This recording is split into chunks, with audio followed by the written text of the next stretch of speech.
What's up, Dub Nation? All right, Buddy Hield gonna start tonight. We're already talking about it in the chat, so that's real cool. Let's see. Should I go live on Instagram? Sure, why not? I'm ahead of time for once, and see how it goes. Really great opportunity to take a 3-1 lead, which, by the way, the Lakers are down 3-1, which is nuts. Would never guess that. And so let me go live on Instagram. Let's see. 4 hours of play-by-play coverage. Game 4. Engage on YouTube. Link in stories.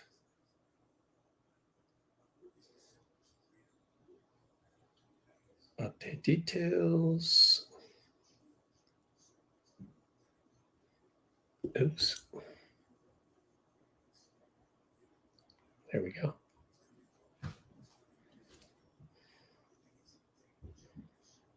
We're now live on Instagram. And in case you're new here, we are mostly on YouTube. Let me just check and make sure everything's good to go on the little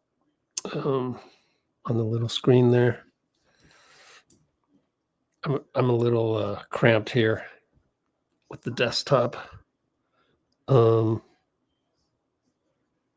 know. I guess that's close enough. Just go to YouTube if you're on Insta. That's the best bet because it's just easier. And okay, so Buddy Hield, let's do a poll and bust out my portable keyboard so I don't have to type in front of the phone that's doing the live stream on Instagram right now.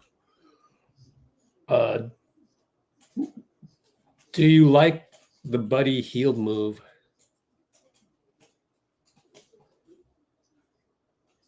Starts in place of Moody. Yes, no, I don't know, maybe abstain.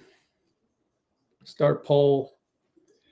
And welcome everybody. Dina Gunn was first on the comments. Good to have you guys all here from all over the world. Busy day. Let's pull up the back screen here because I did a lot of work today. Boy, got the podcast up, which is always difficult to edit a podcast. But it's right here. If you go to our YouTube channel, Let's Go Warriors, and go to the main page and click on videos, you'll see, well, there's Steve pregame. I don't think he really talked about much. He did say, someone asked him about, hey, you won 101 playoff games. What would you tell your former self? And he gave the answer of, I hope that Steph Curry's healthy for over a decade. Here's our podcast. Pretty cool. 300 views so far. I was actually listening to my own podcast. Dean Chambers, who'll be joining us post game. He basically, it's an edit of the last watch party, which was 5.5 hours. So you cut out certain parts that you want, and I think it's honestly, like, I really do think we have one of the better podcasts out there. It's just like we talk for freaking an hour. And it's about relevant things, and we don't throw anybody under the bus. We're not outraged by anything. And I think that's how you can tell. If Draymond is on a podcast with Baron Davis for an hour, which sometimes he is, do you think he's going to spend the time throwing people under the bus? Like, I think there's a consistency there where if you're on a podcast for like an hour, which normally I mean, we're covering the games and we're covering post-game interviews. So for me, it's like kind of easy to hit 4 hours, kind of easy to, no, it's not easy to hit 5 hours, but with Dean Chambers, it is, because we talk about everything. We talked about how actually he brought up that Steph is like Alvin of the Chipmunks. So I thought that was great. So I put it in the title. But anyways, yeah. So our podcasts, go check it out. Let me put the link in. It's right here. We're also on Spotify. We're also on iTunes. So latest podcast, go listen to it, after the game, because those of you in the Far East, you'll have some time. And it's a good way to really pass the time, because you're enjoying, you're kind of rehashing the Warriors aura all over again. Other latest video right here, almost 50,000 views. Game 3, behind the scenes long form landscape version. I really love this one. So toot my own horn there and give you that link, which I will also put in the description of this video, this live stream that we're doing right here. Website article, hot off the presses, literally was just typing this a couple hours ago. If you could go like this for me, that would be, quite helpful in terms of reputation, I guess. Better to have more than one like out there, even though I know that our audience is a little different. Like,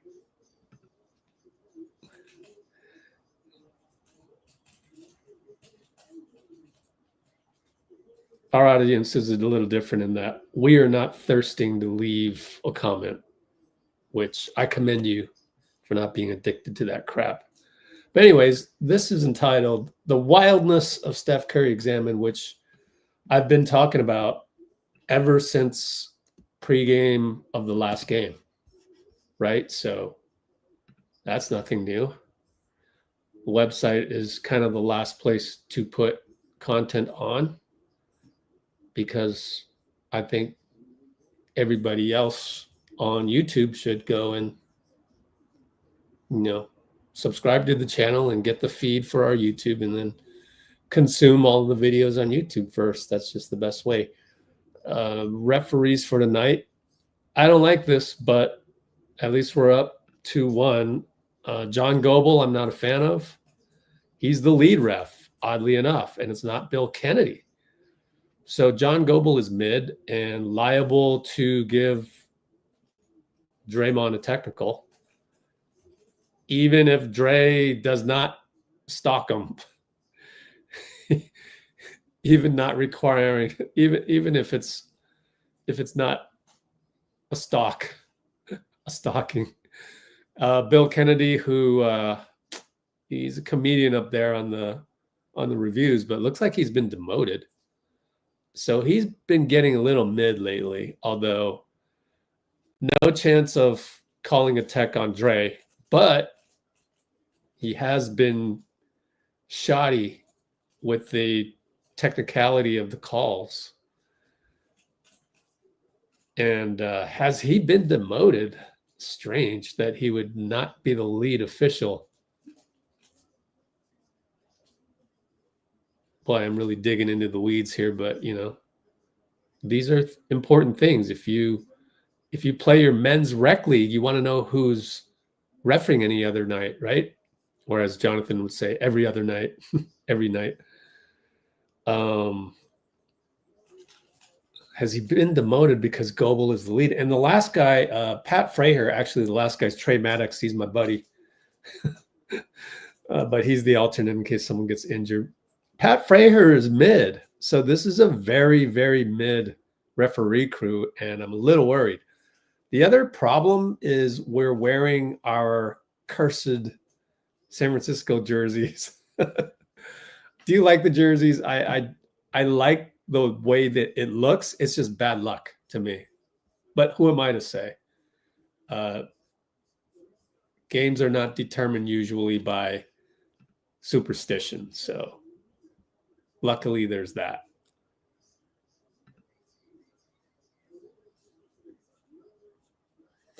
Good thing I had the box score on an old game. I was my heart jumped right there thinking that I was late to tip off and I hadn't been looking at any of the comments. But yeah, people go leave a like on the latest podcast, Spotify. It's on Spotify. Just search Let's Go Warriors. So for the pod, go on Spotify or iTunes and just simply search on Let's Go Warriors. 3 words, Let's Go Warriors. And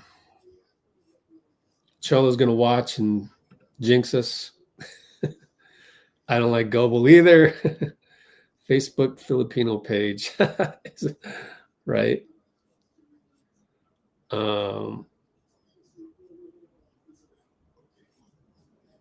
Kimbo in the house, checking in from Jamaica. Amy. How the Warriors got the worst 2 seed. Sure. Grass is always greener for those guys. All right.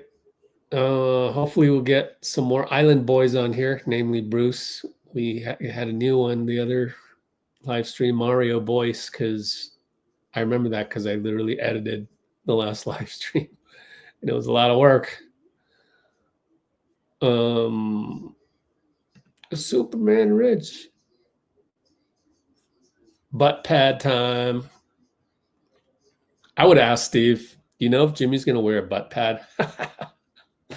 See, nobody thinks of that, but I might not have asked that because I might have been too tired. All these games, man, one after the other, it's draining. It's really draining. I like to have 2 games in between all the time. Dean Chambers, is everybody in? I bet Rockets would make life hell for the Lakers. JJ Redick will still play the starting unit for 24 minutes. Yeah. Anyway, so yeah, if you want to check out our podcast, leave a like, leave a subscription, please. That'd be awesome. That one's starting from scratch, but really, I listened to, a few podcasts, and I think me and Dean, honestly, I think we have a lot to offer. I really do. Like, I can say that confidently because my mainstays are Draymond Green Show and Warriors Plus Minus. I think we're better than Warriors Plus Minus. I mean, I know they have little tidbits of insider information every now and then, not all the time. But a lot of it is also can be gleaned from the video interviews that I post anyways. And just peeling the onion 2 or 3 layers further with me and Dean, I mean, we're doing it the best. We just are. But all due respect to Tim Kawakami, like I said, his podcast is a mainstay for me, just to make sure I don't miss any tidbit. Draymond Green, obviously, same thing. He's on his podcast saying that he needs to cut down his own turnovers. And what am I saying on the live streams? I'm saying exactly the same thing. So it gets echoed by the actual guys that are in the locker room, and we keep doing as much extra content like this as we can. And let me show you another extra content while we're at it. Discord. I have our super mighty Discord server. Oh, it's so good. Let's take a peek at Wardell Duncan. So I'm aggregating all the content right here. Like the power of this thing. The only problem is I don't have the subscription platform up and running yet. However, I can manually put you in there if you want to email me. So again, Discord, just email me and I'll get to you. But hopefully the subscription platform will be up sooner than later. We can just do a quickie search on videos. Vid. Boom. What has this, man? Nothing else has this. Raw feed. Actually, I want to search in GSW feed.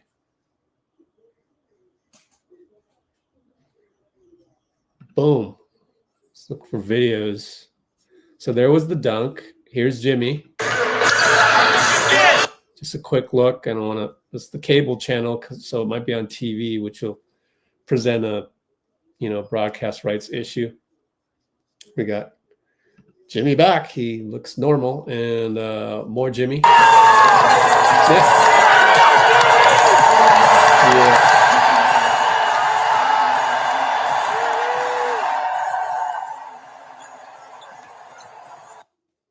Looking at video content from our Discord, where everyone is clapping for Jimmy.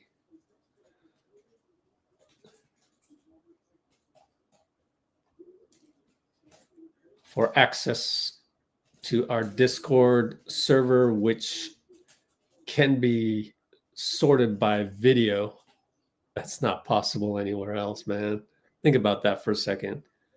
You can sort Warriors content by video. Oh, man. Email me at rich@letsgowarriors.com. Those are my notes. Go in the description and then the comments later. Let's keep scrolling. Oh, ringing the bell are some more random people. I don't know who those are. And we got Just Us. Does this have sound or is it silented? Let's see. Yep, it's silent. Just Us, since we can't hear it. I don't know why they do that. And this is just a promo. What is this? Like I always say, Batman comes out of nowhere. Little promo by Warriors TV, and here's Jimmy coming in. And I don't want to play that too much because NBC gets sensitive about that stuff. Somebody came as Batman and Robin. Oh, wow. Nice.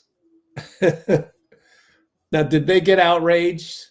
Did these two people go, oh, I think it's played out? It's like, you should see some of the comments on my channel, man. God, why are so many people in the world suffering? Just have fun with it. Why can't you have fun with it? You have to be mad about it. You have to be like, oh, I don't like this Batman thing. Oh, Steph doesn't like it. Yeah, I can tell. I can tell on the podium he's annoyed by this Batman reference. Yeah, I can tell. I know Steph. No, you don't. Steph would never say that. He's gonna take the fun to the next degree. Angry kids all over. So many angry kids. What are we gonna do?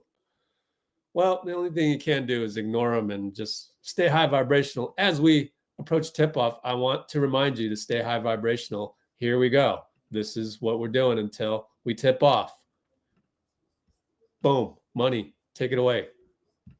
And just exchange a few words and know where that person is vibrationally. If they talk about other people, gossiping, hating, like, all right, this might not go that far. I remember one time I had a moment in the studio where J. Cole was there, and I was just having a bad day, and I started just talking trash. I was talking to my other friend, Teron, and Cole came in the room, and within 2 minutes, he heard what we was talking about, and he got up and left. And I just remember being like, damn, What we say? Why did he do that? Yeah. But then I realized we wasn't on the same frequency. He not on that. Complaining. That kind of conversation does not circulate in higher level rooms. He didn't judge me. He didn't say nothing. Thank you, Money Long. So be like J. Cole. Be like Steph Curry. Really, really. Be like Steph Curry. Have fun. So, this is supposed to be fun. This isn't supposed to be, utilized to win arguments or utilized to drive your overblown male ego, you young kids. Tip off. Sengun won the tip off. Here we go, people. Here we go. Dray actually loses tip off. And Buddy's on Fred after the switch. And he goes to Sengun at the nail. Dray meets him. Attacks. Dray holds his ground. Beautiful holding ground. Fade away though. Trickles in. Man, it must be tough to meet force with force 48 minutes a game. Fred is still on Draymond, which is the matchup we don't like, but we'll take it. And are they in zone? Switching? I don't know what they did. Anyways, probably not. Draymond wide open, 3-ball good, yells at the crowd, or yells at the bench, yells at the crowd maybe. Yeah, Dray. And Rockets switched on Buddy. Interesting. Oh, Amen turns it over. Way to stay in front, Buddy. Got to give him credit where credit's due.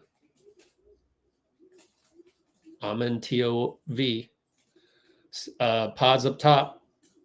One-on-one Sengun. Looks at a 3, goes away, goes to Draymond. Another 3. Got it! Swish! And he's yelling at the bench. Probably something along the lines of, yeah, leave me open, leave me open. Was that Udoka? Was kind of like shrugged. Oh, BP knocks it away. Avoids the foul from Sengun. Buddy for 3. Oh, but that's organized chaos style. I like it. I like it, actually. Oh, I would have brought the roof down. Dillon Brooks, no good. Great box out BP. Here we go with the play-by-play, man. I love doing it. Jimmy fake a 3. Back to Jimmy. Sengun. Here we go. And he takes Sengun right side. Baseline fade. No good.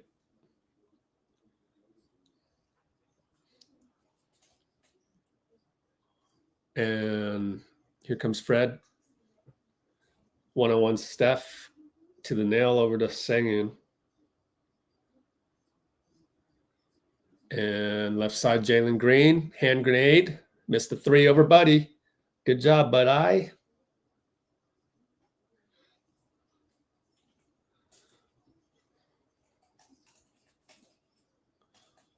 BP over to Buddy. Corner 3. Fly by. Oh, bricked it really bad.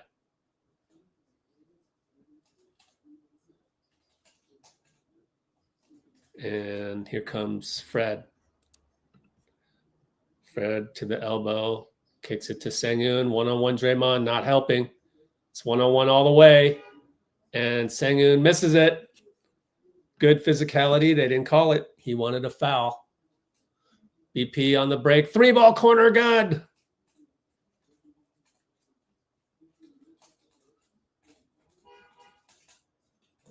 Nine to 2 Warriors. Jalen and Buddy.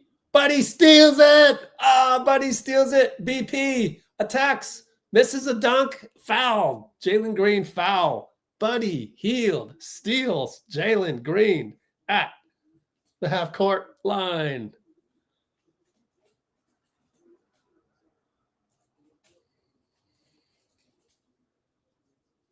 Incredible. What a great start, man. What a great start. That was genius. Wow, you guys still don't like Buddy. You guys suck. Oh, wow. Who voted no? Did any Blue Wrenchers vote no? Just admit it. I thought it's brilliant. Well, all you guys who voted no for Buddy in the poll, what say you? What say you now? Oh, you're very quiet, aren't you? Typical social media behavior.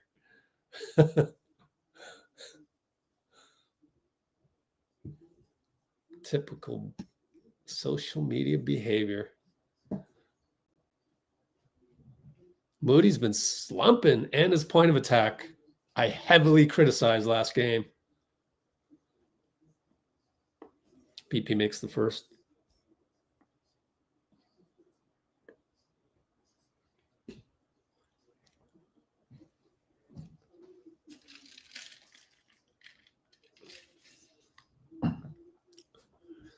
Hits both. So 11-2 Warriors early on. They're still 8-34, 8-33, 8-32. Fred and BP. Dillon Brooks and Steph. Handoff. Jalen against Buddy. Switch to Draymond. He lost the ball on his own. He gave it to Buddy. Free steal. 94 feet. Buddy scores. Give him a steal, though. And Udoka calls timeout because Jalen's playing like crap. I'm going to rewatch and see if it was Buddy that created it or just Jalen screwed up. Yeah, they didn't give a good replay on NBC Sports Bay Area. 13-2, 8:15 to go. Let me rewatch this.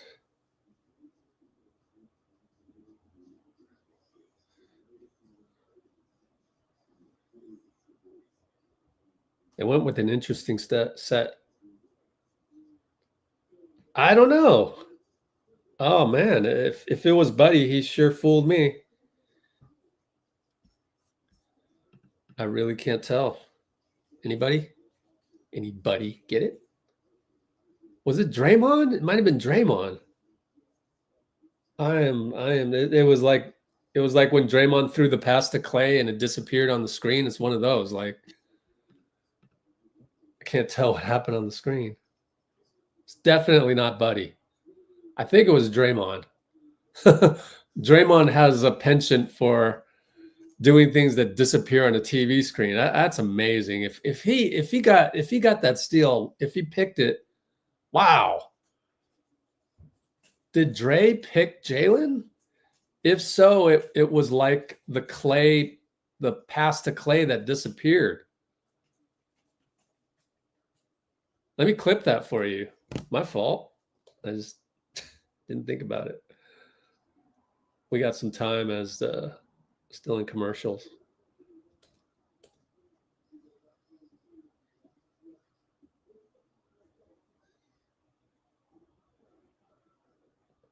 Do it one more time.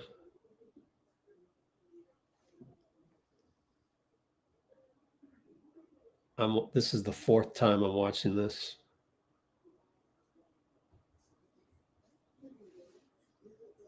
I don't know, man. I don't know.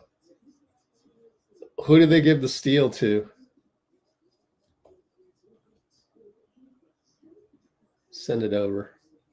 What is this? 541 pickup. That's not it. 3 gigs. Oh. Where's my screen recording? Oh, I'm sorting it the wrong way, so I can see it. All right, airdrop. We'll look at it later.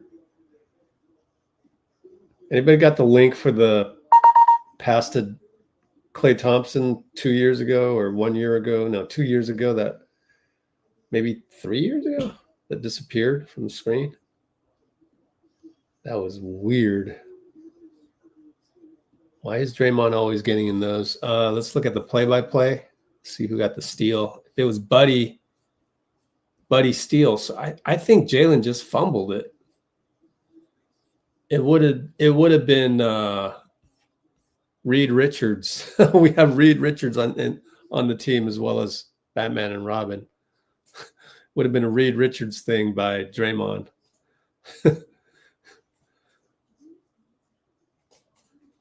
So the play-by-play says steal went to Buddy. Ergo, Dray would have needed Reed Richards' arms for that. Anyway, going to be back to action shortly.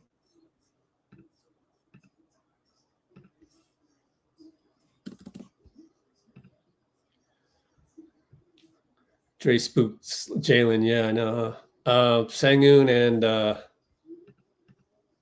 Draymond out to Amen. Back to Sengun against Jimmy. Oh, spins on him. Oh, Jimmy recovers. Draymond's there to help. Knocked it away, but Sengun got his own rebound. Triple teamed.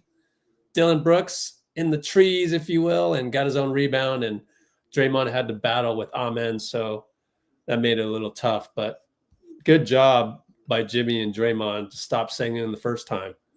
Steph over BP, 3-ball open. Good. He got it. Oh, wow.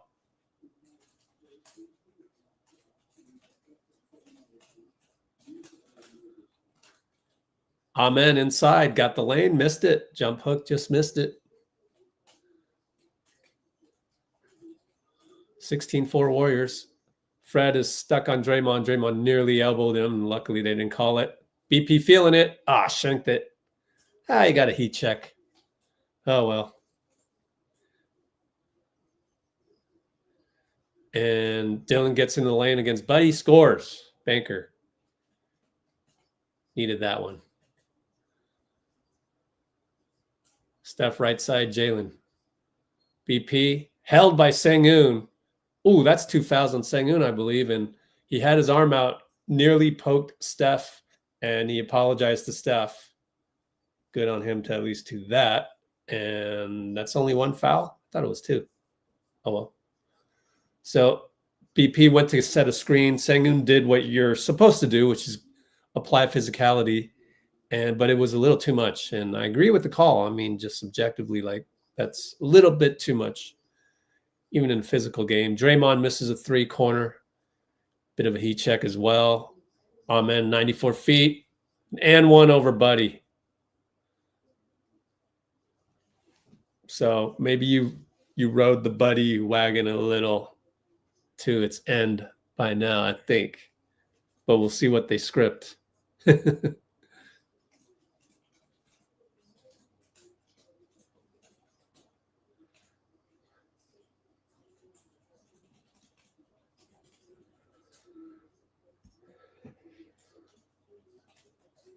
So remember, it is scripted.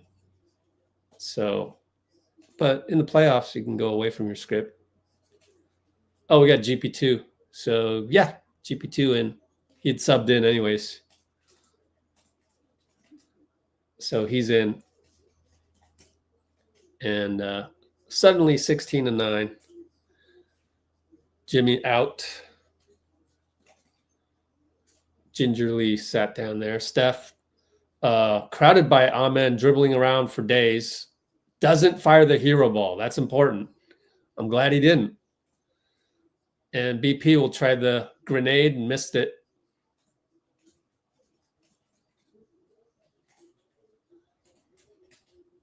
Jalen Green, fake Gary over to Amen, over QP. Good. Man. So they're on a run. 16-11. We got to score here. Otherwise, timeout time.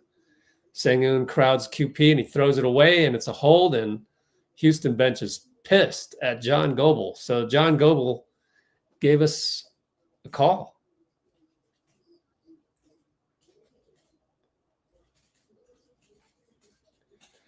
I wouldn't be surprised if that wasn't called. Not a great pass, but nevertheless holding. So we've gotten 2 off the ball calls going our way. Steph, action with QP. Throws it to Gary. Extra pass QP. 3-ball, no good. PB's there. Got a rebound. Surrounded. Out to Steph. How did he get it out to Steph? Amazing. He goes to the lane and lefty layup. Goat level. Goat lefty layup. Beautiful.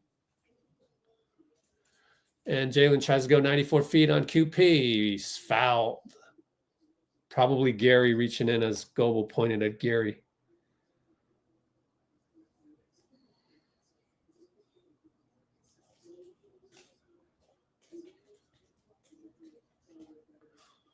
So beautiful play, unsung play in a way because that stopped the drought. And but Jalen Green, good job coming right back. And he misses a free throw, though. And let's check. Yep, foul was on Gary.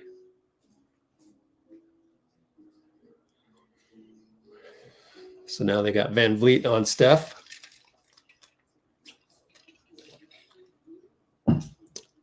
Guy Santos in the game, by the way. Who'd he come in for? BP.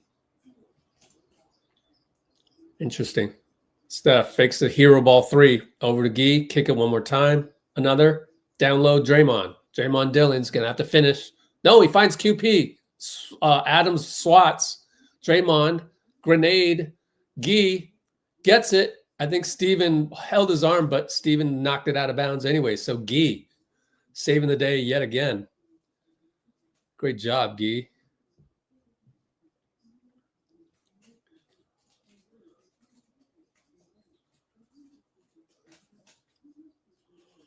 And we go with the baseline inbound to Gary inside over to Guy. Guy attacks Adams and he finds QP. QP smokes a layup, but Jalen Green fouled him. So they're giving us the calls, I think. Like in game 1, they weren't calling these. So good job, Guy versus Adams. Feed QP, foul by Jalen. We got the call from Fraher. Pat Fraher. QP on the free throw make. I actually like my setup better with the external keyboard. I hope it has enough batteries to last 4 hours. 1912 Warriors. Started out hot, kind of went in a lull, but I don't think you can be mad at this. 20-12. Got to be happy with this. Jalen Gary, screen Tari, goes away from it. Jalen left side, Draymond shows, and Gary's there, and Amen fade away over QP, short, QP rebound. We love that matchup. We love it when Amen misses. Steph one-on-one. Now's the hero ball. Air ball.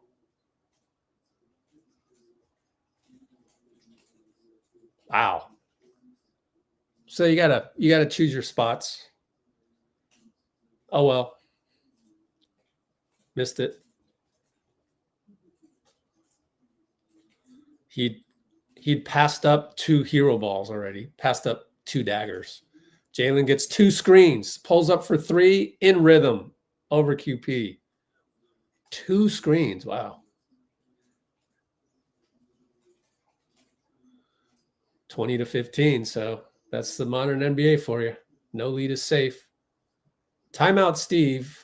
Late timeout call with 14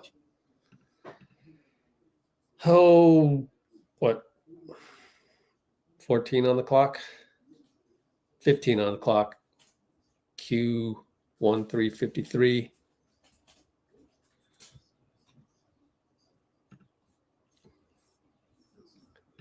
All right, let's catch up on comments. Let's check and see if Instagram is still working. Oh, for a second there, it wasn't. That was weird. Let's see if I can get this positioned the right way. Oh, okay. Well, I don't know.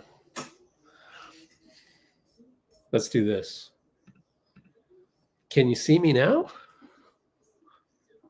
Yeah, they can. So I'll come back and forth. Jalen Green not spooked anymore. Yeah.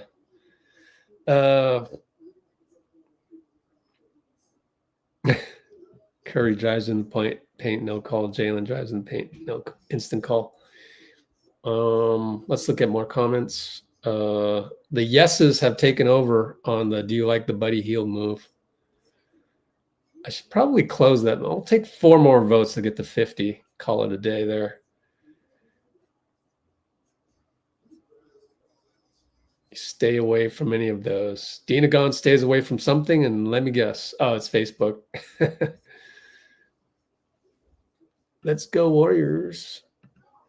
What's up, Bloomer? Splash the like.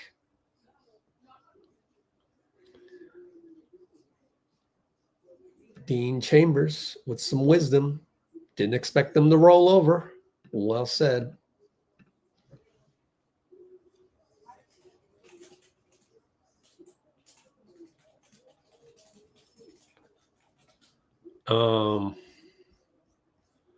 Great start. Unique lineup. Guy should win Hustle Award next year. Yeah, I'm all for that. Let's screenshot that one. Thanks. Coach Dubs gets the first screenshot. Way to go. Yeah, Dubs. Even though he's only 19 years old, we call him Coach. I don't know why. But we call him Coach Pimp Juice sometimes. And that probably fits better than 19-year-old part. You're young. Go sow your oats. Just don't do anything crazy. Don't end up with tons of child support. You know what I'm saying? Oh, man. Sengun is a chill player, and yet the calls got him a little rattled. Yeah.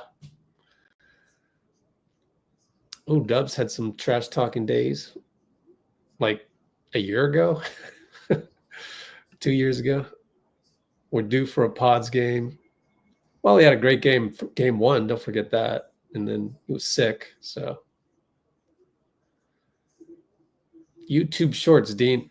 You know, Dean, you gotta tell us what. Can you add your own caption to the YouTube links you send, including the text to me? Talk about no context. You're the guy that doesn't like memes because there's no context. How about when somebody sends you a YouTube link and there's no context for that? Gotcha. All right, we're back to action, but I'm trying to share screen. Steph got open in the corner. No good. QP wide open. Udoka's got to be pissed by that one. Let me see how that developed. Just a new set, I think, against Jabari. QP crashed. Way to go, QP. And Amen in the lane gets fouled, Looney.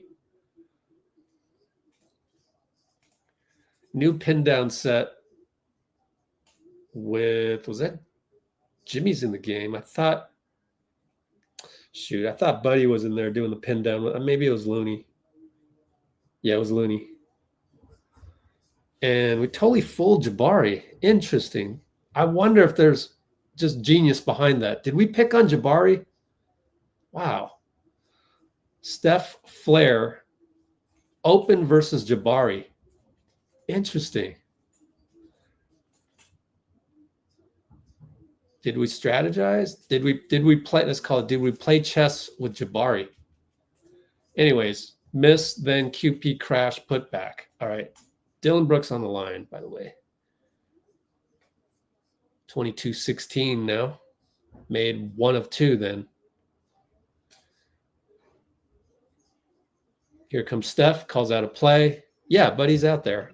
Why did I think it was Jimmy? Okay, Jimmy's out there. Oh, Moody. Okay. I just wasn't paying attention. They were on the other side of the court. Steph and Sengun find Moody. Moody Jabari. And post up Jimmy. Late clock. Shoots it over. Adams good. So Jimmy grenade saves the day. Amen in the paint. Reaching Buddy. No call. Out to Jabari. 3-ball. Catch and shoot. Good. 24-19. I mean, you know Jabari's going to shoot that. I wonder if there's anything we could done. Steph, no hero ball. Inside Jimmy. Out to Buddy. 3-ball. No good. Push by Sengun. How many fouls? How many fouls? Let's check it. 2 only? Or, okay, 2. Hoping it'd be 3. Man, Jabari's 3 was over Moody. So I don't know if it was his fault or what. But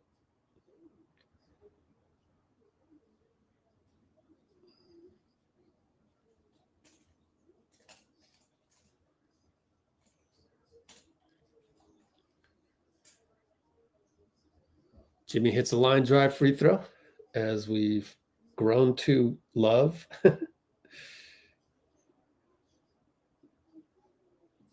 Oh, Looney with a quick exit now. Draymond in.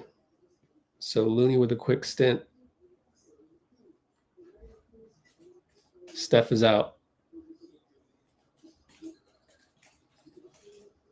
Nice. Hit it. So it's 26-19. Who's in? BP and Dray probably? Dray. Yep. BP and Dray. Right side. Oh, we're in zone. Interesting. And Sengun and BP at the nail. We've seen this before. Over to Jabari. Gets to the elbow. Fadeaway. Good. Uh-oh. Good job by Jabari. He went past Buddy. And it'll be BP, left side, Jimmy and Draymond. Open three, short.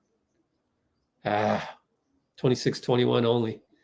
Houston brings it up, down 5, 148, 147. Fred and Mo out to Sengun, elbow, Draymond. Handoff, gets the screen. Back to Sengun. Nail, short. Oh, it went right through Draymond's hands, right back to Sengun. So we go to Tari. And Jimmy probably fouled Sengun. No call. It's a block. It'll go in the stat book as a block. Wow, Jimmy. Good, but he helped. So I can see why they didn't call it. And Sengun didn't argue. Jimmy will post. Oh, Moses lost the handle, but Buddy got it and behind the back to BP, and he goes reverse layup, and Houston's defense is discombobulated. Buddy saves the day. Wow, Mo, wake up, man.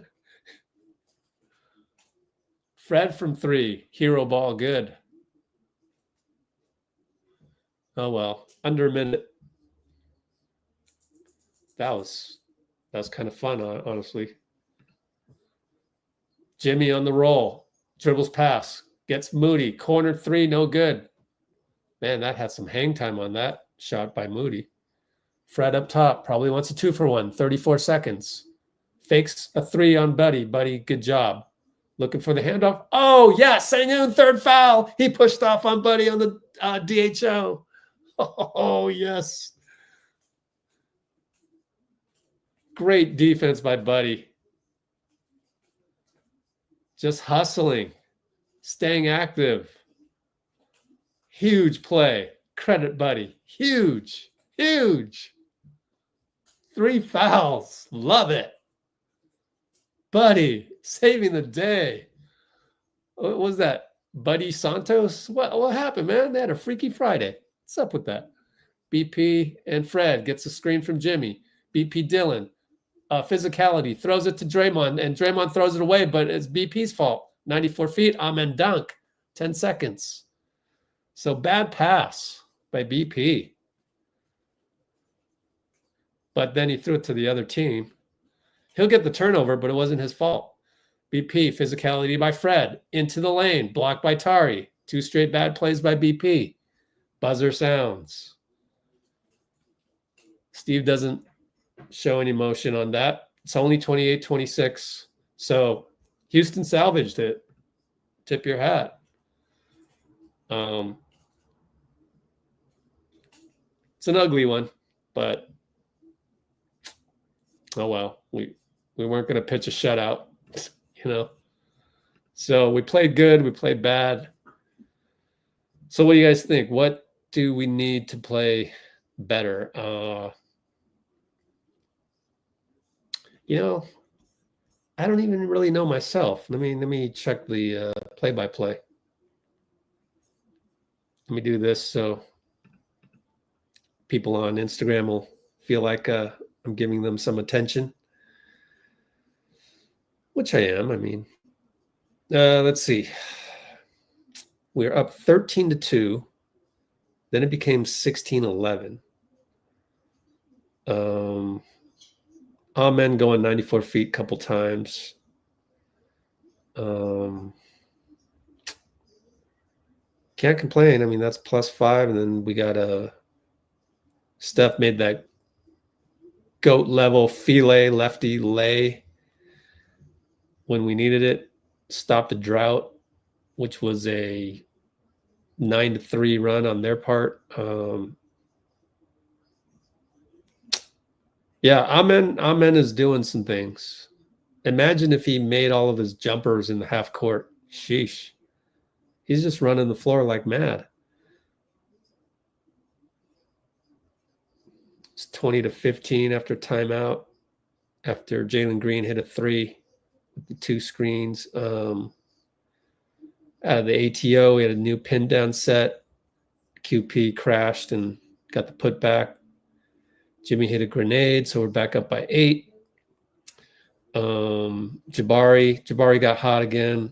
I think Moses may have missed an assignment. I kind of want to go back to that 250 mark. Why don't I just choose that one to be the thing that we go back and look at? Nobody else on the internet's going to do this. Nobody crazy as me. 250 mark, huh? I don't know. When is that? Oh, my YouTube stream isn't working very well. 20-15. Oh, yeah, it's coming up. Let's see. Yeah, QP, and then at the 250 mark.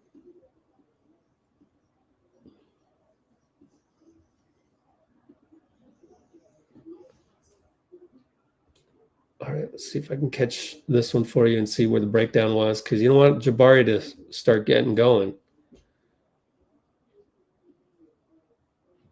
And that was an early offense as well. Uh-oh. Well, I'm clipping it, so let's see what happens.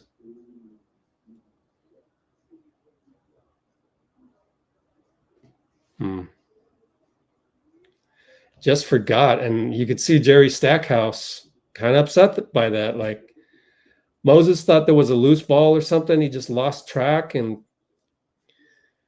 oh man, I know the point of attack is tough for Moses to stay in front of Jalen sometimes, but if you can't even off the ball cover Jabari, oh, so that one's a bit of a stain.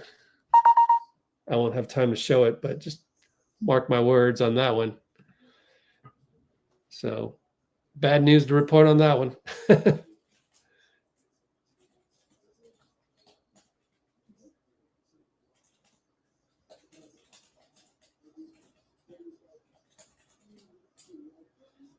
All right, here we go.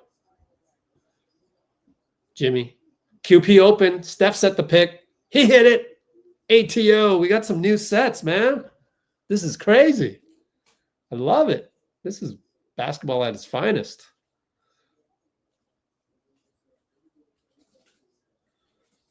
So we popped and hit it. 31-26. Jabari over to Steven. Tracks it. Draymond's on him. Down low. Sengun and QP. Sengun playing with 3 fouls. Kick it. Drive and kick. Extra pass. Dillon Brooks 3. Good. That's where you look at Houston and you go, they're not that bad of a team. Looks like they're in a matchup. Dillon is kind of in a matchup over there. Nearly a bad pass by Steph. Draymond saved it. Be careful, Steph.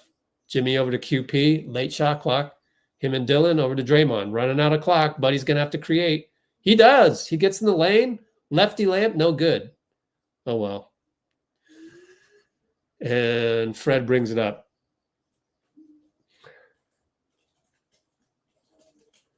And Sengun, late clock, over Draymond, no good. Good job by Draymond not to foul, but Adams got the rebound over QP. And Adams, bad screen on Jimmy. Jimmy sold it. Good job. I think it was a legit foul too, even though it happened real quick. Didn't really see it, but like trajectory of Jimmy falling did not look like, typical flop.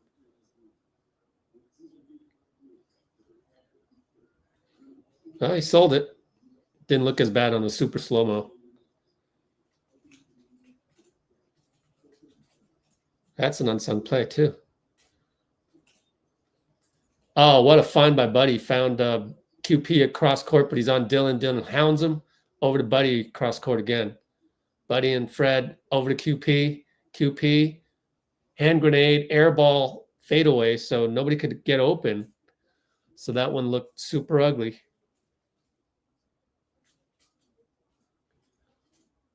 So no one weak side could get open. That's probably our worst offensive sequence of the day. Fred and Jimmy screen Steven, but Fred kind of lost. Now he just fades away for three, and it's a splash. They are up. All of that, and they're up. Steph feeling like he's got to do something. Doubled by Steven. Over to Jimmy. Shoots a three. Shanked it really bad. Way off.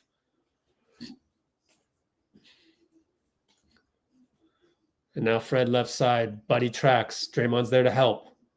Kind of in zone-ish. Back to man. Dillon and Jimmy switch. Dillon, Buddy tries to turn. Goes back to the nail. Fadeaway spin. Missed it.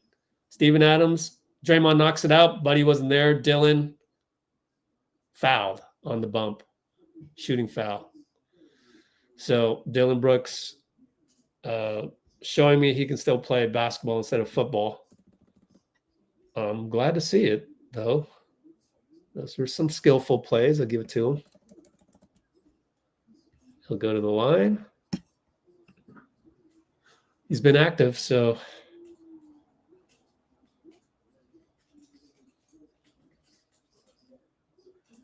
(33-31), and Steve Kerr called timeout on the second free throw. So we are down 33-31. Just got to feel him out.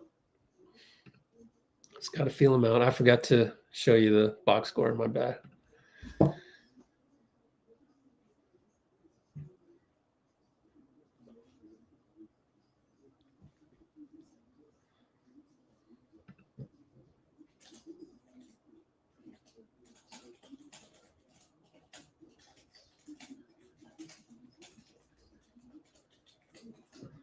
Well, Moses had a short leash, didn't he? Right?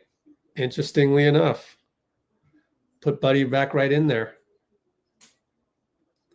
But it is hard to play 48 minutes of awesome defense. But you try. I think we can end the poll at this point. How many votes did we get? Yay, 57. It was a close one.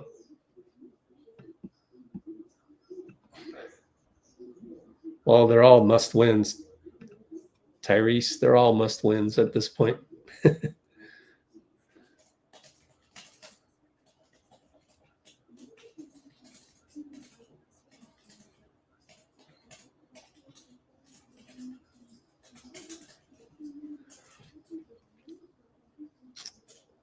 see. Poll results. We didn't throw Buddy under the bus like everywhere else, although I'm sure he had been losing the vote.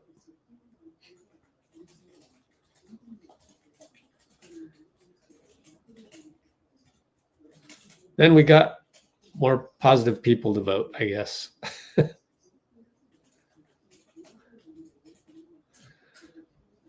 What else is going on that I can address? GP2. Got to win in 5. We are old. There is no reason to panic. We're good, man. You have to go through the ups and downs. Can't just be a linear, cruise to a win type thing. None in the playoffs. Pinky defending the Lord's name. Thank you, because we got Sister Agnes somewhere listening to us. Guy had a short leash too, huh? Yeah, what did he do wrong, though? Did he do anything wrong? Huh. I'd have to think about that again.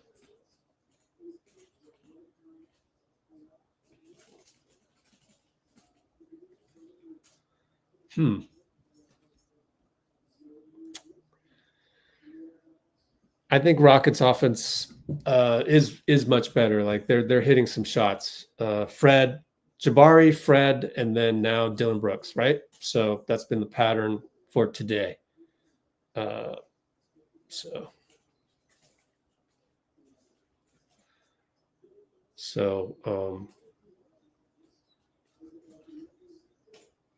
Terry Stotts talking to Steph.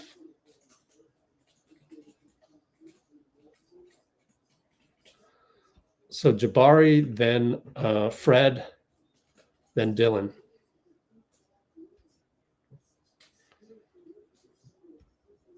Dillon played basketball today. I'll give him that.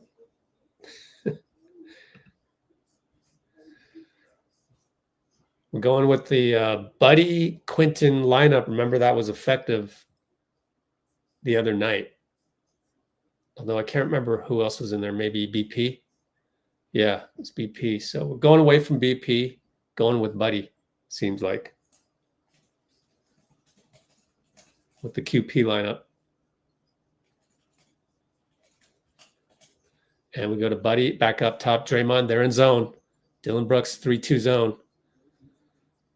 And over to Buddy, over to Jimmy.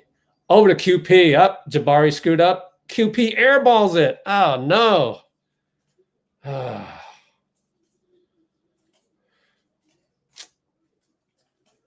Come on, QP. Light's too big, man. Oh, well. You got to just hope for the best for the rook. Jabari at the nail against Steph. Wants to go up. Gets up. Short. Good defense, Steph. Guys fall to the ground and Steph manages to get it. That's tough to go up against Steven Adams. Jabari knows that Steph is hungry. Crosses him over. Left side. No call?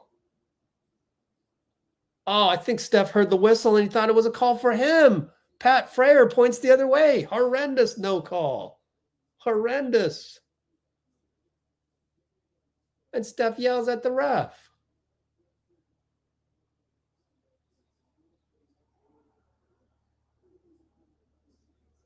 Are we challenging, or maybe just turn up the volume a little? Let me see. Listen to this.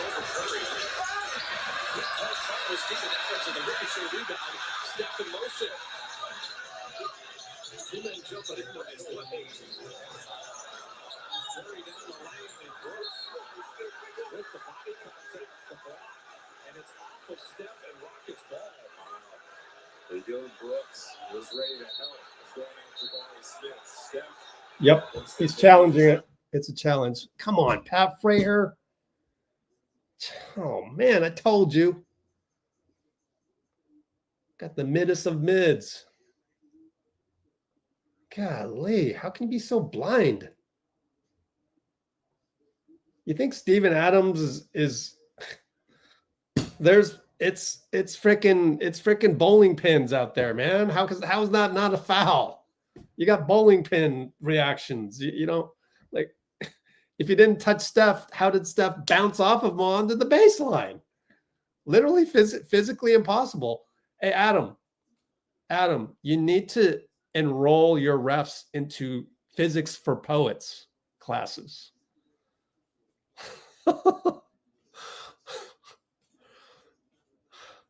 Physics for poets, man. It's not that deep type of physics, man. Just basic stuff. Like,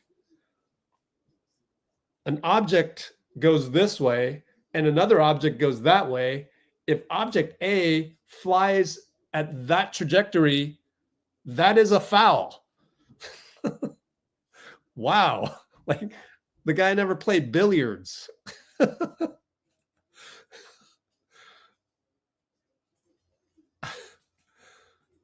At the very least, they should have like basic lessons. Like, you start out with bowling.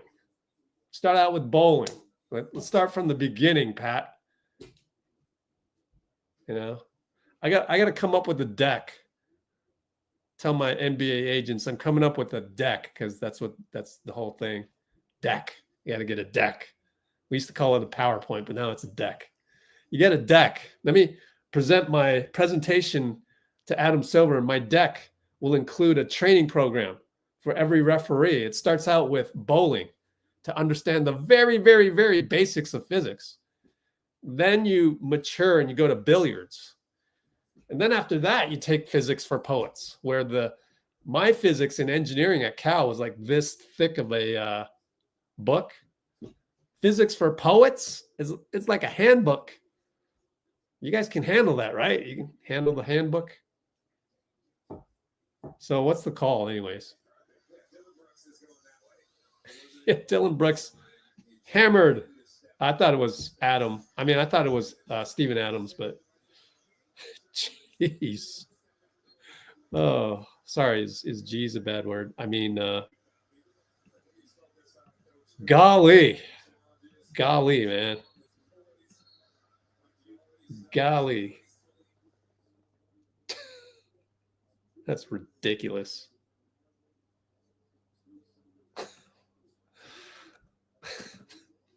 I didn't even need to do a poll. That was so ridiculous. I don't think you should say no. Did we delete that one already?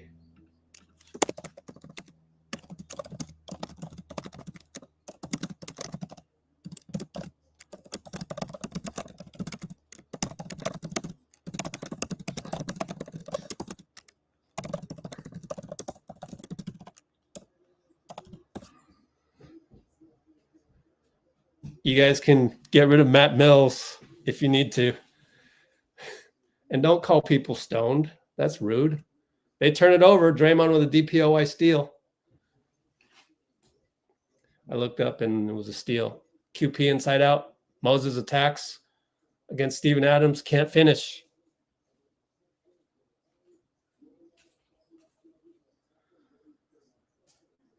Post up Dillon, Steph. Left side, spin. Draymond's there to show. He stops it, kills his own dribble. Amen. QP, switch.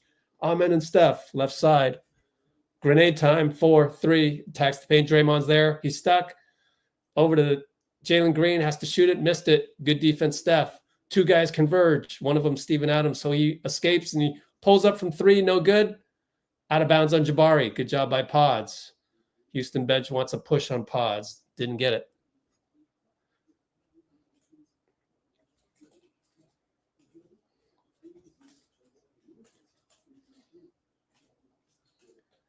And Moses nearly lost Jalen.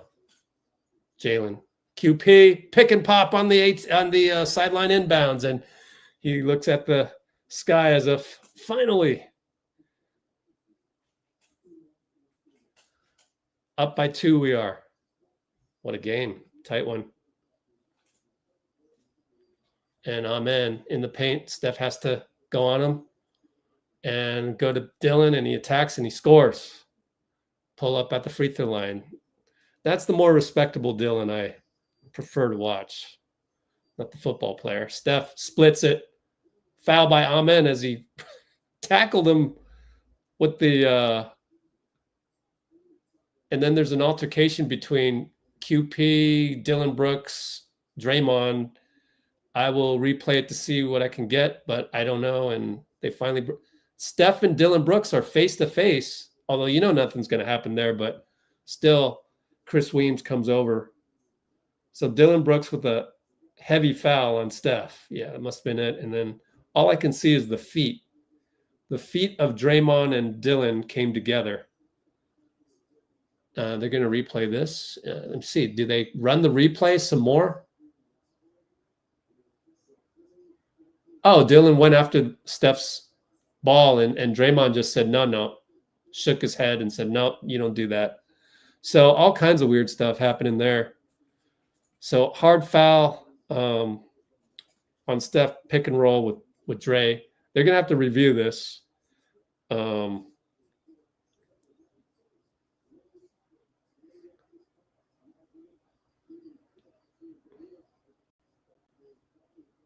There's nothing there. There's no technical. Are they going to give a double tech here? I'm sure they are.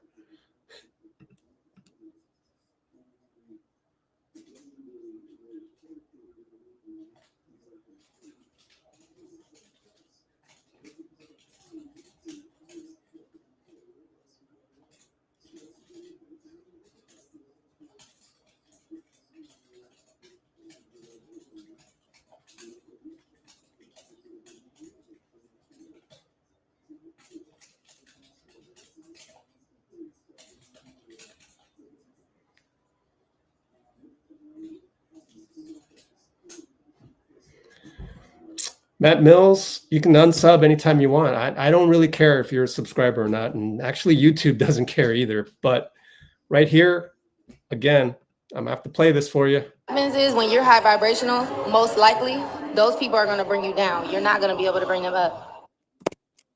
Oh, we got to replay it, actually. So everybody knows the intention we have today. This is the intention. For 2 minutes and just exchange a few words and know where that person is vibrationally. If they talk about other people, gossiping, hating, like, all right, hated this on might not JK. go that far. I remember one time I had a moment in the studio where J. Cole was there and I was just having a bad day and I started just talking trash. I was talking to my other friend Teron and Cole came in the room and within 2 minutes he heard what we was talking about and he got up and left. And I just remember being like, damn. What we say? Why did he do that? Yeah. But then I realized we wasn't on the same frequency. He not on that. Complaining, that kind of conversation does not circulate in higher level rooms. He didn't judge me. He didn't say nothing bad. He sat there, he listened for like a minute, and then he got up and left. Because what happens is when you're high vibrational, most likely, those people are going to bring you down. You're not going to be able to bring them up.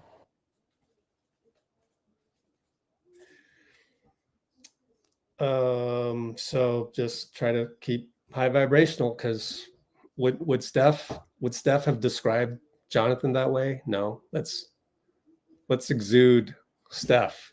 He's got joy for the game. He doesn't nitpick the rotations, and I mean he does, but behind closed doors. He's not going to go publicly throw Jonathan under the bus. And by the way, some of what you said is incorrect. And I've talked about it. So it's on the website. Everything that Jonathan isn't doing right, I've already listed it out. And I agree. I wouldn't play Jonathan this game, probably this series. I actually agree. But it's the way you said it and like scorched earth wise, you know? So I actually agree with you. I just wouldn't be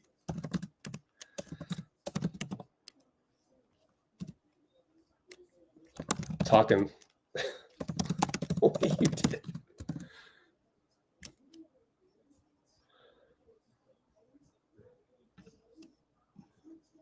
So we're waiting to see what comes out of this. Oh, let's see. After review during the application, 3 technical fouls have been assessed. Of course, Draymond. On Curry for taunting Brooks, then doing as well as doing them the same deadball action. Therefore, there are 2 technical fouls on Golden State, 1 on Houston. Houston will shoot 1 free throw. Of course, they gave one to Draymond. That's the problem. The problem is it's the Draymond rule. So I don't agree with that. It should just be Steph and Dillon, and that's it. It's totally unfair, man. There's a different rule book for Draymond.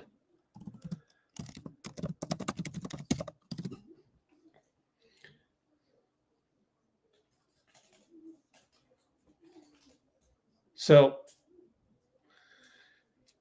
they're going to shoot 1 free throw because 2-1 on the text.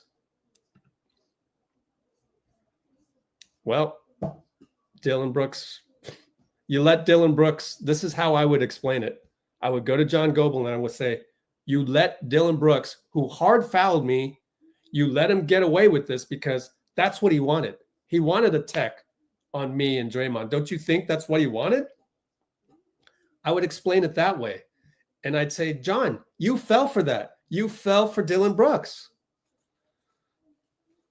That's why I think he's a mid-ref. And then what would John Goble say? He'd come up with something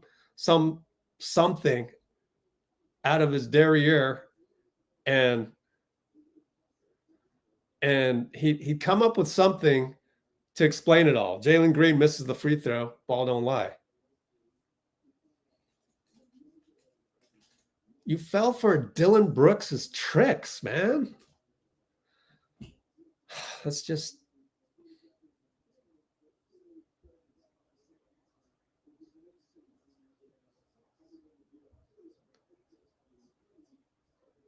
So Draymond's picking Steph up off the floor and he gets a tech. That's horrible. And Dillon got in the way of that. Anyways, the basketball gods prevailed but still technical. I hope it doesn't come back to haunt us. Amen Thompson tried to steal it from Draymond and too much physicality. Let's check the fouls on Amen as we finally play basketball. 2 fouls. Oh, I thought Sengun had 3. He only has 2. Okay, well, kept track wrong in my mind. Tie ball game after all that. 36 apiece. 6:50 to go, so plenty of time. And Moody into Draymond. I'll bet you nobody on Twitter has said Moody needs to step up because he did. He does. Amen steals a pass from QP from the zone. So QP, rookie mistake. 3 ball. Who was that? Fred? I look up and they just hit a 3.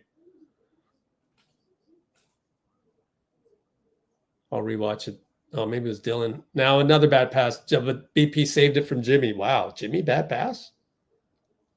Over to BP up top. They're still in zone.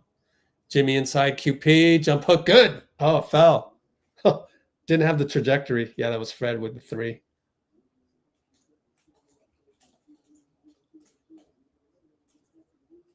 Down by 1. Fred feeling hot. Short. Finally missed one. Heat check. Whew.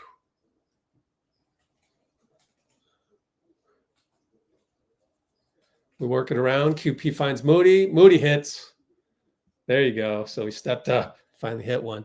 It's a great thing about Moody is he's got the mentality of not remembering the last one. 41-39. Sengun and Draymond one-on-one. Call a foul. Got a little bit of a bump. And Steve's asking for a hook. Let me see if he did hook. Oh, yeah. Could have been a hook. I think it would be risky to challenge this, and plus the iPad probably shows Draymond administering some force before, and it's a side out, so we'll let him have it. Let's check the fouls on Draymond. One foul. Amen and QP backs up. BP switch. Amen and BP does what he can. Over to Sengun late. Now he's got to go one-on-one Draymond. Baseline spin.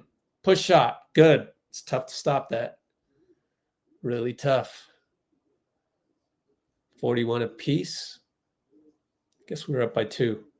Thanks to the Moody 3. Got a little math that's wrong. QP for 3. Missed it. Jimmy tried to catch the short one, and QP lost Jalen, and he'll get a dunk. No, he'll get a layup. So QP hasn't been good. Just the 1-3. And Steve wanted a foul on Jalen, I think. Down by 2. Jimmy, who hasn't been called much today, over to BP at the nail. Stopped by Dillon. He's stuck. Careful with the 3 seconds. Moody. Amen. Good job by Amen, but then he fouled him. So he guessed where Moody was going correctly and then fouled him. Weird. So that's 3 fouls on Amen, I'm pretty sure. Last time I checked, it was 2 for a lot of people. Yep, 3 on Amen. Gladly take that. First half, probably going to sub him out here. We'll see. He goes to argue with Goble. But good job by Moody to stay aggressive. Now he sits. And sideline inbound to Steph. Steph and Fred. Draymond pick. Flare. Nothing there. Over to Moody. Moody dribbles, finds BP, fakes 3, holds it. Him and Fred. Moody screen. He rolls. He gets the ball. He goes up and misses it completely. And there's an off-ball foul. Either Steph or Moody. I'm going to guess Moody. And Fred wants a take foul.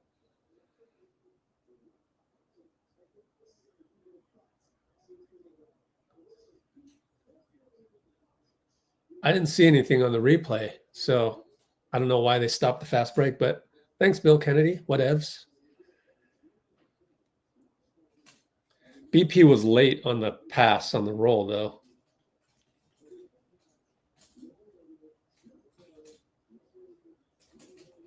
So we're down 2 still. Sengun now isolated with Draymond. Left side's going to do the crab dribble on the post. Them all alone. Missed it. Oh, it's a foul on Draymond.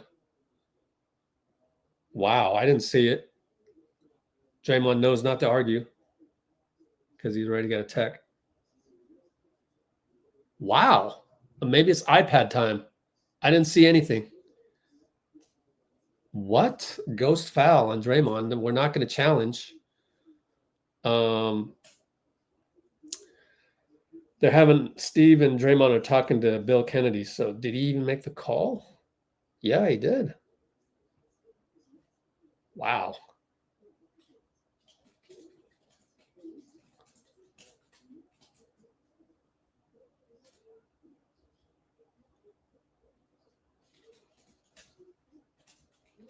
Whatever.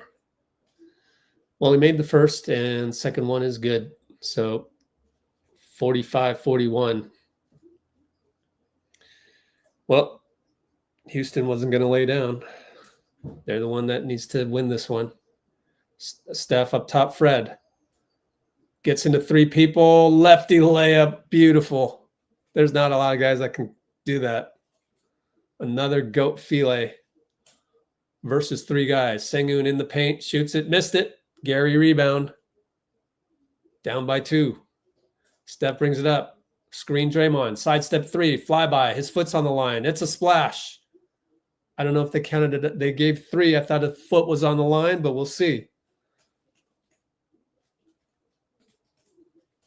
46-45. We are up. Buddy and Fred loses them on the pick. So it's Buddy has to guard Sengun inside, and he's looking to get the ball, but Fred kills the dribble, and now it's Jalen and Gary. I like the matchup. Jalen, Gary. Draymond switches back, which is smart. Jalen, tough shot. Got it at the buzzer on the shot clock. 2:57 to go.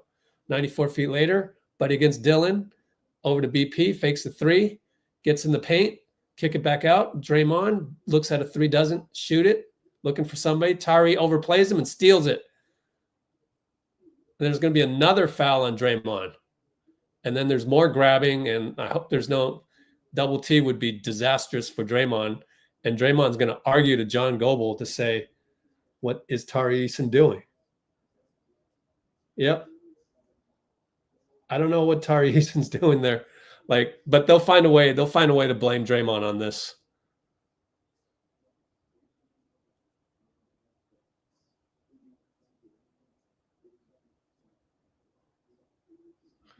They're never going to just let it go, are they? So I think Draymond's in danger. So, because the refs don't know any other solution to anything but double tech.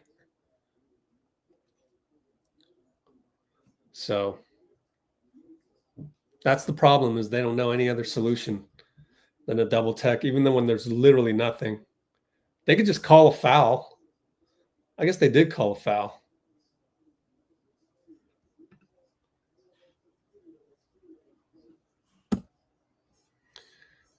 Well, I don't know. Should we do a will Dray survive this? There's no way. Yes or no? Keep it simple in the interest of time. Didn't have time to really massage the poll at all. It's just yes or no. Read it the right way. Will he survive? I don't think so. There's no way.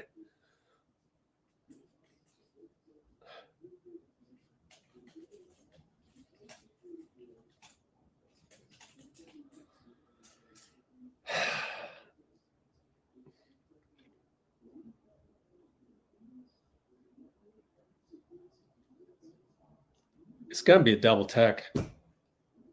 No doubt about it.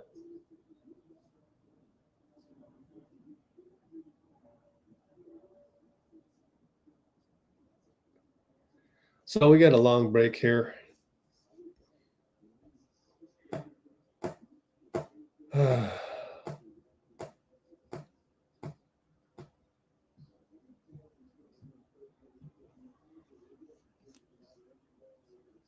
Yeah, they have to review everything. That's part of the problem.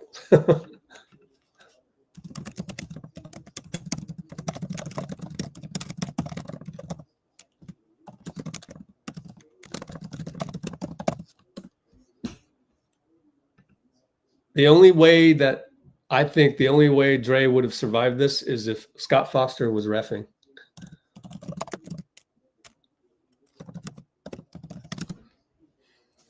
But that's not happening. He'd find a way, but I don't know.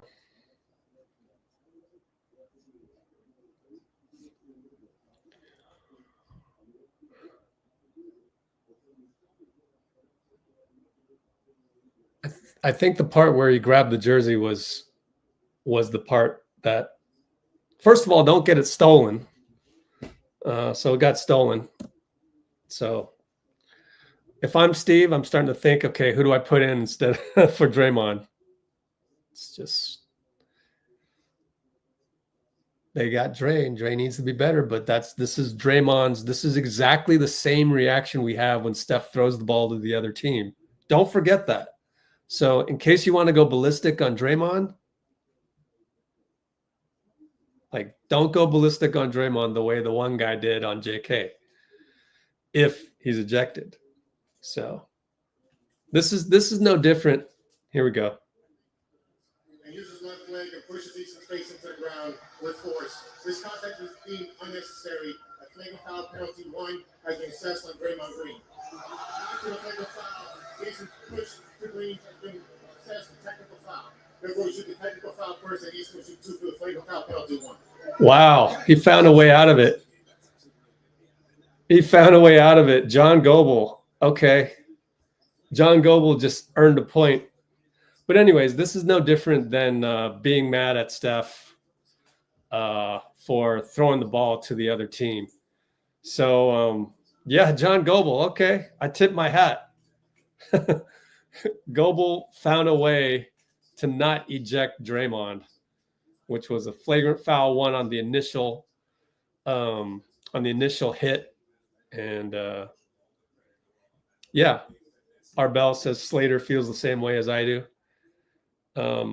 Yeah, that's smart. That's smart. I don't know if it was Goble or someone in Secaucus giving them the hint to do something like that, but it's a good way to figure out a way to sidestep what seemed to be an inevitable ejection. So, wow, I actually tipped my hat to the mid ref that I thought, oh, okay, I can't call him mid anymore. But also, yeah, how about not get stolen?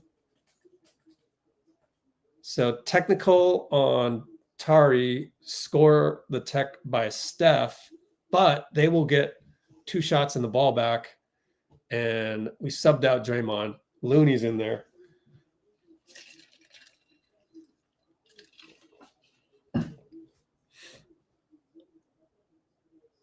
Maybe Jimmy can go talk to Draymond at halftime. Say, dude, if you don't get stolen like that, then none of the other stuff ever happens. So how about protect the ball? Tari makes 1 of 2. We're down by 1 after all of that. Crazy, crazy game. Got to keep fighting. And, you know, every game is a must win at this point. So Jalen and Gary way up top. BP switched on to Sengun one-on-one, and he's crowding him on the 3-point line. Sengun, crab dribble. Steph shows. He kills the dribble over to Jalen. Back to Sengun at the nail against BP. And he throws it back to Jalen. Gets by Gary because Gary had to help, and it's short. Jimmy, rebound, pulled down by Tari, and Bill Kennedy late call. Wow. I thought Bill missed that, man. Wow. So great D by BP versus Sengun. Jalen fade miss. Jimmy fouled by Tari. Are we in bonus yet? Looking at this. I can't understand NBC's thing, like foul limit, like just put how many fouls they have. I don't get that. Okay, we're in bonus. Timeout Udoka to ice Jimmy Butler, I guess. I'm not sure. But anyways, all of that, we're only down by 1. So you know what? I'll take it, because if you told me that Draymond would be in 2 altercations whereby he got a tech and a flagrant, and we're down by 1, I take it. Oh, man.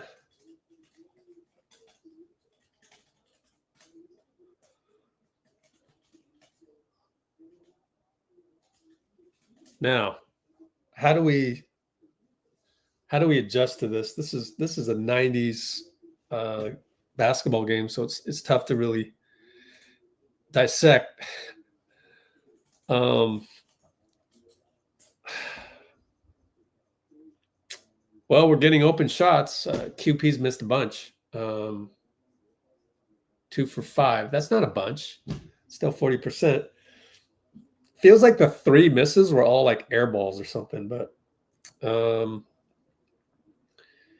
well, they came out with the zone that kind of got us confused for a little bit. So it's just grit.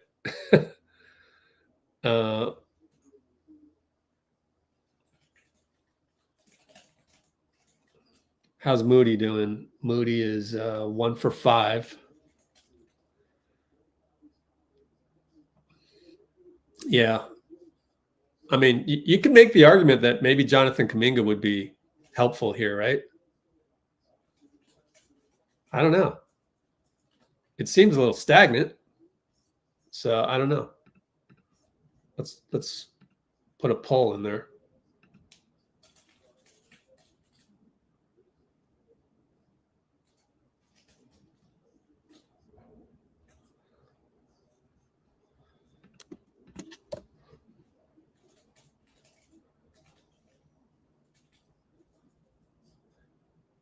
Let's just say second half. Let's not. If you don't know, if you don't have a vote, if you abstain, then just abstain. I'm not sure who I would sub in. Well, now that Draymond has 4 fouls, by the way, especially with 4 fouls, I don't know. That's why they make the big bucks in the NBA. Jimmy left side. Time, it seems like Jimmy bucket time. And he drives hard on Tari, kick it to Gary, one more to BP. BP one-on-one. Jabari shoots a 3. Got it. Wow, BP. Well, if BP can keep hitting that, then okay, then you don't need JK. Wow. 50 apiece. What a shot, man. BP. Wow. Fred for 3. Hits it right back. Dang, man. Fred's hitting tonight. Steph gets a pick from Jimmy. Steph and Dillon. Loses the ball to the other team. Take foul. They didn't call it. Tari throws it away. Wow. They didn't call. I mean, Udoka should be pissed. What a steal, though. Back up top, BP Sengun. Jimmy sets a screen. Back to Jimmy. It's a bad pass. It goes to Sengun. One-on-one Jimmy. Scores. Golly. What a time to be making those mistakes. We've thrown the ball to the other team. I think that's 3 in a row. Wow. These are some bad turnovers, and they always get us. It's no, like, more physical than, I don't get it. Finds Steph up top. Hand grenade time. Goes into the lane. He's stuck. He throws the ball to the other team again. 94 feet. Jimmy hard foul Dillon, and they're going to review that one. No doubt about it. I don't know if it was going to be a flagrant or not, but I told you when we throw the ball away, I said it on the website right here. It goes, it's all about the turnovers, the wildness of Steph Curry. It's not about the physicality. I mean, unless you're telling me the physicality causes us to throw the ball to the other team, I don't know. We can be better than this. So the hard foul by Jimmy, not reviewed. Wow. And he misses a free throw. That's totally reputation, man. Reputation non-call. Would have been a flagrant on Draymond. For sure. This is nuts. What a nutso game. Missed both. Rebound Quentin. Look out. Protect the ball. They didn't teach him that. Steph one-on-one Fred. Jimmy falls down and Steph throws the ball to the other team yet again. And it's 4-on-2, so Sengun gets a dunk. I don't know. It's funny, though. People are probably more mad at Draymond than Steph, but all these turnovers are just absolutely middle school. It is the sole reason we're down by 7. BP and Sengun. And it affects Steph's psyche. Shanked it. Like, Steph doesn't even want to touch the ball now. Halftime buzzer. I mean, all of these turnovers, it's just suddenly, it's like Steph became the worst player on the team.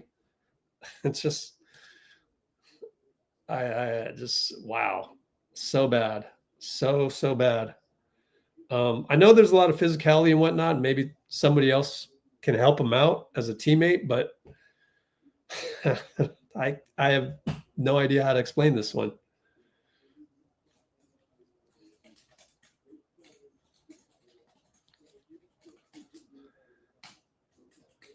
Well, at least we're only down 7, although this is a rock fight. Feels like, feels like 7 is like 14 in the modern NBA. Those are just really bad possessions, right? Am I missing anything? We'll end the poll on JK.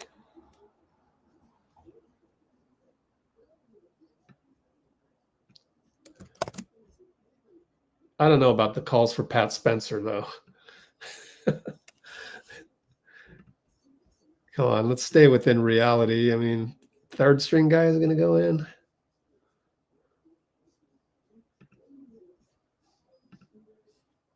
It's not a video game, just, substitute a guy and expect him to perform at the maximum level of his ratings.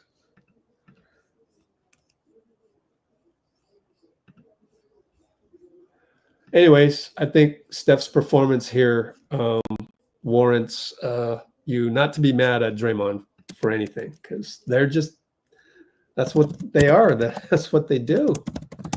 They have struggles like this.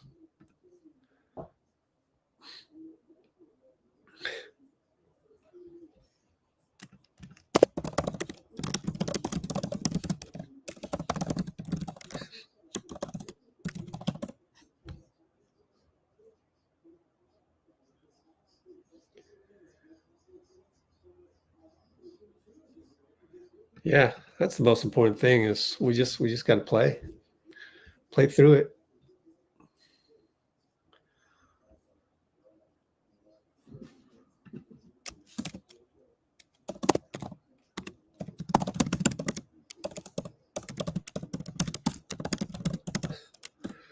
QXPY says, turnovers have been killing us since day one of the dynasty.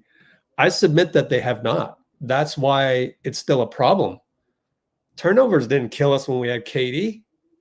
I mean, maybe it killed us in Game 7 when Steph did the infamous, throw the Larry Bryan trophy behind the back to Klay out of bounds, right?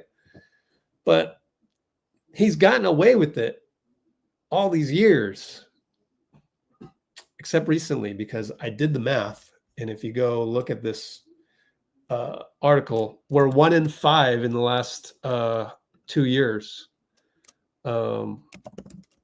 When Steph has 5 turnovers in the last 2 years. In other words, excluding 2022, which we talked about last time on the podcast. We talked about, Dean brought up the fact that we had Klay as a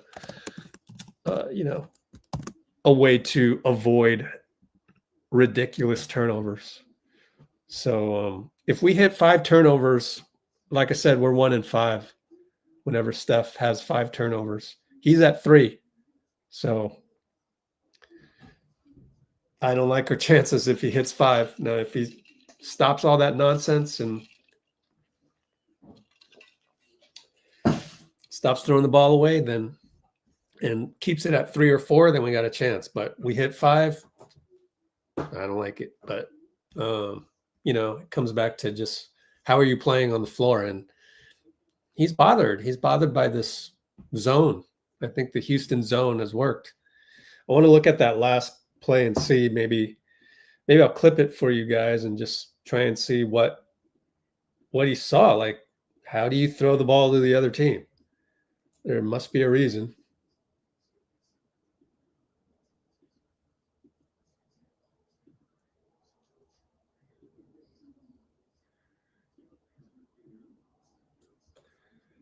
Bunch of throwing the ball to the other team.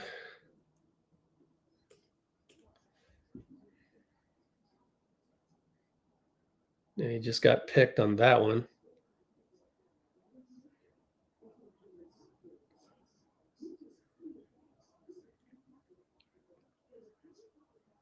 Why doesn't Jimmy demand the ball? He must not be feeling good. Steph just stayed out of the picture after that. His confidence is rattled.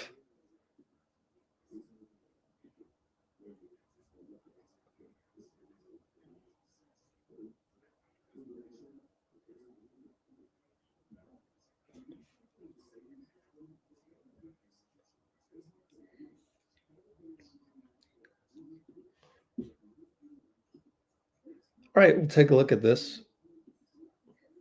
It's kind of funny. I rewatched the Dillon Brooks getting fouled by Jimmy after the Steph throwing of the ball to the other team, and it's like, that's a double reputation non-call. Nothing for Dillon. Oh man, kind of hilarious. Kind of just gotta laugh at it. All right, we'll take a look at this, but I want to set it up. So take a screenshot and we'll take a look at it.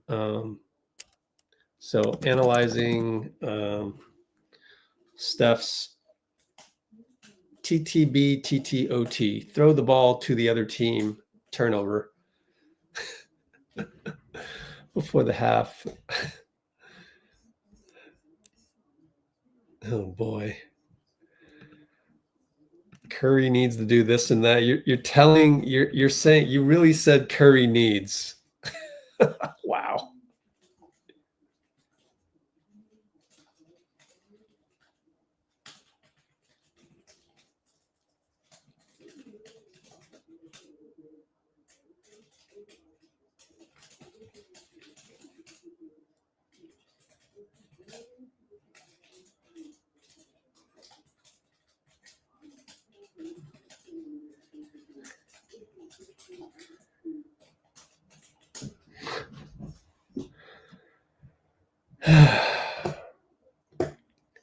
Well, I'm glad to have, some of these handles that I've never seen before asking for other people in the chat to calm down a little. I appreciate that because it's not every day on the internet where you can do that and then not get thrown under the bus yourself, So we welcome the positivity, no doubt about it. But let's just go ahead and try and figure out the real problem here.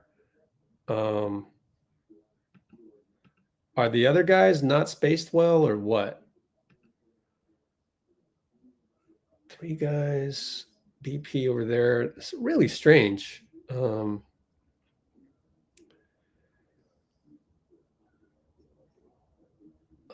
Man, you guys are flying all over the place. I think bottom line, have some faith in your team. Right? Is this where I need to give everyone a tap on the shoulder? Like, because if that's what you need me to do, then I'm doing it. Like, just kind of have some emotional regulation.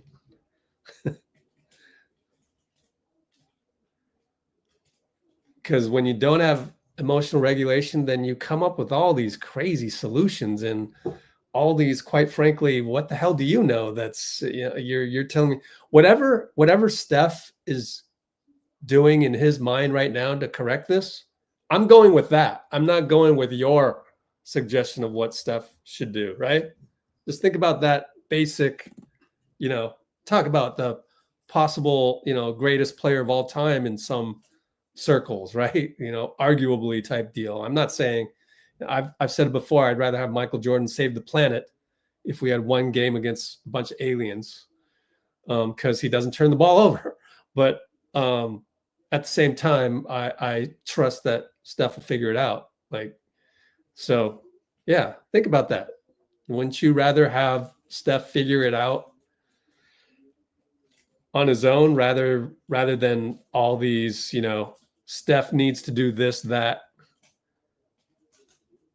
suggestions? Think about it. Grasp reality again. It's called emotional regulation.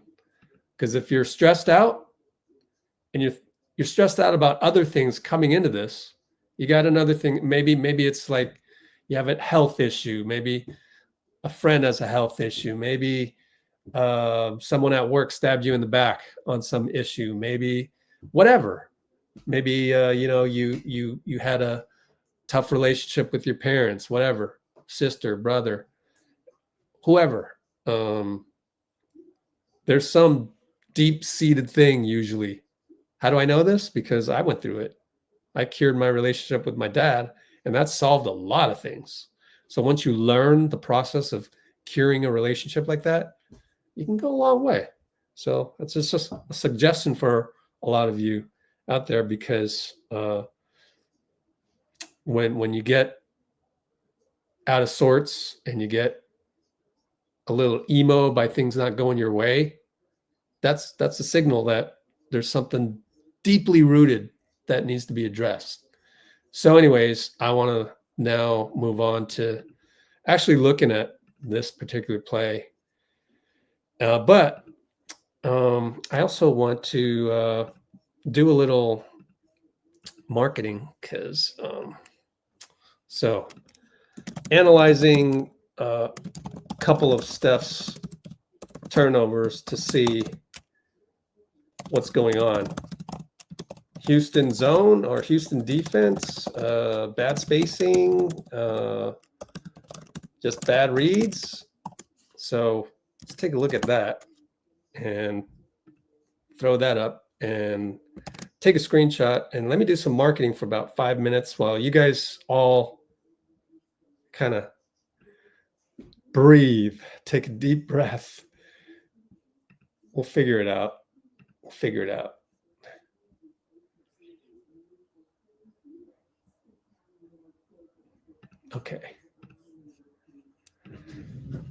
Okay, so I got to use my backup phone. How's Instagram Live going? Nobody. Oh, cool. So then we can just end this.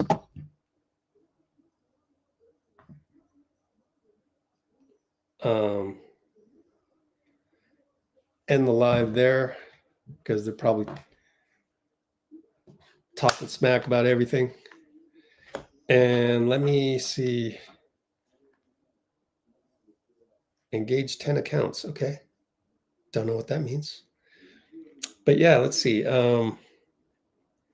Analyzing the last couple turnovers by Steph to see what's the issue. Plus, we'll have post-game coverage later.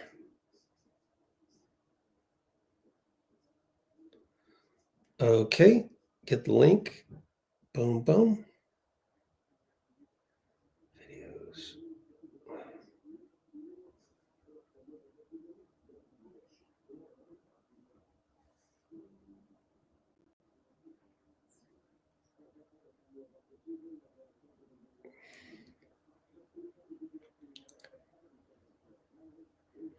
Okay, let's see here.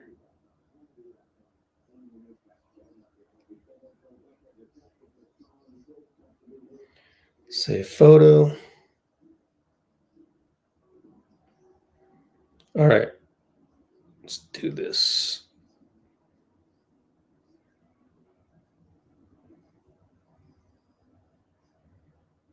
And then we'll get going.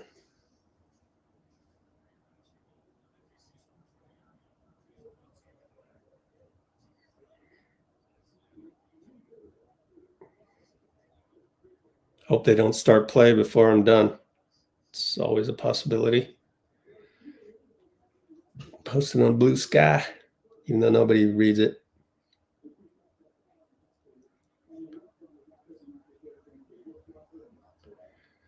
Okay, this one.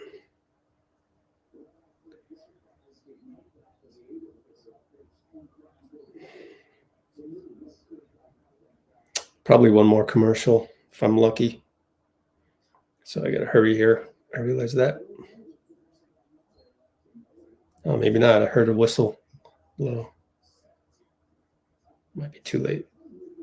But I will analyze this. At the very least, at the next timeout. Because I don't even know the answer. I want to see what the spacing was and all of that. There's extra physicality we're not taking into account. If maybe Jimmy is looking slow or what have you. Don't know. Do one more. And copy that. Okay. I think we're ready.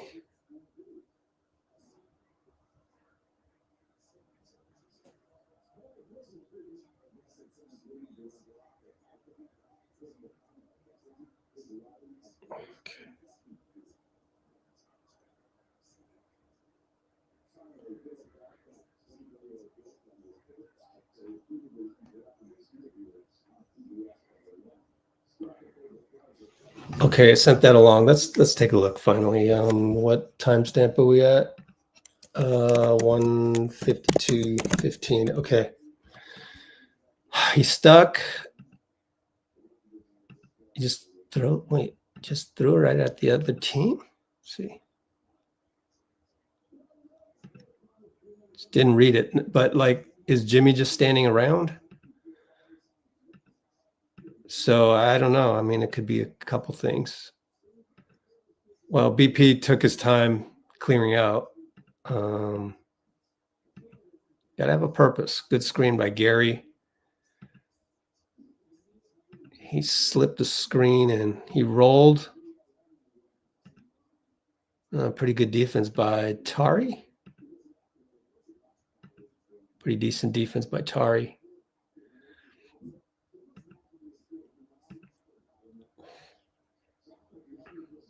Well, he could kick it to BP at this point.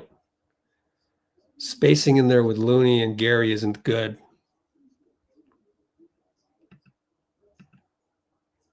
Again, it's not good. I mean, if you're gonna, wow, Looney's in the wrong spot.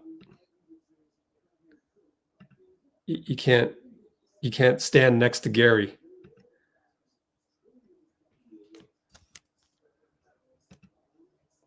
So that one looked bad by Steph, but I don't think Looney helped him out at all. So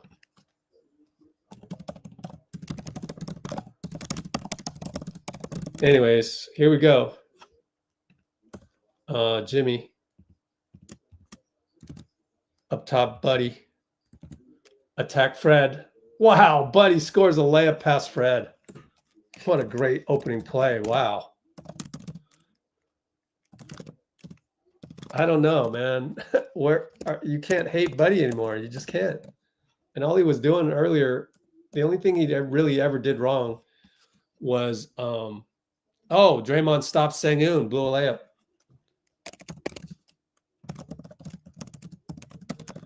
Hand off to Jimmy, trying to turn the corner. Shoots it, banker, good. Line drive.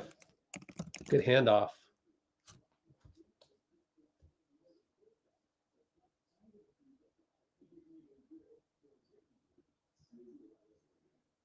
Trying to rewatch that play. Little delay of game situation. I don't know if he called it. Might have. Yeah, good handoff by Buddy. 3-ball. Jalen, no good. Box out. Buddy comes back for another rebound. Great job. Only down by 3. killing me. And 2-ball bucket by Steph. 1 and 1, didn't get it. Udoka timeout. He just 1-on-1 against Jalen. And another one of those off the wrong pivot foot type moves, like he got the 3 last time. Wow.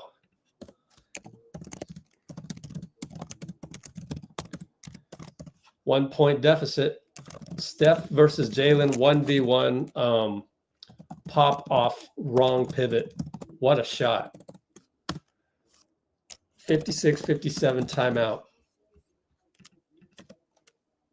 Wow. That's the way you start a half.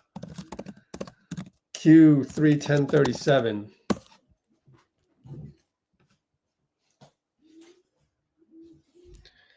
Bloomer, I mean, what do you think?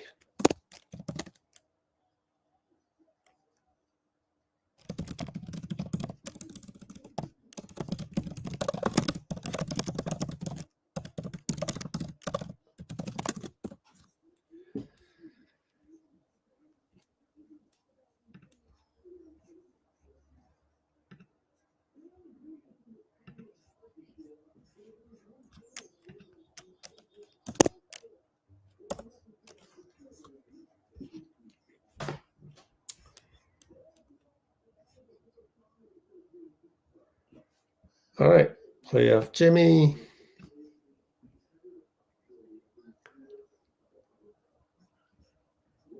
I mean,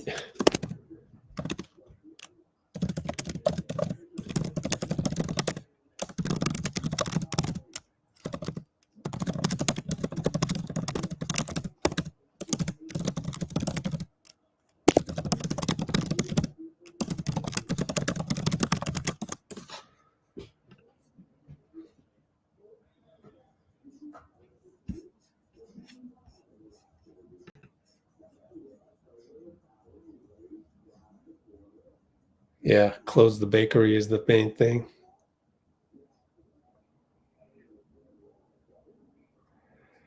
Oh, yeah, when I said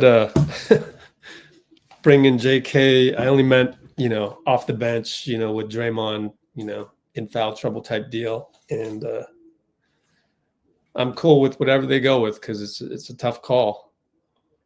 I think 99% of armchair refs out there would have knee jerked themselves into some kind of video game like solution, which is if you're watching this as a video game and there's a player that isn't performing up to their potential, then you just sub them out like that, and it doesn't work that way in real life. So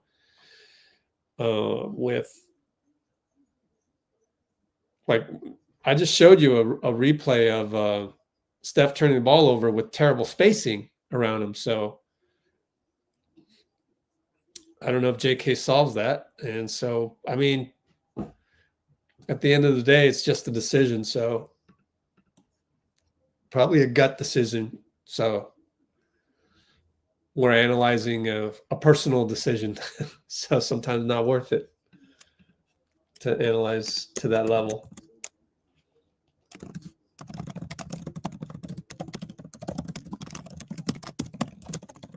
All right. So Amen brings it on Buddy with pretty good defense, Buddy. Wow. His point of attack is suddenly awesome.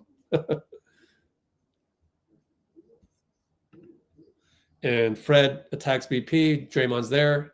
Jalen leaks out. 3-ball no good over Jimmy. Buddy another rebound. He attacks again.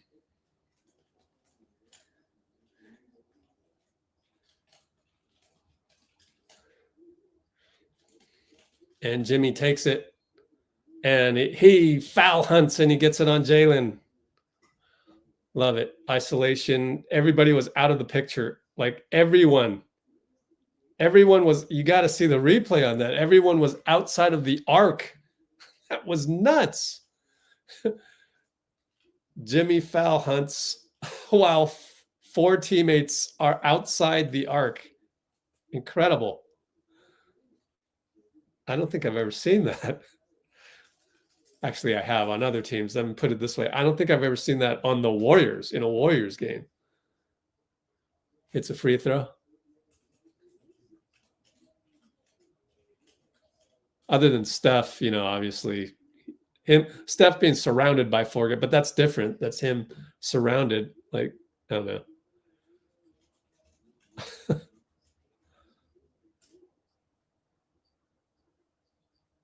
Hits both. We're up by one.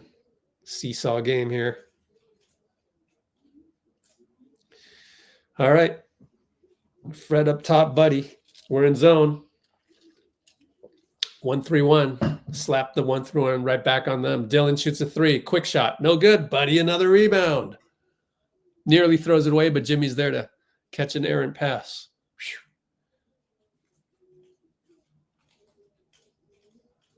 And Jimmy takes it. Buddy's open, and he scores a layup. Buddy cut at the right moment. What a game by Buddy. Up by three. Jalen. And BP knocks it away. Jimmy has it. 4-on-2. They leave him. Oh, that's smart defense, actually. They find Buddy in the corner where he dribbles. He was down low and found it. Back to Draymond. Looking for BP. Wide open, and he smoked the layup. BP smoked the layup. Oh. Man. Those are turnovers, man. Sengun, doubled by BP. Out to Fred. Wrong double. 3-ball. In and out. And we didn't, luckily it was our ball off of that man. Somebody lost somebody there. I think BP screwed up. Wow. Steph was hanging his head already. Well, basketball gods, I don't know how to explain it. Got lucky. Draymond stuck on the right side. Tari over to BP. Sengun isolated. Steph trying to wait for time to cut, and he does. Roll to BP, wide open Jimmy. Corner three, doesn't take it. Back to BP. 3-ball. Good. BP finishes the play. Wow. Way to reset yourself to line it up and confidently make a three. Fred and BP, our offense has finally woken up inside the Sengun or at the nail. BP 101. We've seen this matchup before. Over to Amen. Fakes out Draymond and faked him out too much. Bad defense. And BP, they're saying and one. I don't know, but he got faked out and it's bad D. Yeah, that shouldn't be an and one because he missed. Watch the replay. I don't know. Can't be an and one. They have not given them an and one because they're stuck on 57. So Amen fakes Dray, 5th foul. Oh, golly, Dray, what are you doing? How do you fall for a fake like that with 4 fouls? That just doesn't make sense. Well, he's a DPOY. They're going to give him an and one. Unbelievable. They gift Amen an and one.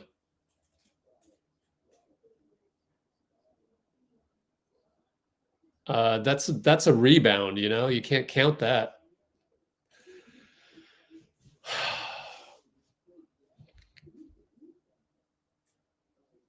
Steph can't believe it. Horrible call.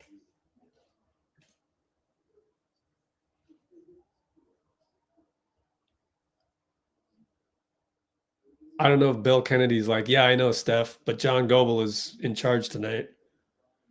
Oh, they went back to 1-1. Thank goodness.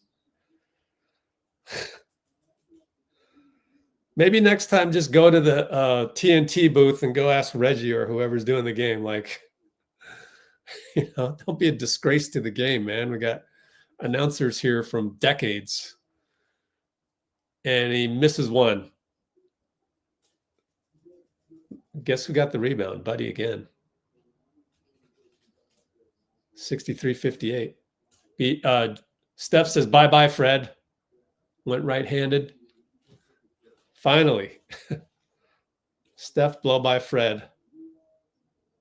Just one-on-one, no pick. Love it. Amen stuck, killed his dribble over to Dillon. We're in the 1-3-1 again. Now it's Amen and QP. Good job over to Tari. Wide open three. Missed it. Steph got it. Dillon jumped too early. Buddy, catch and shoot. Got it. 3-ball good. Assist Steph.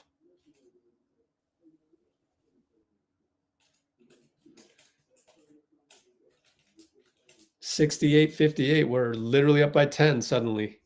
Don't know how we did that. We made shots. I think that's literally what happened. We made shots. And BP had a good shot. Buddy had a good shot. Steph, of course, manufactured a blow-by of Fred. All with, apologize to Buddy. Now, yeah, what a great performance by Buddy, man. Everybody needs to apologize to Buddy. I love it. I love it when haters meet their day and yet they're not going to say anything. They're never going to praise. They're always just going to throw people under the bus. Never positive, only negative stuff. So I love it when it happens, but then crickets. Never hear no mea culpas on social media. Zero. Boom. Alfred.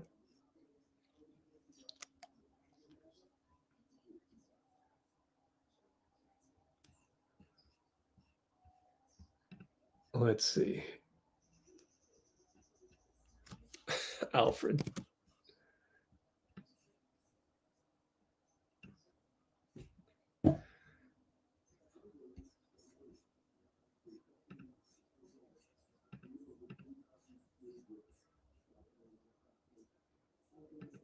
Was it that people wanted Buddy to play like Klay or something? I don't get it. Like Klay has a salary that's twice as much as Buddy.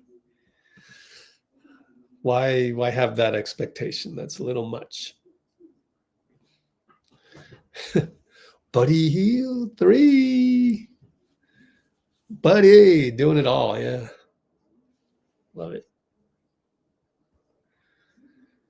I'm sorry to Buddy Hield. There you go. Well, Bloomer, we expect Bloomer has the humanity to apologize, but most people on social media don't. Noberta did. So Robin and Alfred show. I'm sorry, buddy. Nice collection of comments that we've got. See, we kept the faith. We believed in our team. And now we can celebrate with happiness. The people that had to throw other people under the bus, they're celebrating. Their celebration is different. It's like, it's not as your heart isn't as opened. It's like, yeah, you should have been doing that, you know? Like, oh man, come on.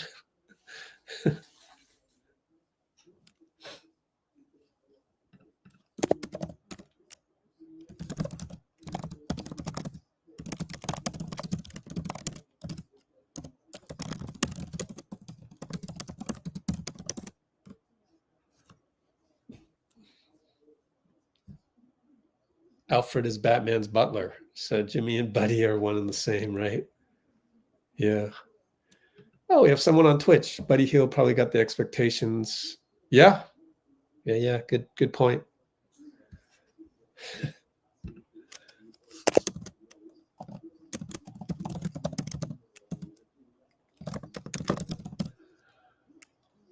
All right.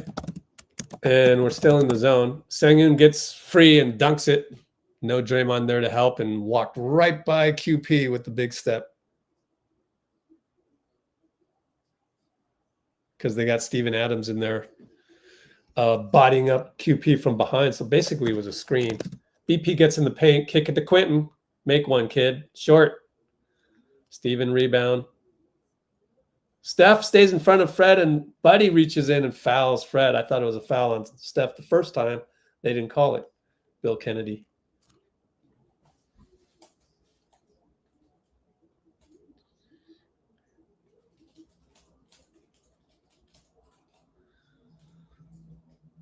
68-60 though. Sengun and Jimmy. Oh boy. Good thing Jimmy's playing. Otherwise, we probably wouldn't have an answer for that. Maybe Looney, but don't have to worry about that.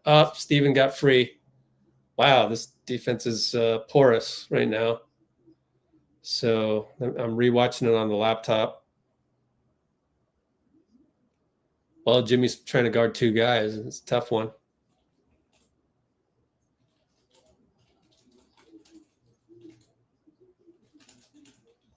And Buddy with the hand grenade. Missed it. Oh, boy. Only up 6. Fred pulls up from 3. Got it. Only up 3. Timeout, Steve.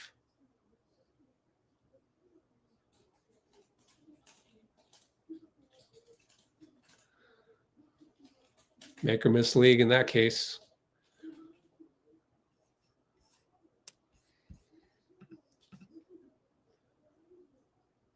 Okay, so it is, pull up the right browser, 68-65. Still leading though. 5:59 to go. I think you got to get Looney in there for the double big. Yep. Man. So they foil this on the double big, even though we went zone on it.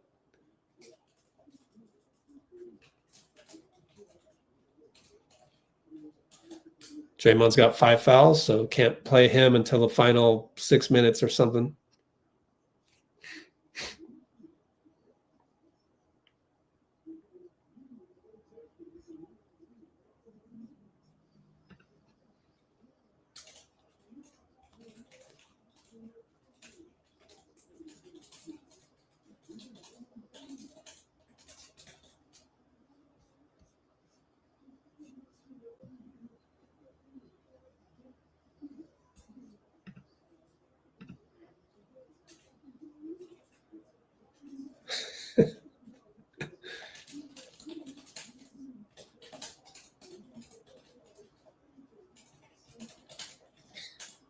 Anyway, Steph up top. TJD, you guessed it. I have to hand it to you. I thought it was going to be Looney. So I must do my apologies. You are correct, sir. Buddy gets a 3, so TJD. Man, I still haven't figured out Steve. I guess sometimes you just got to know that he might pull a fast one on you. TJD checks in. I thought for sure it'd be Looney, but TJD checks in. Buddy 3. Give us a 6-point lead. And Steph picks Fred from behind. Buddy will get the steal maybe if they get it right. Congratulations, Bloomer. You are right. I am wrong. Dead wrong. Golly. I got to add to my knowledge base of Steve on this. Crazy. Maybe because Looney did the bad spacing the last time, remember? At least I did that much, right? And QP and Sengun, late shot clock. He attacks. Oh, he went to dunk it. Oh, but it's a foul. Wow, he went to dunk it with 2 hands. Let's just add that to the highlight reel, even though he didn't finish it. Who cares? Wow, he was going to dunk that. Oh, man.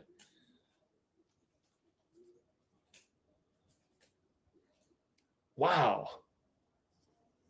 TJD, wow. I called for TJD a couple games ago. Nope, missed a free throw.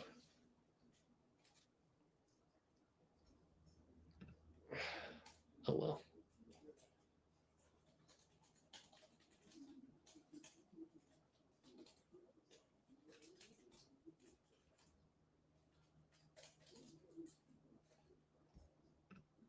All right, missed the free throw. Made that one. Up by 7. All that, we're up by 7. Feeling good about that. And we got Jimmy and Draymond on the bench. Fred gets around 2 big screens and bad screen. BP sold it. Steven Adams foul on the screen.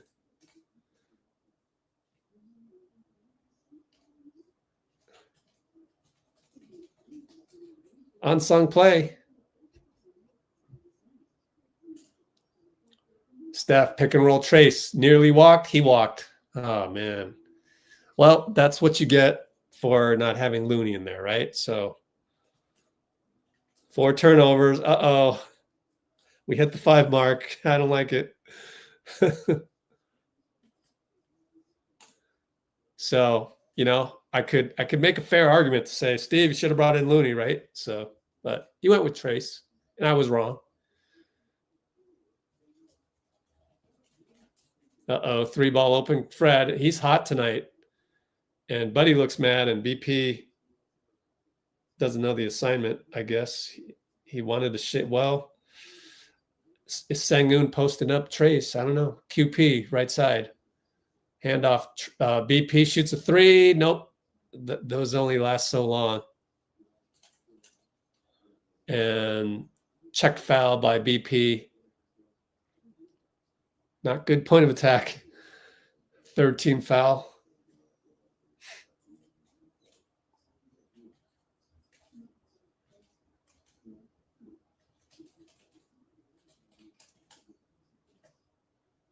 Trace coming out. Jimmy's in. I don't know. I didn't get to see who he dapped it up with. Or watch the replay. No, QP. He's in for QP. So Trace will stay in. Gary's in. Only up by 4. Sengun 1-on-1 Jimmy. Oh, boy. Giving up 6 inches. Oh, Jimmy picks it. Oh, it goes right to Fred. Reset. Post him up again. Sengun Jimmy scores. Dillon wanted an and 1. Arguing. Nothing there. 3rd quarter. 3:40 to go. Steph pick and roll Jimmy. Steph and Dillon way out there. Jimmy's at the nail elbow with Fred, but Sengun's there to double. Switch to Sengun. 1-on-1. Jimmy. Check, no call. But went to BP. Fadeaway 2. BP scores on the spin fade. Wow.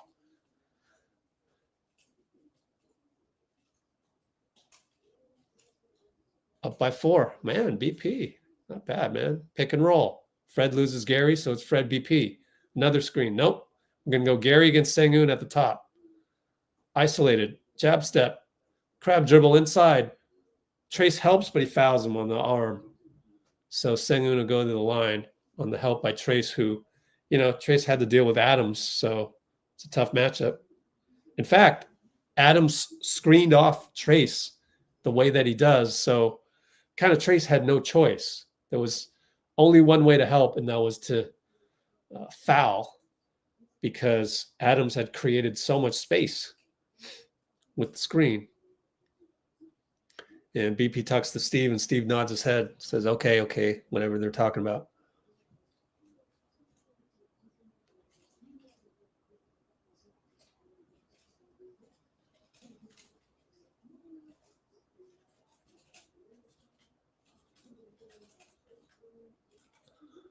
Missed it. Gary tapped, but bodies fly. It might be a foul on Trace against Steven Adams, who seems to be hurt. Yep. Fouls on 32. Oh, man. So he made it, then he missed it, but Adams draw foul on Trace. But he's an under 50% free throw shooter, so we'll see. Wow, I don't know how that's a foul. I mean, they're just jousting down there. What are you going to do? I mean, look 50-50 to me. In which case, don't call a foul.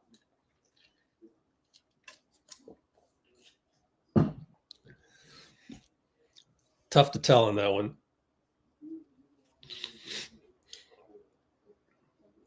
Adams misses a free throw.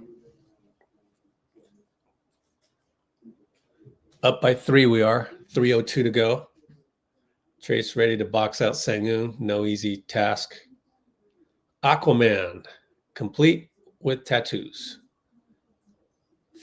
Some, you know, basically less tattoos than actual Aquaman from DCU, though.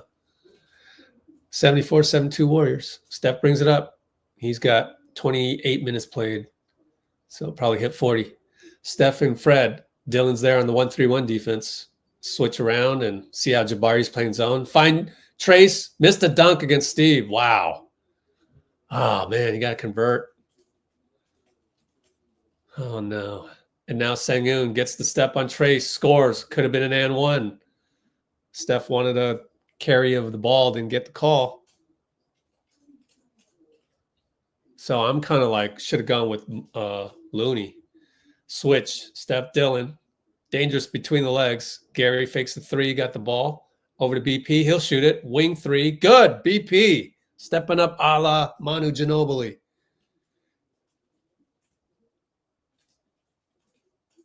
Up by three. Hitting threes. BP is. Sengun and Trace. Here we go again. Isolated. Jab step. Gonna crab dribble. Fake a jump hook. Steph says he got all ball. Fraher called the foul on Steph. And Steph's like, no, review this. I got all ball. Let's see. I don't know. The fast replay looked like he got wrist. I'm being honest with you, just rewatching the fast replay on my laptop. Ruben doesn't know. Ruben says 50-50. You got to go with Steph. I don't blame Steve for going with Steph. You can't not go with it. And the slow motion replay, oh yeah, looks like clean. Looks clean. I don't know how Ruben would go. I don't know. Wow. So Sengun, jump hook spin, TJD, foul by Steph, all ball on replay. What, can we not challenge?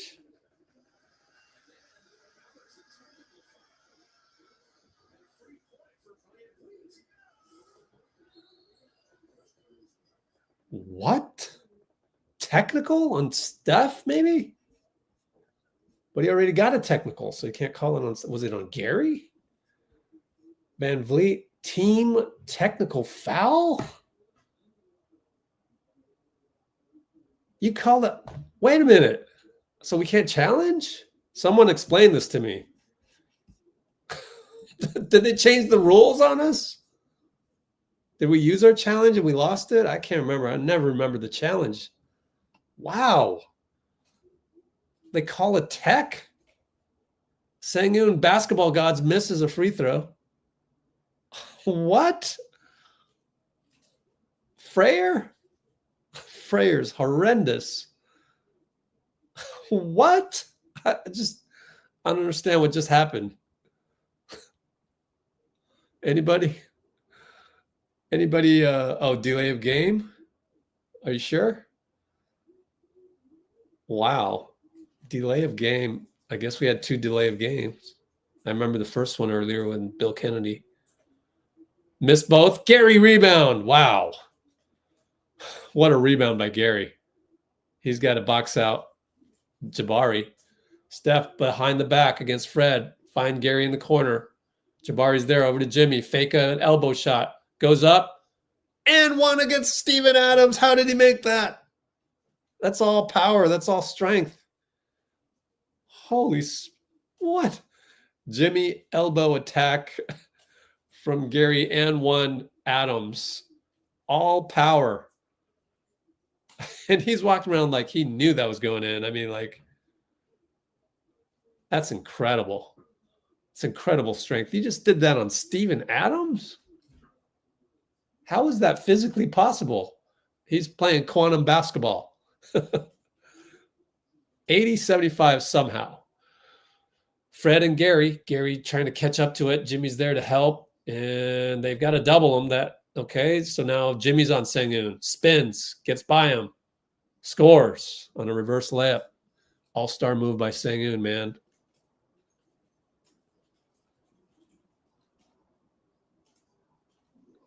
Jimmy fakes a pass. Gary over to Buddy. Catch and shoot. No good.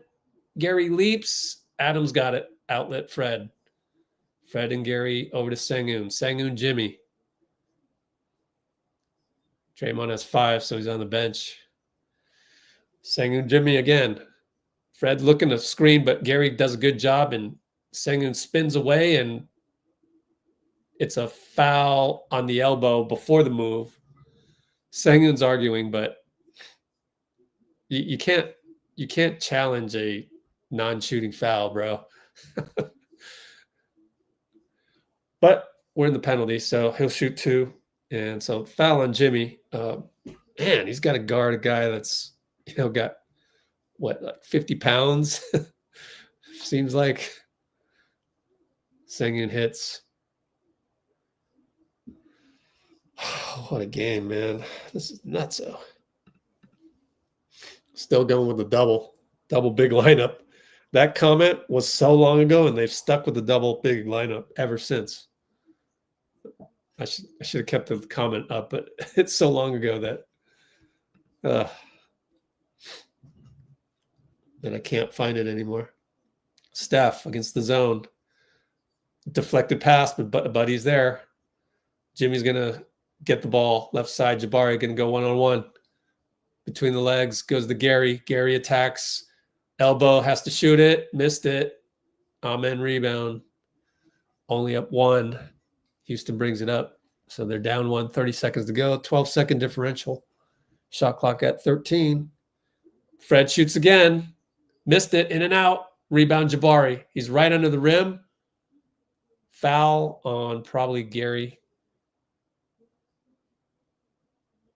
And Jabari's like, yeah, go ahead and shoot it. I'll get the rebound. Foul on Gary, I guess. Man, Fred, let's take a moment to look at Fred's stats, man. This guy isn't missing tonight. 6 for 9. Dang. Oh, Gary got a lot of hand, but he got some wrist on Jabari. How did Gary get that tall on the wingspan of Jabari? Amazing. Misses a free throw. So good job by Gary just to disrupt just a little bit because he missed a free throw.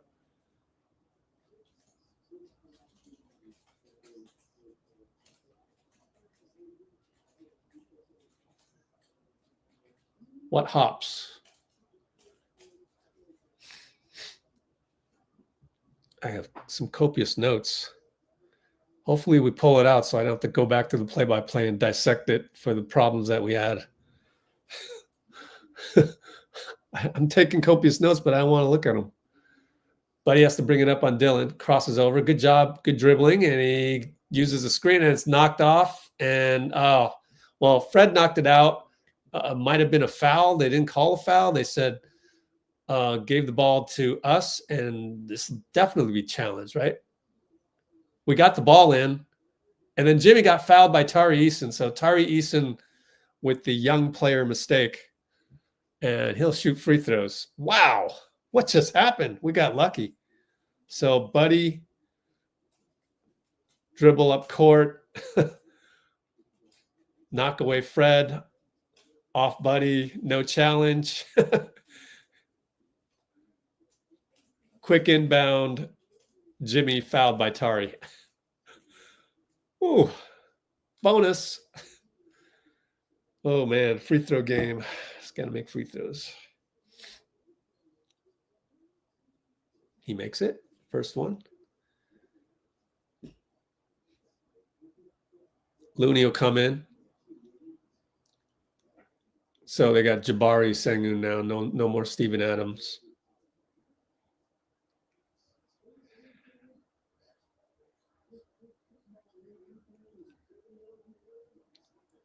Posting TJD was +8. Didn't feel like it. Felt like Trace fouled him a couple times. I don't know, though. Jimmy hits both. Up by 2, 8 seconds left. Sengun will bring it up on Looney. Sheesh. He spins again. He hooks. No good. Jabari put back. No good. Sengun put back. No good. Looney did his job. He got in the way. Sengun just missed it. Wow. Sengun all-star move versus Loon miss. Jabari put back miss. Give Looney some flowers. Thank you. That's an unsung play right there. Even though it was, felt like Sengun just missed it, like versus Looney did anything special. But he gets the credit for that. 82-80 end of Q3. Whew, man. Yeah, Bloomer's right. Without Draymond, we held up. We held up without Draymond. That's incredible.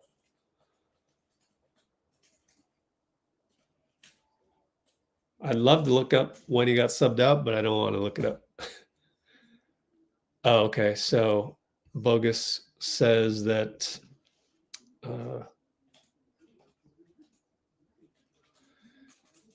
QP and TJD was a +8.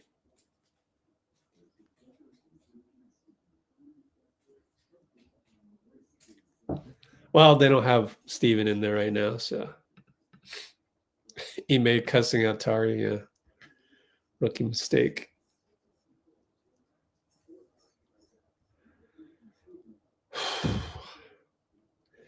We got to have a big fourth quarter, or we could just play solid defense. Don't necessarily, like Robbie's saying, defense. Well, anyways, good job by everyone in the comments to keep the sanity. That was an emotional quarter that played with our emotional regulation. And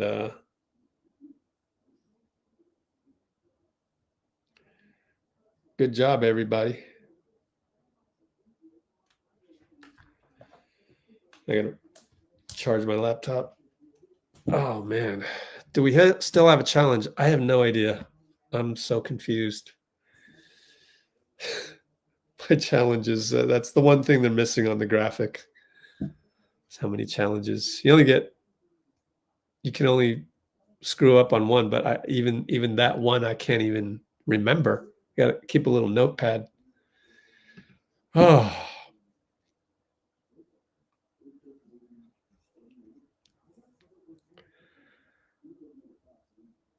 They're going to hunt for that 6th foul. Man. Well, Draymond does a pretty good job when he really wants to, I think, to avoid fouling. I think he has the ability to avoid fouling. Let's do a poll and see what you think. Do you think Dray can avoid his 6th? Yes or no?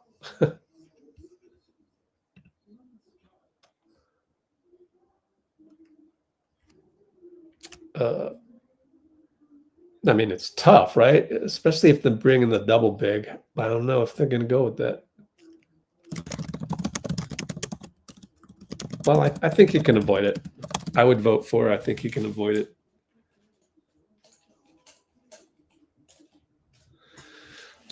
Yes is only 50%, although I can't check if the no's are like 34% or whatever. I'm not sure. Moody's in the game.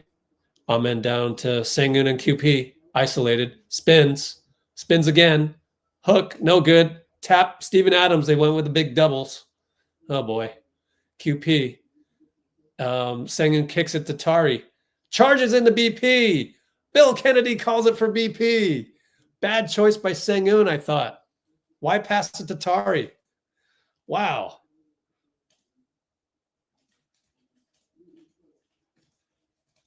Wow, BP. Bill Kennedy with the call. BP up top, amen. Over to QP. Steph's on the bench. QP over to Jimmy. They switch over. QP's open. Nope. Get guarded by amen. BP now. Hand grenade. Over amen. Got it. 3-ball. Going sideways.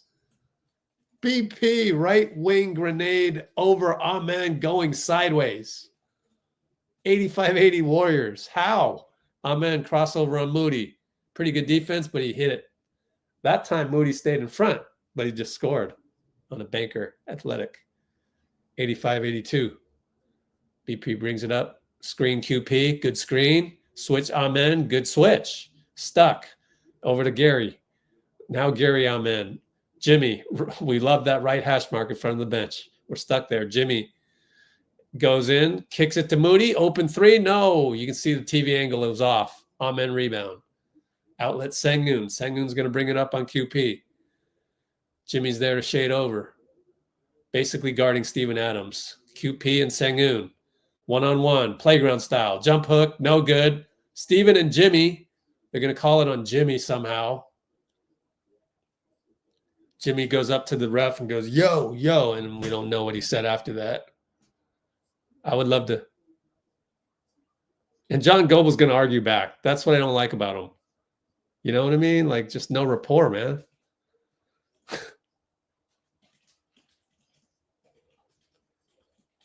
How is it ever good that the ref will yell back? I don't get that. Sengun and QP up top. Isolated. Everybody down low. Attacks him. Lefty. Scores. Quite easily, actually. Another all-star move. Up by only one. Steph at 30 minutes. We're at 10 minutes to go. Jimmy hits a three. Right wing. Line drive rattle. Wow. Catch and shoot. Craziness. Up by 4. Amen gets downhill. Attacks QP. Scores. It's not athletic enough. Whoever it may be. Whether it's, I mean, maybe Trace could, but I don't think that'll work. You need the spacing on offense, especially without Steph. QP, catch and shoot. Ashmark, air ball. Oh, my.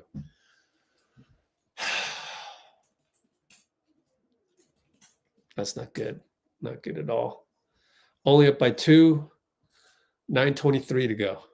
Sengun again. GP meets him. We're in the zone, though. Over to Jalen.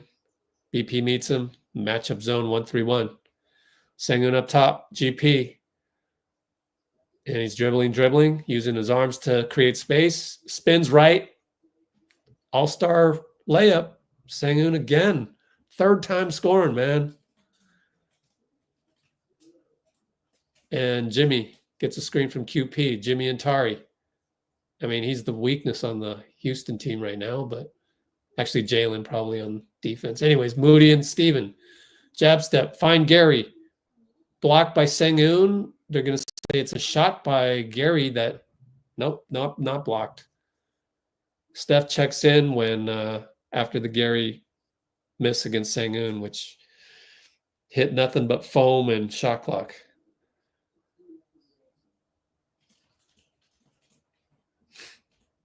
Tied up, 88 apiece. Moody comes out.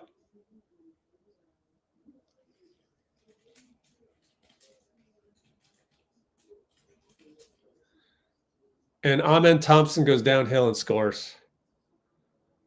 We didn't even get to really see it because we wanted to look at Draymond on the exercise bike for some strange reason, NBC. We don't know who he beat on the point of attack. Might have been Gary. Lefty sling to BP at the nail over to Jimmy. Back to BP. Corner, Steven Adams. Jimmy now. Jimmy attacks Sengun. Spins. What a spin. Hangs. Misses it. Gary tips it in with the timing to tie it up.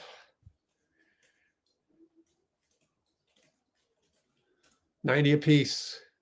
What a game. That's an unsung play. Sengun and Post. Post needs to suddenly become a great defender.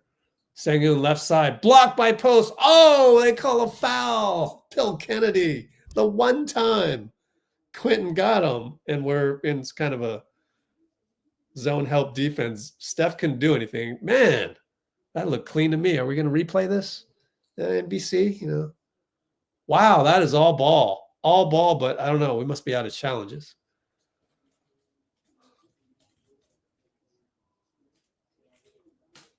Craziness. All ball. What are you looking at, Bill Kennedy? Hits a free throw. Houston fighting for their lives. They have a lead of 1, 91-90. This is nuts. What a nutso game. Draymond finally comes in. QP comes out, so TNT didn't show the replay. I mean, it was clear. We must be out of challenges. I don't understand it. Are we out of anybody know?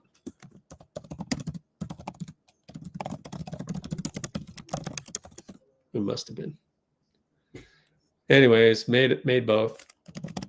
Down by 2. Steph's in it though. Screen by Jimmy. Pull up 3 over 2 guys. Oh, he shanked it out of bounds. Wasn't even close.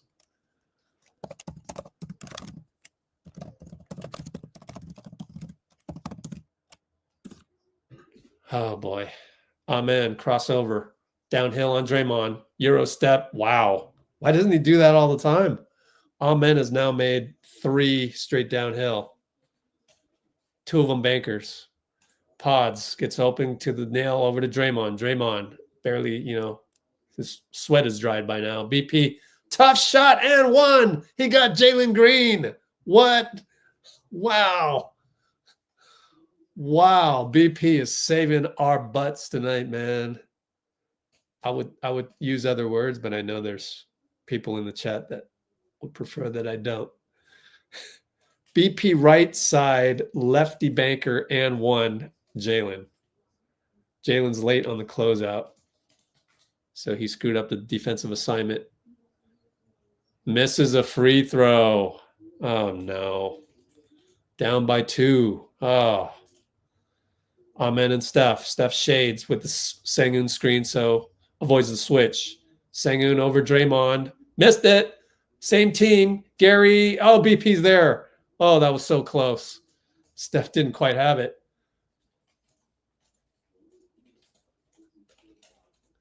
Jimmy right side. It's got Steven Adams and Sengun. Out to Draymond. Wide open 3. Short air ball. Unbelievable. 2 feet short of the rim.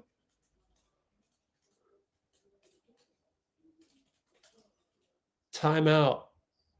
Was it timeout Udoka or probably Udoka? No, we took a timeout. Strangely.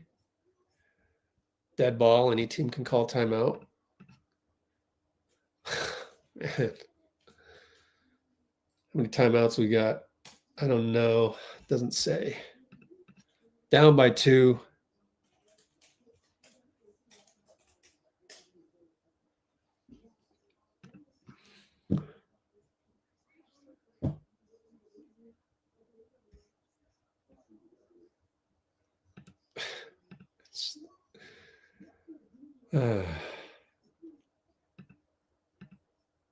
That's a good shot by Draymond. He just airballed it.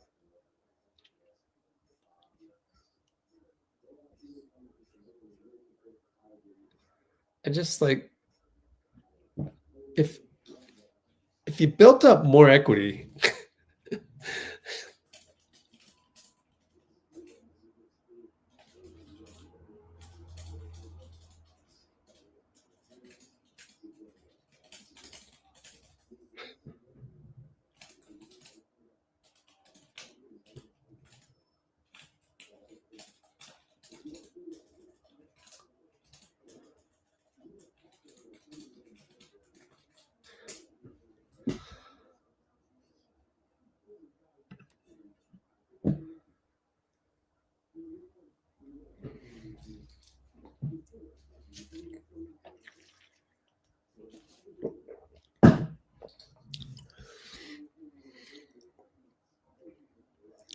we have kind of played subpar. I mean, that's another way to look at it, right?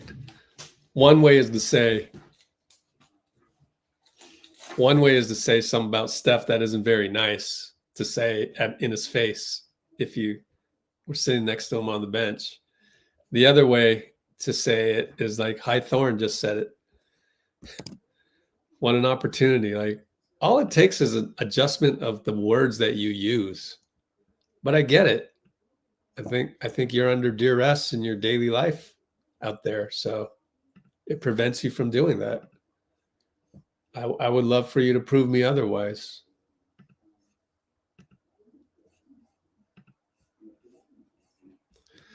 You keep practicing saying the words that are constructive, then your life becomes constructive. It just does. It becomes the norm. Everything starts to go right instead of everything starts to go wrong. And I can tell Big Thorn, a lot of things go right just because of the mentality.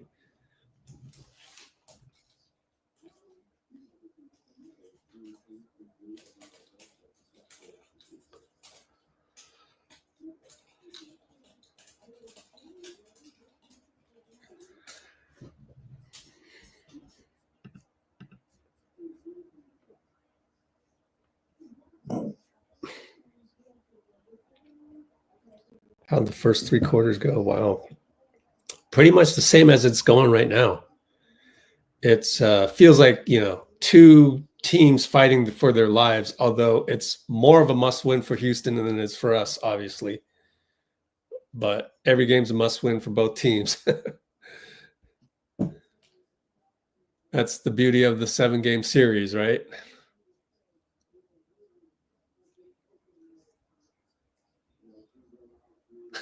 Dillon Brooks talking to Tari Easton on the bench. Well, thank you for the comedy.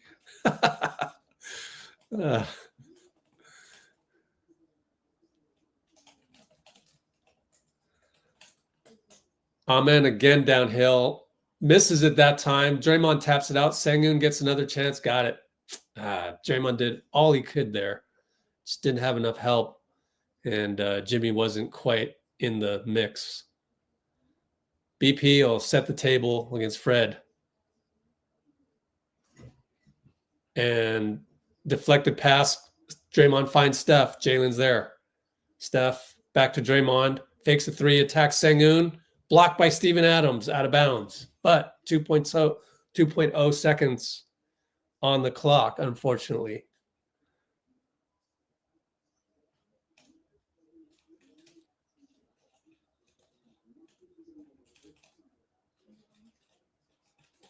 Down by 6, down by 4, my fault. Down by 4, 96-92. That's what screwed me up. BP to inbound. Finds Steph against Sengun. Fake a 3. Sidestep flyby. Got it! It went in even though the trajectory didn't look like it was going in.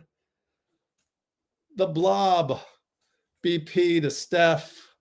Flyby Sengun. Wow. Down by 1. Sengun right side.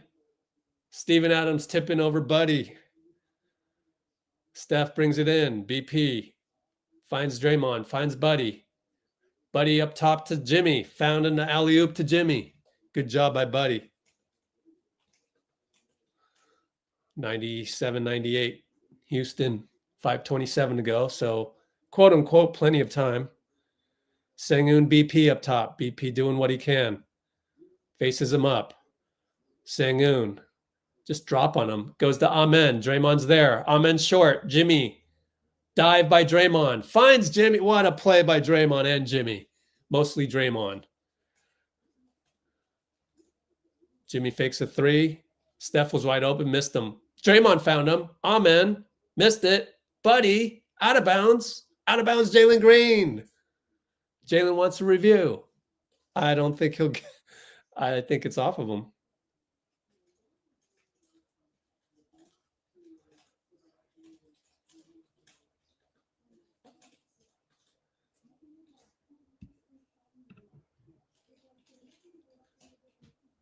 And are they going to challenge this? Wow, let me see. Good on him. Juke him out. Pump. Nope. Baseline inbound. Dray came out. Offense, defense. Looney's in there. Jimmy ISO'd with Fred. We give him space. Jimmy, he's not going to get a double. Spins by him. Blocked by Steven Adams.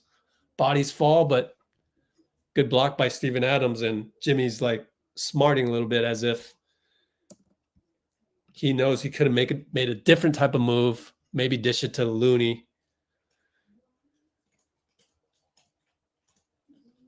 We're going to have another baseline inbounds. Fred demanding that Amen guard Jimmy. Steph with a pick. Oh, he's wide open. BP missed him. Go out to Buddy. Buddy goes by Sengun. Lefty lay. Missed it. BP rebound. Finds Steph. Found him. Up top Steph. Bye-bye Amen. Over to BP. Corner 3. Missed it. Amen rebound. Ah, what a sequence. Huge sequence. Wow. Now we got a Hackett, Steven Adams.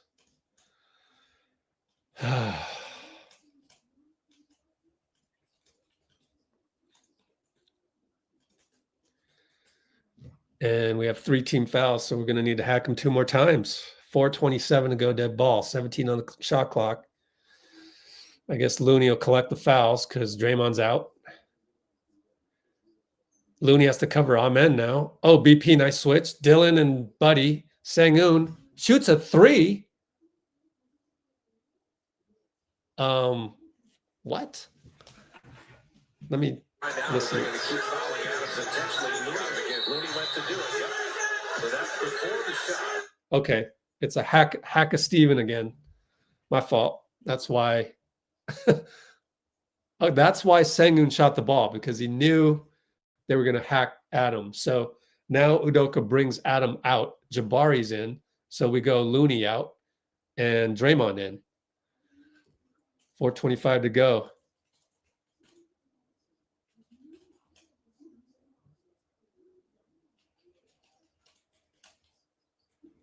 Up top, Sengun and Draymond. Handoff Fred. Sidestep 3. He got another one. He's on fire today. 7 for 10, I believe.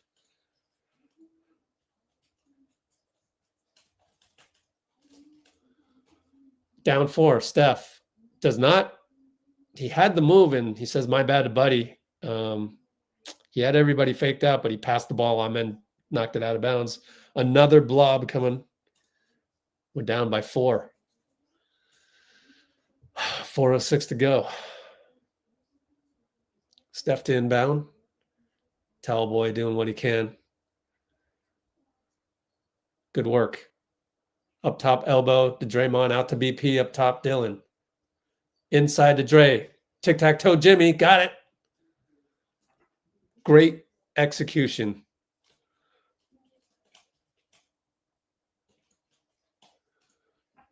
Down by 2. Need a stop. Fred goes by Buddy. Draymond has to help. Sengun wide open. Buddy and Sengun. Spins. Misses it. Draymond rebound. Wow, what a miss by Sengun. Buddy gets it. Sidestep 3 over Sengun. He got it. Buddy's on fire. Wow. Catch and fly by. Sengun. What? We're up by 1. Incredible. 3:17. Timeout. 3:18. My fault. Wow, Buddy. The Buddy redemption game. Buddy playing like he's Klay Thompson. What? Wow, man. Wow. Wow. This is crazy. Crazy. We can end the poll on the... I better not end the poll, right? The moment I end the poll, Draymond will get a 6th. I can't end the poll right now. There you go. Clutch bucket. Oh, man. Buddy Hield. What? Wow. Can I say that? Playing like Klay? Can I say that actually? Producing on defense. Alfred, we know who you are. We know Alfred's secret identity. That's a joke. Dad joke.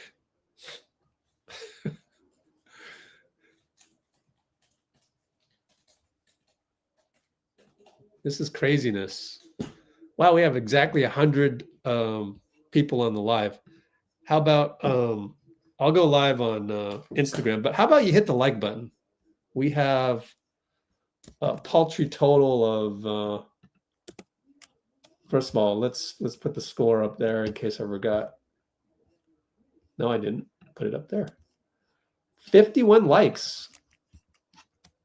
Can we try to up the likes to almost as much concurrence? 51 likes, 100 concurrence, 102. Hit the like button. Or maybe buy me a coffee, right? Buymeacoffee.com. I got to get the Discord going. I'm going to do some free trials. Get you guys hooked. Man. We'll go live on Insta again. Let's see. Can I even go live? Will they let me? Gone live so many times. All right. Game 4, play-by-play. Then post-game Q&As.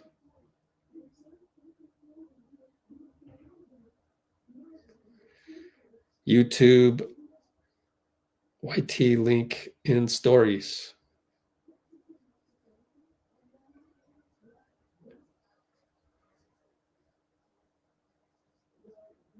What an epic, epic game, man. Epic game.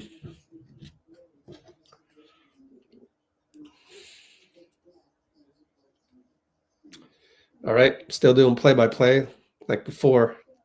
Instagram, in case anybody joins us. Let's try to pin that comment. And I'll switch it around so that you can see my screen. But it's basically we're on YouTube. So we're on YouTube. That's where I'll engage with you. I'm going to do play-by-play anyways, and then we'll do the post-game interviews. So nail-biting time. We're doing a poll on YouTube where it says, do you think Dray can avoid his sixth? And I don't want to end the poll because I feel like I end it, he'll get his sixth. Fred, and we're in zone again. Look at Steph. See, he's playing zone, not even guarding Dillon. 3-ball Jabari, missed it. Rebound, Draymond, huge rebound. He has to fight through Dillon, and he gets it to Steph. What a rebound. What a miss by Jabari. BP over to Draymond. Gets it to Steph. Steph and sengun, Dillon doubles. Over to Draymond. Nail. Over to BP. 3-ball, way off. You can see it. Jimmy, rebound. Jimmy got a rebound. Over to Buddy. Missed it. Oh, amen, rebound. Oh, man.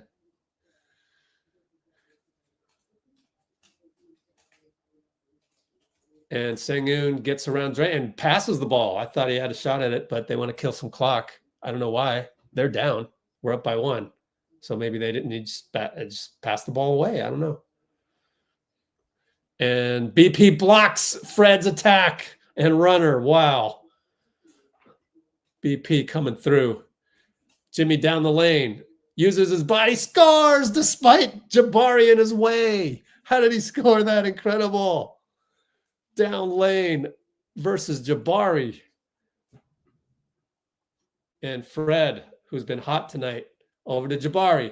Jimmy on him. Out to Fred. Throws it away. Jabari is a deer in the headlights. Oh, man. What a game by BP tonight, man. Wow. Everybody called for Udoka to bring in Jabari. He does, and Jabari is screwed up a couple times.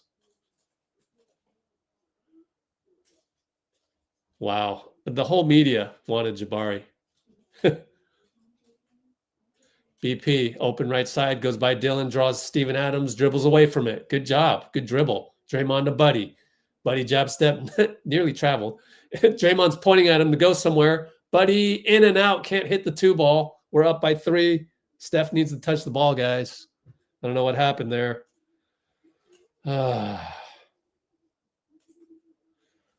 Uh-oh, Fred for 3, 8 for 11. He hit another one. Tie ball game. 1:19 to go. This is nuts.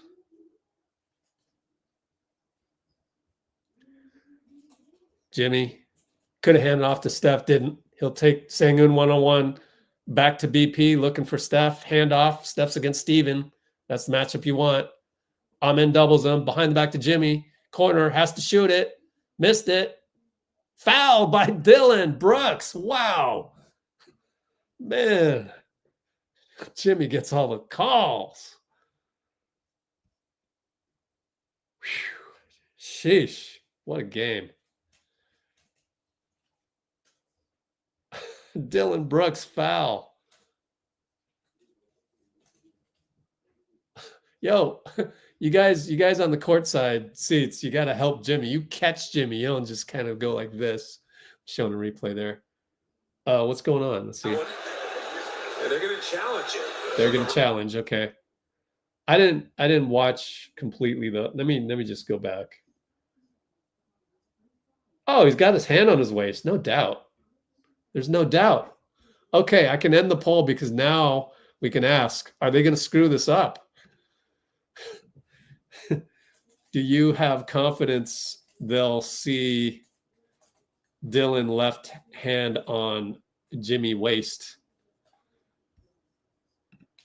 No. Keystone Cops. Yes, somehow. Or, I don't know, maybe abstain. Pretty clearly a foul for me. I think I'd almost vote no confidence, though. John Goble. It's 50-50. What's the difference? Flip a coin. Meanwhile, the voting for Draymond was that you thought he would get a 6th. Wow. You guys don't have confidence in Draymond? What? Oh, wow.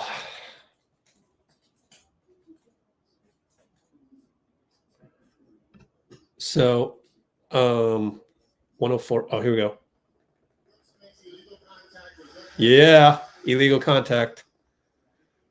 Well, they had to challenge it. I don't blame Ime for doing that. You just got to try. You know, it's going to be 3 shots. So, 104 apiece, 58.7.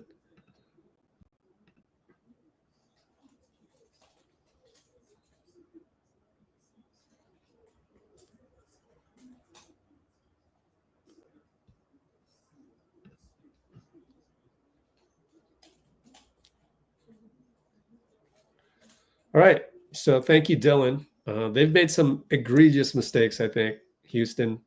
Jabari's threw the ball away one time. And oh, it's going to be a side out? Whoa, what is the ruling on this? Well, you never know. There's still 58 seconds left in the game. You still got a timeout, Ford. I guess he was fouled before the shot. I don't know. Yeah, Amen's a tries to get okay. Jimmy's going to shoot it. Okay, what just happened? Why was it not free throws? I don't. Whatever. I missed it. Jimmy to the line. Hits it, rattles it in. Wow. Golly, this guy has a flair for the dramatic. I believe 2 more coming, right? Looks like it. Hits another one. We're up by 2. Steph's on the bench. Offense, defense. So we will definitely call timeout if we get a rebound. Hits all 3. 107, 104.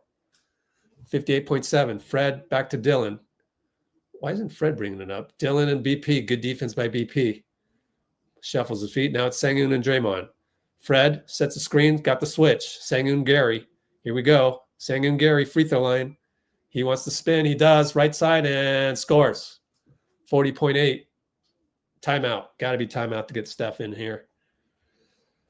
So Sengun beats Gary. Spin right side. 107, 106. Sub Steph in because he was out for defense.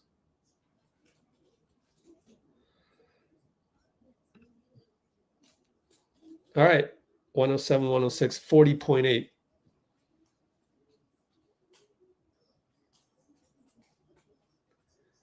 Why do you say Curry wake up? I feel like that's rude.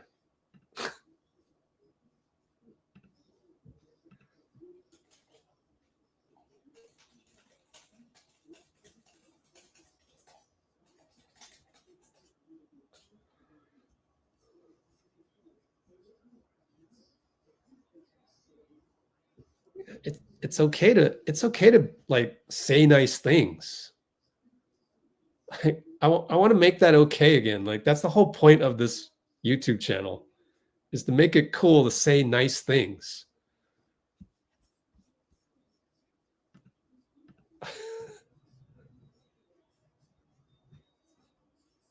Wake up implies that he's sleeping. But I guess we could argue that back and forth, but I would never say that to Steph if I'm on the bench. Yo, Steph, wake up, man. Wake up. Nah, you can use different words. Go, Steph. You got this, Steph. Let's go. Make that cool rather than the thing you said. And your moniker's made in heaven. How's that made in heaven? I've never understood that, but it's all good. You're about 40% positive usually. Just calling the spade a spade. Prove me otherwise. Jimmy up top. Tari Eason. 20 seconds. Shot clock. 17 differential. Jimmy will take Tari one-on-one. Spin at the elbow. Dillon shows. Jimmy misses it. Out of bounds Dillon. Draymond was there. Good job by Dray to get the out of bounds on Dillon.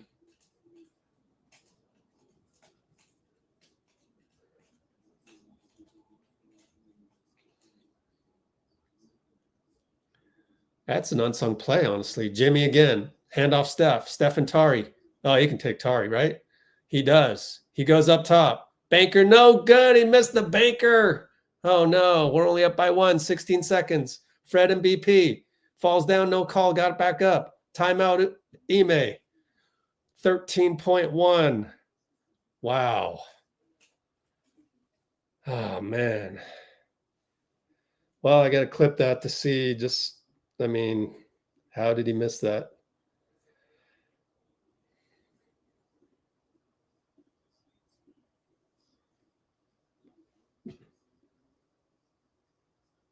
Watch it again.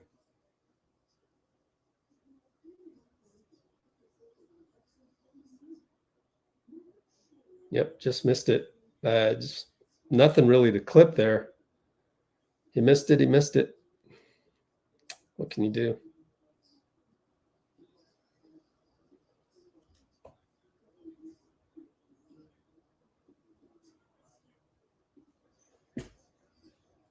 Runner banker just missed.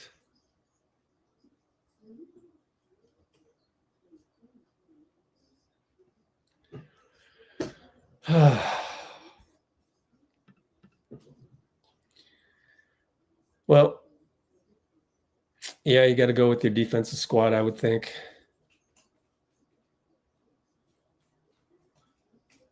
$13.1. If you have a bad feeling, don't say it.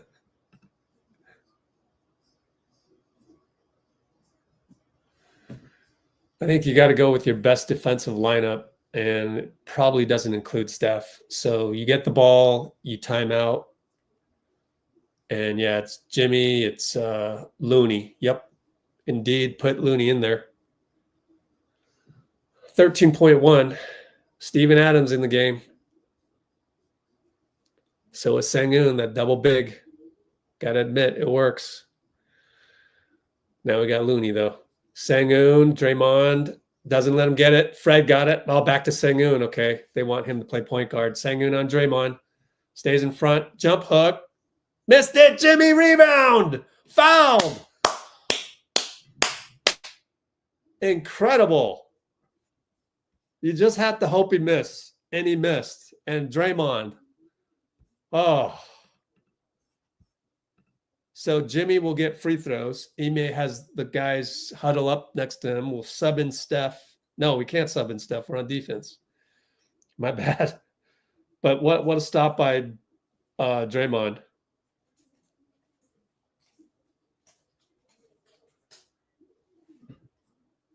Well, these are tough free throws. These are clutch. Make sure they have no timeouts. Houston, no timeouts. At least I can thank NBC Sports Bay Area for having that. I don't know if TNT has that or not. So I guess Steph's going to come in just in case the ball. I don't know. We have a timeout, though. Jimmy hits a free throw. I try to talk my way out of watching it. We're up by 2. 4 seconds to go the length of the court. Do you foul? I think you got to foul if we're up by 3. I mean, if we're up by 3, I think you should foul. But they have the too big lineup. Don't foul. Jimmy hits it. They got no timeouts. We're up by 3. Here we go. Singing to inbound. Gary checks Fred. Uh-oh, Fred against Looney. Shoots it. Missed it. We win. Wow. What a game by Fred, though, man. You tip your hat. Wow. Woo-wee. Oh, what a game. A game for the ages, my friends. I'm glad you were here. I forgot to, sorry about that, Kimbo. I forgot to tell people to don't spoil. Everything just happened so quickly. Oh man, oh man, oh man. TNT will get Jimmy. If you're on TNT, stick with Jimmy. I'm going to stick with NBC Sports. Wow, I have no words, and I'm just happy we won. I don't care how it got done. I don't care how close. I don't care if Fred VanVleet got 8 threes. Look at Looney. Give Looney some props. That's also an unsung play. Just hustling his butt. Looney hustle. Fred miss. Give him credit. That's an unsung play too on the replay as we're watching it. Man. What was Fred 8 for 12, was he? 8 for 12. What a performance by Fred. We've been on the wrong end of that. Here's Brandon. Can you even describe what this game was like? It was electric. Chase was on fire tonight, and we know the odds when we get up 3-1 instead of 2-2. And so to protect home court and not have to win 1 out of 3, hopefully you just get it done on Wednesday. But Chase was amazing. Fans are great. This is crazy. The way you guys play, the way the Warriors like to play with a ball movement, it benefits you so much. You react to drives, and Jimmy Butler, whoever it is, so well, driving off of those, running through the catch. Talk to me about what you're seeing moving off the ball, because your little subtle reactions and subtle movements set you up for success. Yeah, I think, the honest answer, it's like a zone defense in football, and it's just like how you find the pockets. And knowing that a lot of the times, even though they're in zone, they're going to follow Steph more than they should. You just find open pockets. And I think for me, playing in the middle, moving baseline to baseline, corner to corner, and then a lot of times that Sengun and Adams in with the zone. And so it's easy to tap off closeouts off them, make someone else react to you, and then either finish the play or create for somebody else. We've complimented your toughness. You had the broken nose. You had the injuries. You came back phenomenal both times. How about Jimmy Butler's toughness and the game he had playing 40 minutes after that fall he sustained in Houston? Yeah, he's a gamer. That's why some players love him, some players hate him. If you're not built for this and you're not a tough player, you're not gonna like him. But if you're like most of us in the locker room, tough, want to win, do everything we can to help the team win. We love the guy. Speaking of the way you're built, you're one of the most confident people on the Warriors. Talk to me about the season you've had, and you've always trusted the work. You've never lost your confidence. For a second-year guy, to play the way you did, to play the way you're playing in a playoff series, I mean, that is super commendable. Where does that confidence come from for you? I think it's the work, and I know I'm built for this.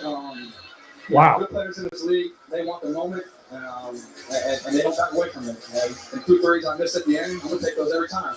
I'm built for this moment. I know what I put into this when nobody's watching. And that's how you build confidence. You build evidence. You got a lot of reps to prove it.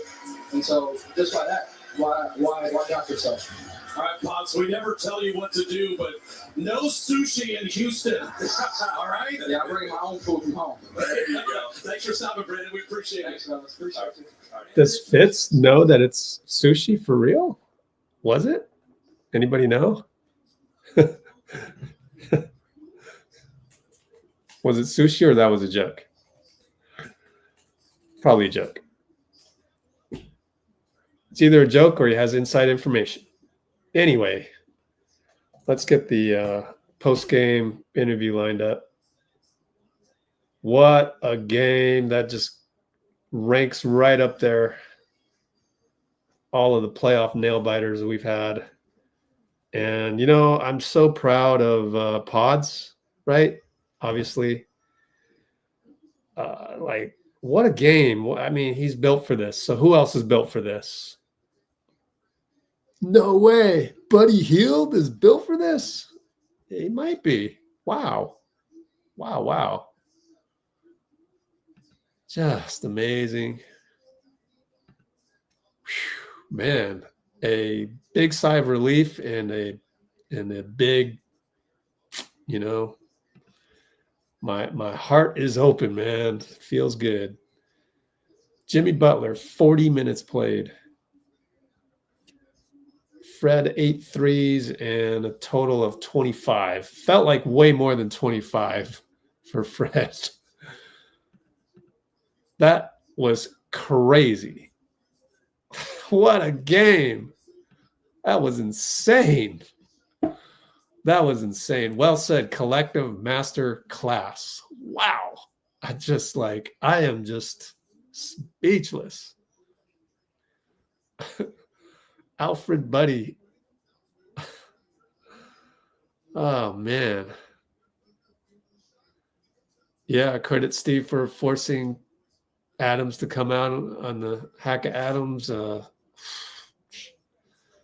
I just I'm just so happy we won everything, man. Oh, look at these comments. They're insane. Hold on. These are some incredible comments. We lost game 6, Klay, but we gained game 4, Buddy. Wow, that's bold. That is bold. But I like it. Man, that's creative. That's creative. What else we got? I can't even keep up with you guys. The comments are streaming in. Man. Robbie, turn it off. I don't know what I should do here with the comments. I'm just reading them one by one very slowly. Jimmy went high to get that rebound. BP. Oh, man. Just craziness. Hacka Adams worked. Draymond played with 5. Kerr played chess. I mean, just craziness. Let's get some more likes. Thank you, Pinky. Collective madness.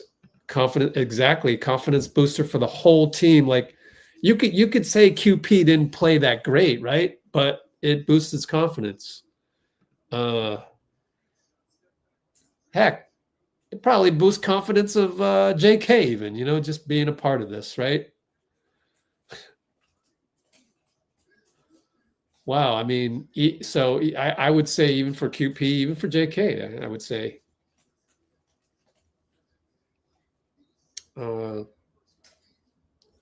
Even for anybody that didn't quite play as well as you would expect.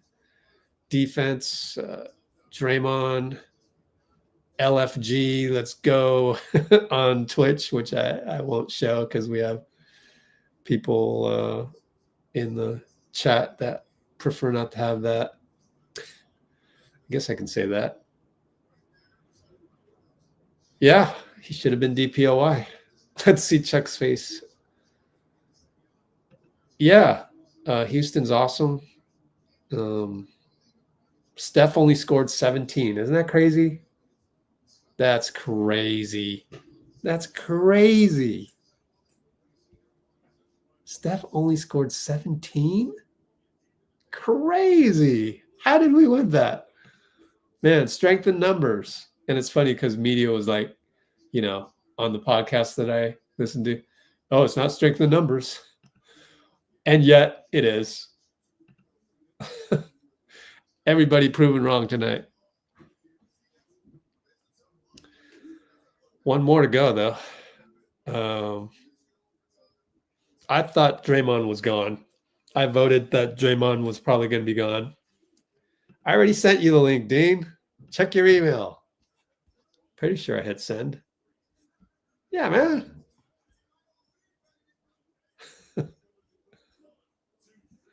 Sent it a long time ago.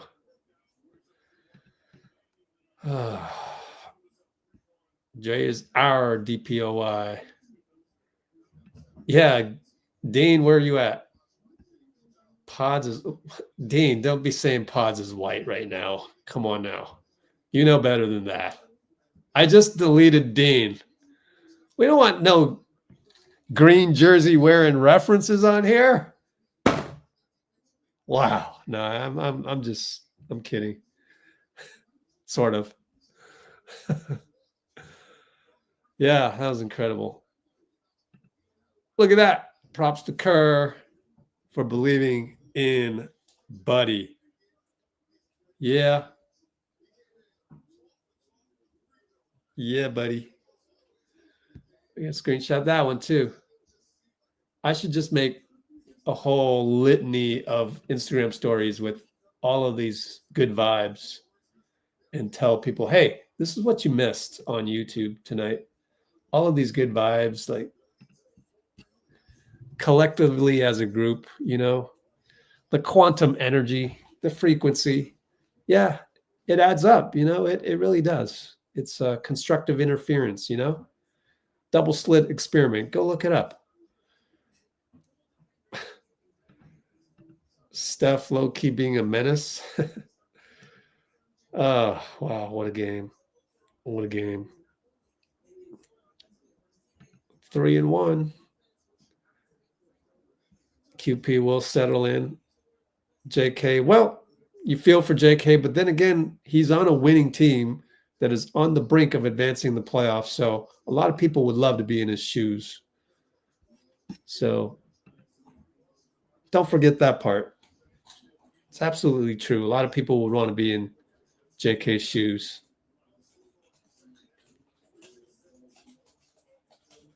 I should say some of these comments out loud. My fault, because I'm going to make a podcast version of this.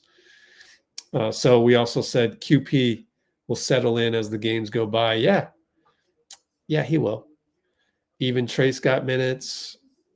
Buddy with the game of his life. Dap up, Buddy, a.k.a. Alfred, says Kimbo. Bruce said Warriors stop playing the Rockets game. What do you mean by that, though? Can you expound a little bit? Steph, 17 points plus 12. Kiwi Just. It's been a long time, Kiwi. Awesome win, tough game, says Aman.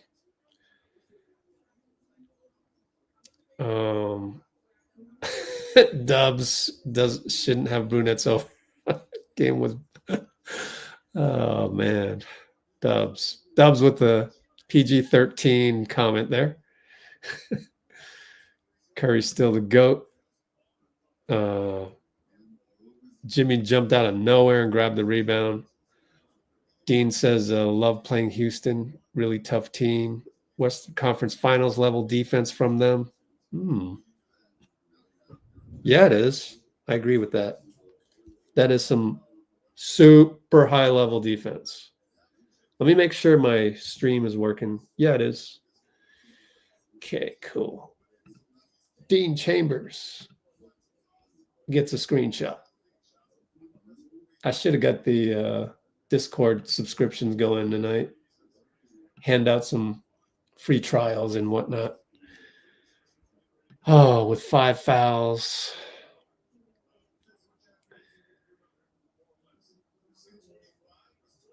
We should have traded pods for Lowry. I mean, that wasn't going to happen.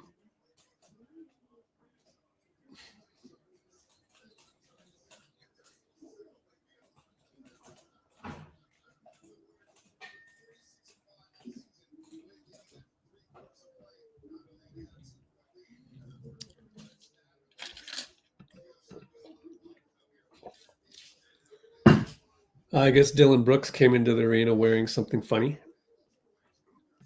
Batman crew came to battle. Benching Jalen Green. Man, I didn't even notice. Wow.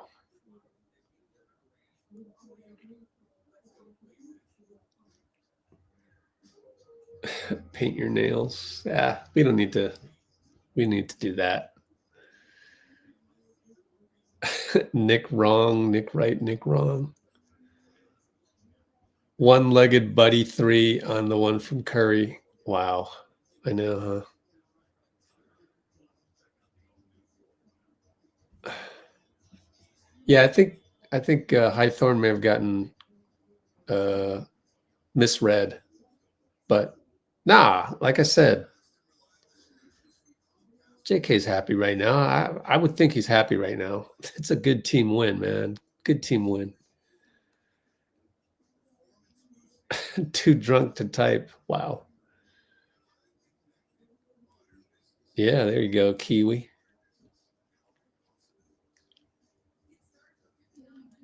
Is that Jeffrey? That's Jeffrey, right? I forget. Change your handle though, right?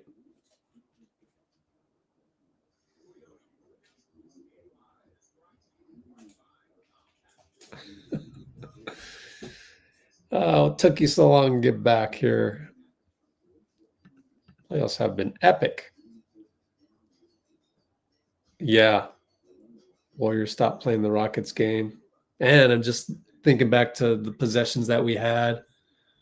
You know, Jimmy and BP, I think the ability of Jimmy and BP to ad lib was incredible, especially considering BP. So that's what I'm going to say about that. We didn't play Rockets game, Rockets style. I think you got to credit Jimmy, credit Jimmy and BP and Buddy for being able to ad hoc and showing a level of chemistry that is reminiscent of 2022. Don't you think? It's reminiscent of 2022 because, I mean, we're not there yet, and we won't be until we get to the finals. You can't really say we're that. Baron Davis is in the NBC studio, by the way. Like, the chemistry tonight, the way they knew when to do something. Obviously, Jimmy, that's a given. What's not a given is BP, but he's winning us over. Now he's got 2 incredible games in a 4-game series so far. One of them he was sick, so really 2 out of 3. And Buddy Hield. We did not expect him to be able to ad lib like that. So BP 2 great games out of officially 3, right? I mean, not officially, out of basically 3. And Buddy just showing he can do it. All right, Steve Kerr at the podium. Here we go. We're about 15 seconds behind actual live from Chase Center, so this is exciting. Here we go.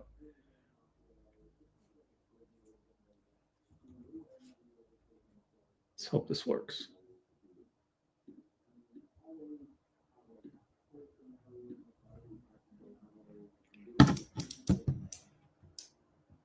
Coach, interested to know your thoughts on Brandon Pajemski going on a tear tonight to kind of keep you guys in it. And, of course, Jimmy Butler waking up at the end and really solidifying some baskets that you needed.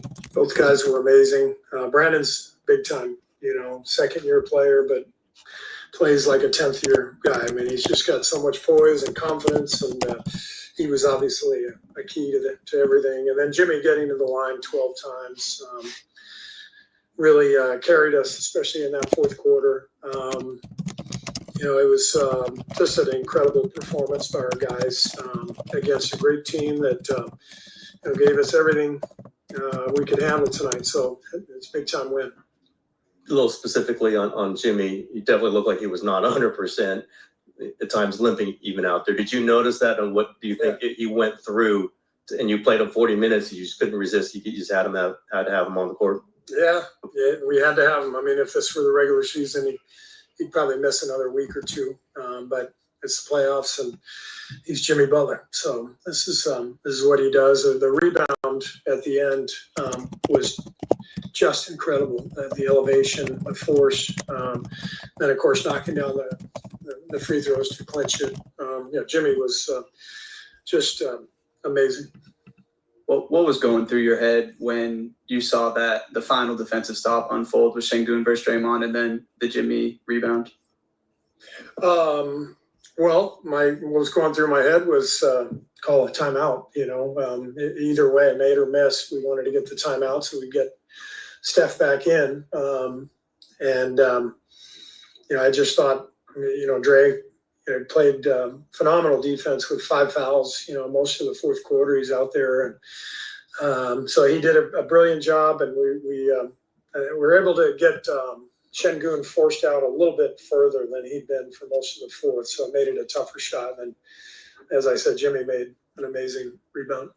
And I know you don't like to use the word solved, but to take a 3-1 lead with everything they've thrown at you guys, do you feel like you have, all the answers at this point? No, we don't have any answers.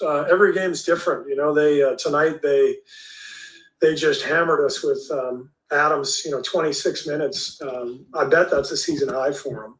I don't know, but Raymond would know if he actually did his job as PR director. But yes, correct. Okay, thank you. Stepping into playoff mode, playoff Raymond. But no, I just think every game's different, and they made big adjustments tonight, playing that double big lineup more, playing Green less.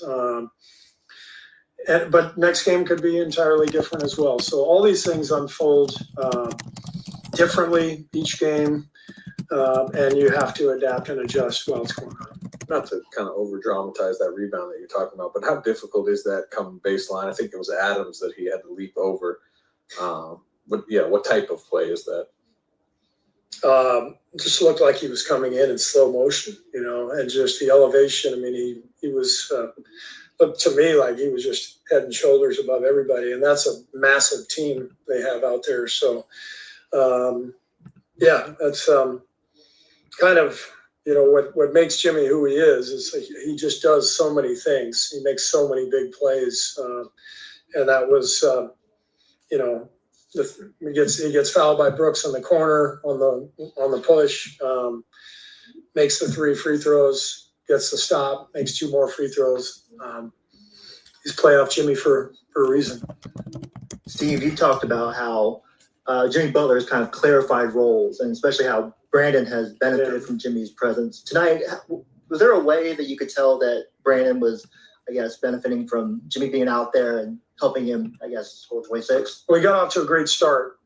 Brandon did. I thought we played really fast early in the game, and that allowed us to get some openings against their defense. And Brandon, knocked down a couple shots. Felt really good about his game and really took off from there. Steve, after the game on TNT, Jimmy said, he'd die for these guys and he got his joy back. From what you know of Jimmy, what does that mean that he died for his team and he got the joy? How does he bring joy maybe differently than any other player that you've coached? We have a great vibe here.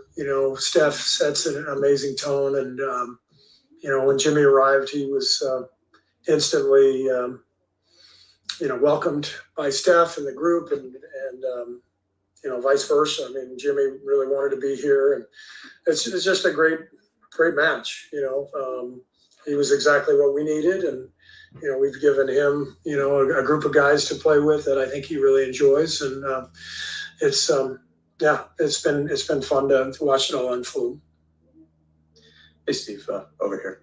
What can you say about just Draymond's night? He picks up the early fouls, and like you said, he doesn't foul out. But also your guys' ability to survive without him for a long stretch of time there in the second half. Yeah, I mean, this is what the playoffs are about: injuries, foul trouble. Guys have to step up. I thought Quentin Post gave us really good minutes. We just had to survive some minutes. Loon, Trace gave us almost 6 minutes to help us survive and buy Draymond some time on the bench. So everybody just did what they had to do to keep us going. Just temperamentally, does it seem like Draymond has not taken the bait so far this series? It seems like they've referred to him by name in the press, and even tonight, obviously attacking him after he gets. Well, Draymond always walks the line. He always teeters on that line. He's an emotional force, a physical force, and he just can't cross the line, and he knows that. And he's just done a great job of playing through the frustration. This is a tough series for him. Just the way the game is being played. They've kind of taken the ball out of his hands a little bit, and I just think he's done a really good job of dealing with the frustration. And competing, and the last 2 games, his fourth quarter defense keyed everything. Steve over here. You said Brandon for a second-year player plays like a 10th-year guy. What about him allows him to do that? And when you think back to his first couple months of the season, he clearly wasn't playing the way he played last year. Right. Did you ever have a doubt that he could take this next step forward as he clearly did tonight? No, we saw last year what he could do. And then, we fully expected him to round into form. But Jimmy's arrival was huge for him. And again, it just everything, the pieces fell into place for BP, for Moses.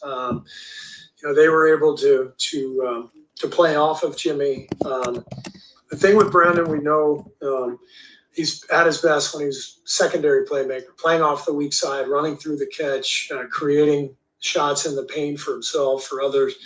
And so once we got Jimmy, we were running a lot of offense through Jimmy, and that allowed BP to play off that other side. And I think he's at his best when he could do that. Steve, what did you make of Buddy's game and just his addition to the starting lineup? How do you feel like that unit clicked?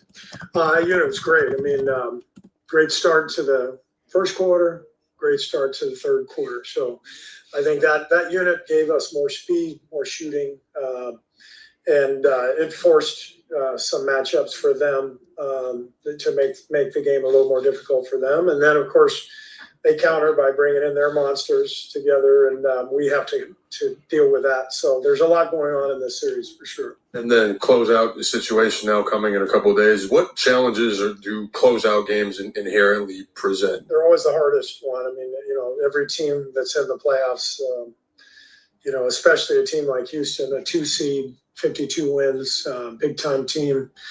They got a lot of pride, great coach. They're going to be ready. And, it's we got a long way to go. So we know that Game 5 will be the toughest one yet. Steve, with all you've seen and, as you feel out these situations, when a team in the game on the line decides to post up Draymond and you're watching it, on a scale of 1 to 100, how good do you feel about your chances in that situation? 1 being great or 100 being great? 100 being great. 100. I feel like 100. Yeah. I mean, he's the best defender I've ever seen in my life. And he rises to the occasion, on top of being a great defender, he's an incredible competitor. And so anytime, and we've seen it, I've seen it for 11 years, game on the line, Draymond making a stop. It's like having Steph Curry take the shot. Thank you.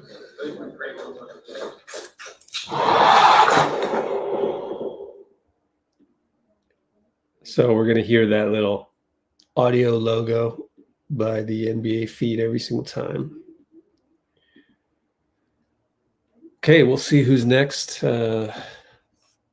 Some comments Draymond Green. Right away. Here we go. Let's keep going then.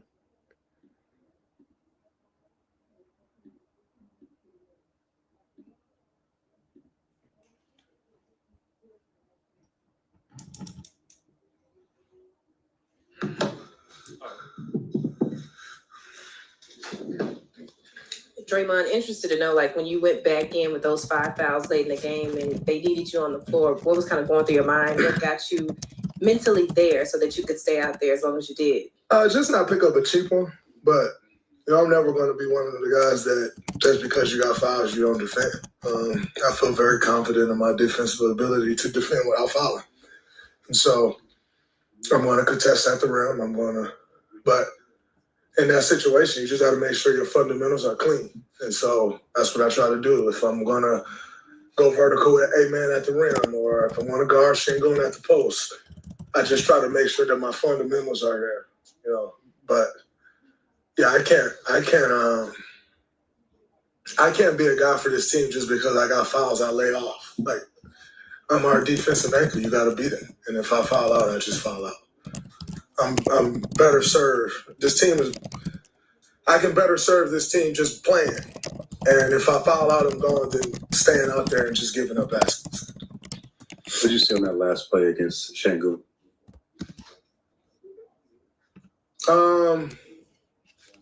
He likes the ISO right in the middle of the paint. So he started coming downhill. I gave a little ground.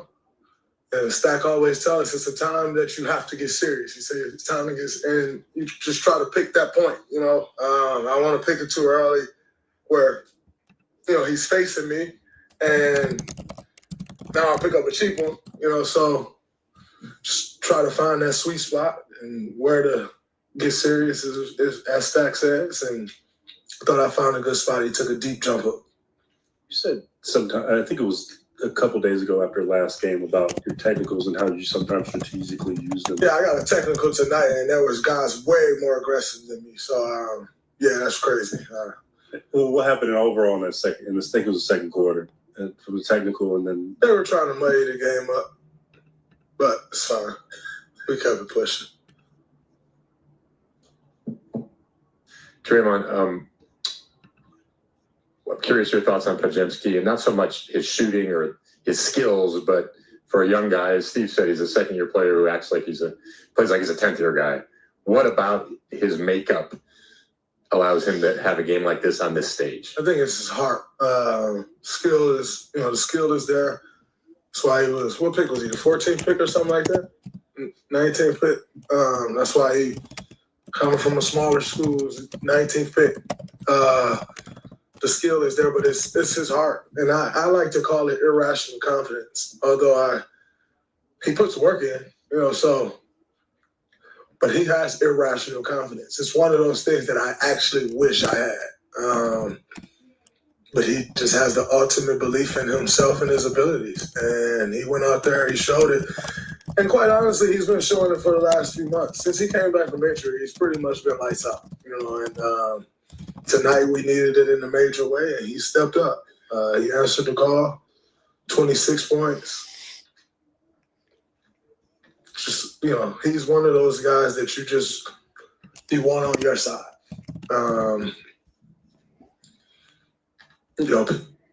People try to pick on him. They do this, they do that. He don't back down from anybody. He's smart as hell on both ends of the floor. Great draft pick by Mike.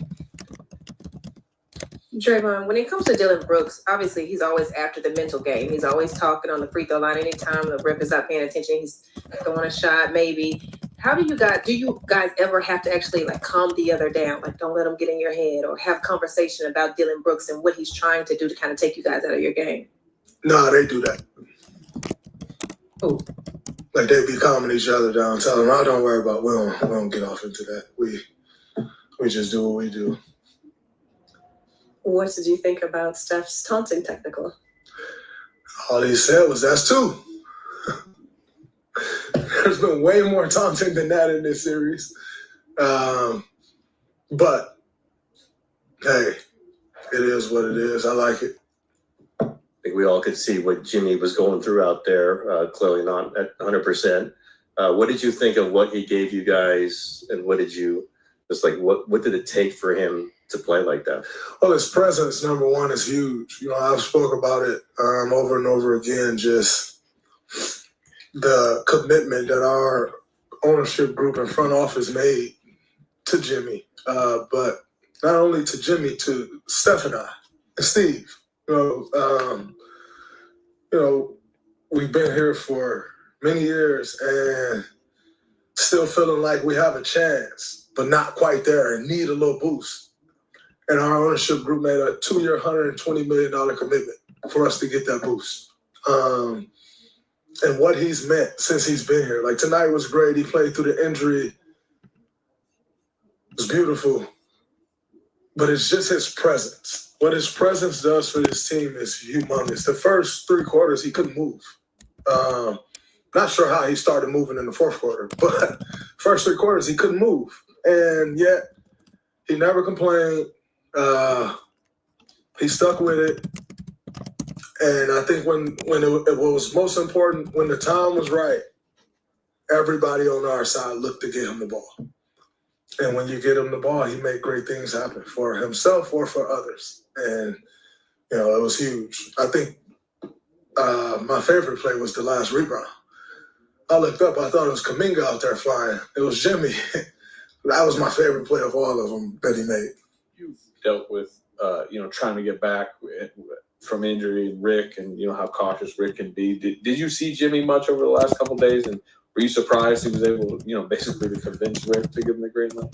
I wasn't surprised because it's a playoff game. If it was a regular season game, Rick wouldn't even talk to him. But playoff game, I haven't seen him much. Saw him in the meeting, and then he's out the way. Saw him shoot around quickly. He was gone out the way, like no extra shooting or anything. So I came into the locker room today, and Jimmy has his whole little aura going with the candles and stuff. And I didn't see all of his things, and I was like, "Yo, so is he not playing?" Because they just kind of had us go through shoot around like maybe we would be playing. Now I don't see him, but he was huge. Showed up for us and closed the game up for us. It's big. Draymond, you mentioned trying to muddy it up a little bit. How concerned were you with not just the fifth and sixth personal foul, but the second technical foul, playing with one for most of the game? Not at all. I wasn't worried about a second tech. Can't play the game worrying. It's like I said before, if I'm going to go out there worrying, I'm not doing this team any justice. I just go sit down if I'm just going to go out there and be cautious. There's no place to be cautious. Playoff basketball. Got to give it everything you got. So I wasn't worried one bit. You've shrugged off their fans and some of the comments they've made about you this series. Have you felt your restraint from yourself and kind of walking that line? I'm always walk that line. That's who I am. Habitual line stepper. Draymond back here, you referenced how they gave you that boost with Jimmy. Obviously, you weren't in the playoffs last year. How much do you appreciate being back here at this point in your career? Steph talked about it too, where you guys have a legitimate chance to do it all again. This is what you live for. When you've been to the mountaintop, it's a little tough for other things to excite you, except getting back to the mountaintop. And I see Joe standing back there. This guy doesn't allow us to just walk around here. Like, if the goal isn't to get to the mountaintop, he's not happy. Then everybody's around here not happy, and it's just not a happy place when we're not competing for that. And, to have the opportunity at this point to still compete and make a run for it, it's all you can ask for. It's all you ever wanted. You're training in the summer. You're on the days where you don't feel like getting up, getting out of bed. It hurts. This is what you do it for, to get to this moment and have a chance to compete for it all. And I think we got as just good a chance as anybody to do it. We know how to do it. And that's been our mission since February. Draymond, with the opportunity to close it out in Houston, how do you approach a game 5 like that, with that kind of opportunity? We know they're going to come out and try to punch us in the mouth. Any team facing elimination is going to do that. You find a physical, proud team like they are, they're definitely going to do that, and you just got to go in there and take the punch and then deliver your own back. So be a tough game. It'll be the toughest one of them all. It always is. But, we just need to go in, stick to our game plan. And if we do that, we give ourselves a chance to win. Draymond, you're adding to that question, considering how the health of this team is right now, how important is it for you guys to get game 5 done so you guys can get the necessary rest? It's not the end of the world. But when you have an opportunity to close, you want to do that. You let the series extend on, injuries happen, freak things can happen. You have an opportunity to close, you want to do it. And so that'll be our focus. But it's not like if we go in there and we're not able to get the job done, we're pulling our hair out. Like, you just move on to the next one. But we got all the confidence in the world that we can go in and close it out. Now that'll be our focus going down there.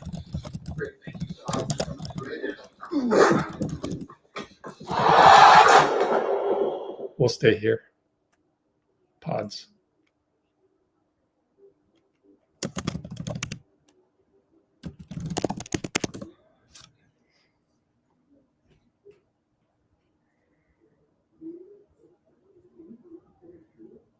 As Coach Kerr said, you are. Oh, here we go.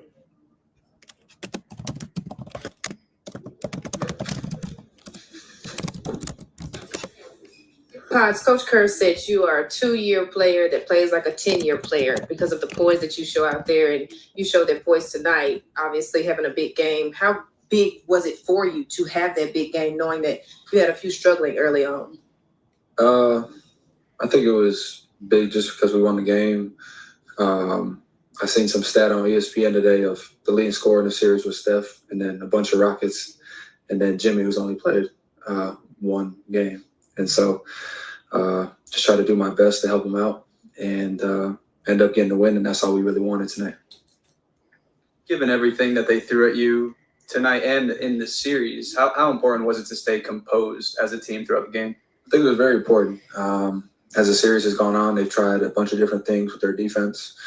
And so I think having high IQ players on our side, being able to recognize that kind of thing and make adjustments throughout the game, within the game, it's been huge. I think our coaching staff's done a good job in-game adjustment-wise. Obviously, the starting lineup with Buddy kind of put sengun on me, which is fine with me. And so they made an adjustment to playing Adams and going zone most of the night. And that's how you saw me and Buddy get a lot of our threes. Brandon, Draymond just said that Jimmy basically couldn't move for 3 quarters, and then in the fourth, he found a way to move. What kind of effort did you see, the gutsy nature and the lift he gave you guys tonight? That's what he's been doing for a long time. Here, Miami, wherever he's been, just play off Jimmy.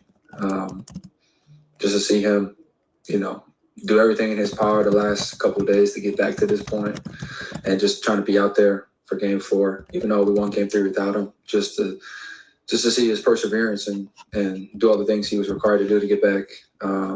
You can see that he wants to win. He's a winner. You guys started the third quarter on an 18-1 run. What was the key to that? Same as the start of the game. We started on that run, forcing them to kind of play through sengun and letting Draymond play one-on-one defense with him and keep everybody else out the game, and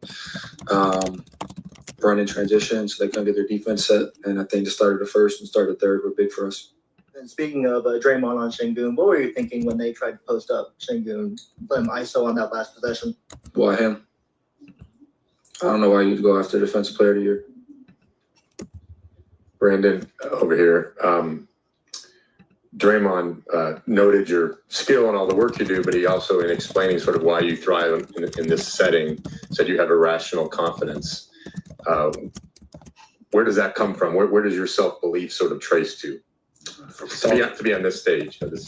Well, first you got to tell yourself you belong in the moment. I think good and great players want the moment and thrive in the moment, and don't back down from it. But I think it's just from building evidence. All the things you put into the game, that collects over time.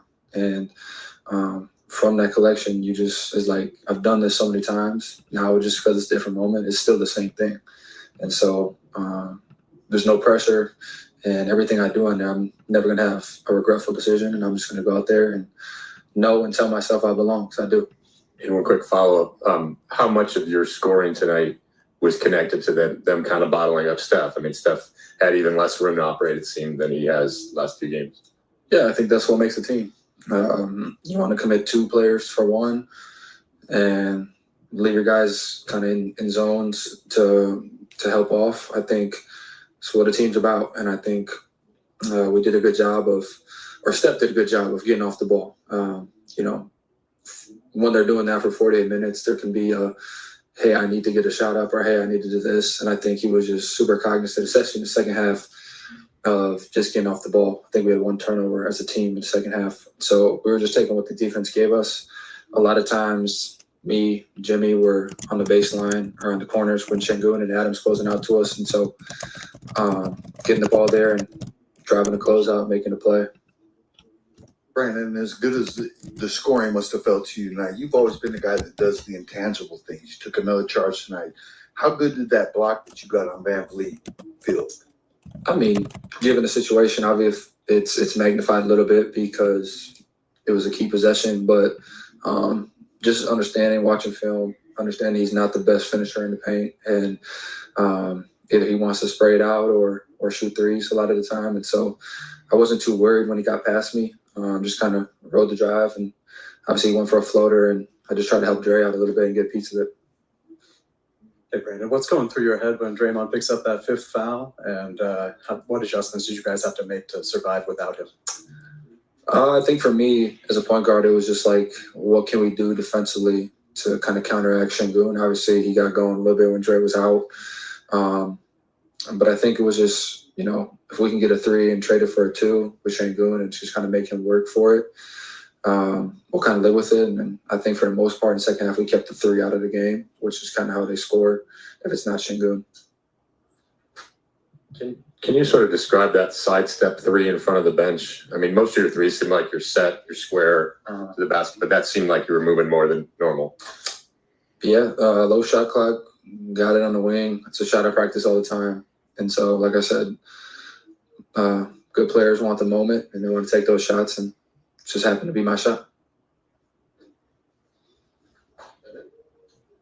Great, thank you. Steph and Jimmy up there.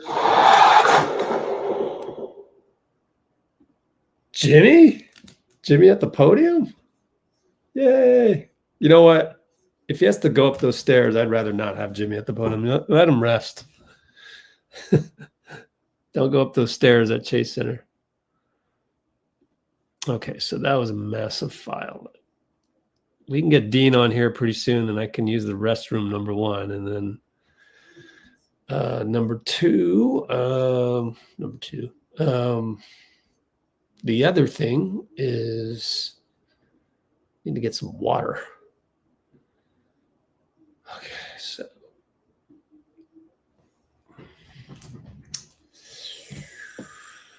each one of those 8 minutes. I might just need to do a restroom break real quick. What's this? Steph celebrating with pods. Cool.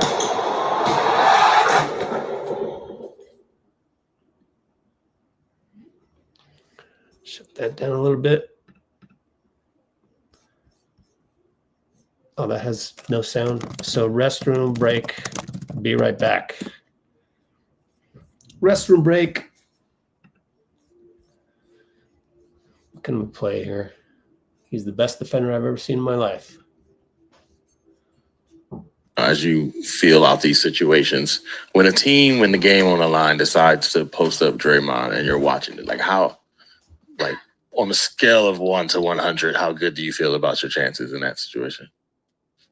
1 being great or 100 being great? 100 being great. 100. And I feel like 100. Yeah. I mean, he's the best defender I've ever seen in my life. He rises to the occasion, on top of being a great defender, he's an incredible competitor. And so anytime, and we've seen it, I've seen it for 11 years, game on the line, Draymond making a stop. It's like having Steph Curry take the shot. Under 10 seconds. Sengun on Draymond. Sengun wheeling in the lane with the right hand, puts it up and out. Rebound, Jimmy Butler! Butler rebounds and he's fouled! Look at Draymond Green.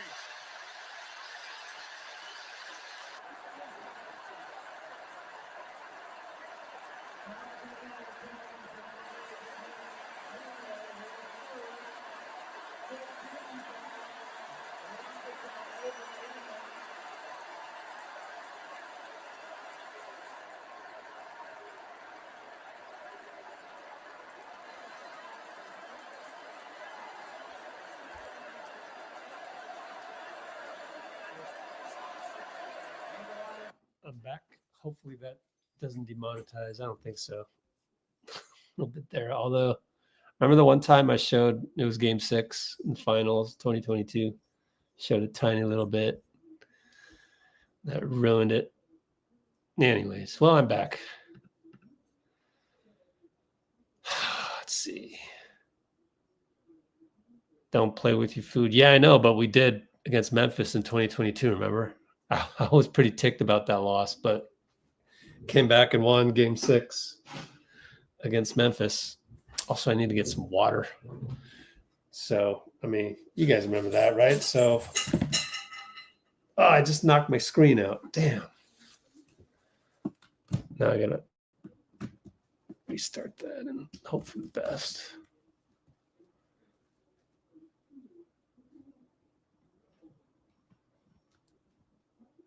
No signal.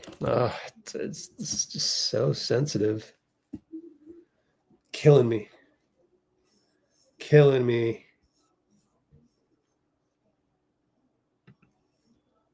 Oh, Quentin Post in the foyer. Jimmy's a high flyer. Draymond's a defensive stopper, and man, he wanted the possession and he got it, and man, he just got to stop it. It's so big time.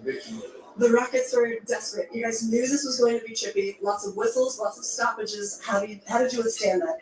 I mean, we matched our physicality. We started the game great. They came back, and like we talked about right now, game plan is just like whatever. It's just about who wants it more, and we showed great resilience. Sometimes the Rockets have 3 bigs on the floor. What does that mean for you and everybody else to try to play defense and score on them? We just got to battle. Like we definitely, we can still do a better job. They're tough on the glass, obviously, and we just got to match it. Like that's just how they play. That's their strengths, and we got to play to our strength and match the physicality. A simple question, but a lot of emotion. What does a 3-1 lead in this series mean to you guys? I don't know, probably pretty good right now. I mean, hopefully we make it 4-1 in Houston, and that will be pretty happy. Thank you, Quentin.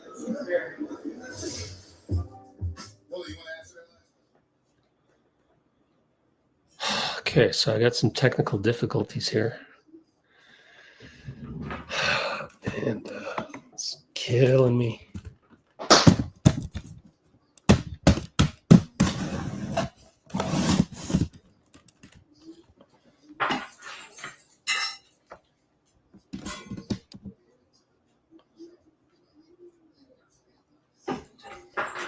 Hope for a miracle.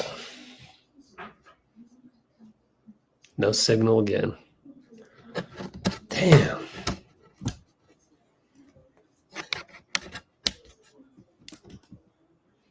And every time it does this. I'm gonna need my money back on this device.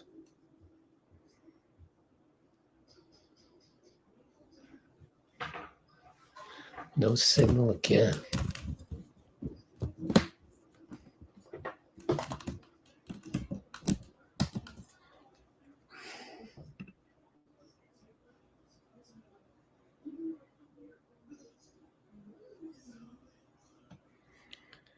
Why does it do that?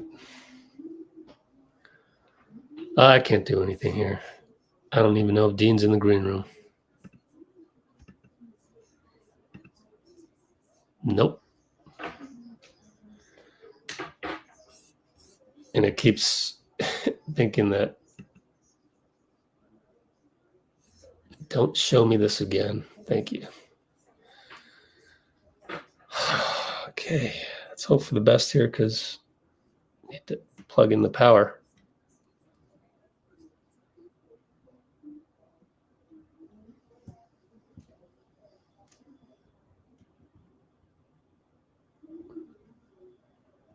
Why do you flicker out? Why?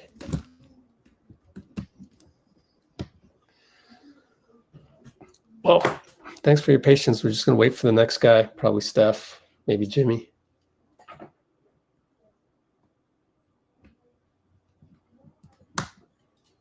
Okay. Nope. Went blank on me. Oh, man, this is killing me. But at least nobody's on the podium. So let's try our best. Okay.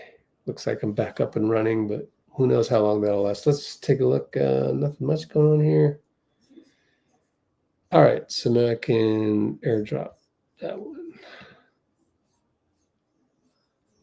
Cool. People on Instagram can see me working on the next thing.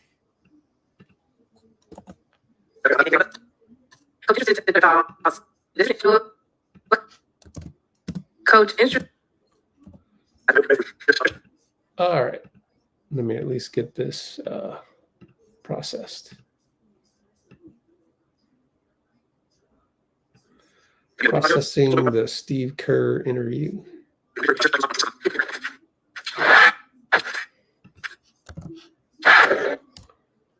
10 minutes. Let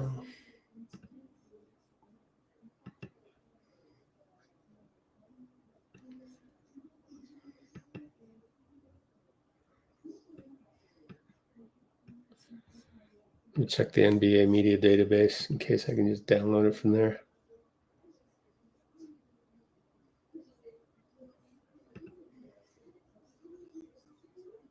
Oh, yeah. Huh. Wait. No, that was the last game. Oh, too bad. Yeah, we only won by 3 this time. Okay.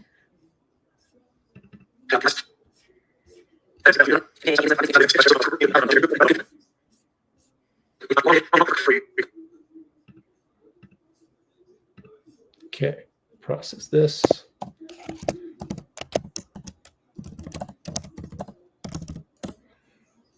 And see if Dean showed up in the green room. Nope. What happened to Dean, man? Send me the link. I did. Where are you? Let's see. Mental gymnastics. Why did Curry went to the tunnel? No idea. Oh, a couple more things I want to talk about that I wrote notes for. Okay. 4 hour, 7 minute mark. Oh, we crossed 4 hours already. Let's see. Bruce says, no surprise if Jalen is benched for Steven Adams. And Dean made a dad joke of Draymond is Johnny Cash because you're mine, I walk the line. The lyrics from Johnny Cash. I also wanted to note that on the replay on TV, they showed Buddy with the behind the back pass to Pods. And for him to have the gumption to do that, that's pretty cool. Dashix explained that on the foul by Dillon Brooks on Jimmy on the three-pointer, said that Jimmy fell down on the hip again, although he scored and played and hit those free throws. So I didn't see it, so I don't know. And the other thing about Jimmy is that something I want to make clear is I forgive Steph for that turnover before halftime because Jimmy couldn't move. That's what Draymond said on the podium. So I assume that's correct. Jimmy couldn't move, and that's that. And so Jimmy didn't move on that play either. Having technical difficulties again. I lost another screen, so I'm going to see what I can do here.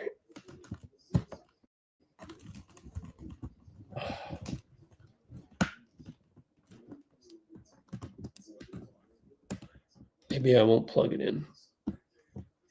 Just leave the laptop on its own. Might need to do that. It's going to drain like crazy, but I don't think I'll be online for more than an hour or what have you. How's Instagram doing? Oh, okay.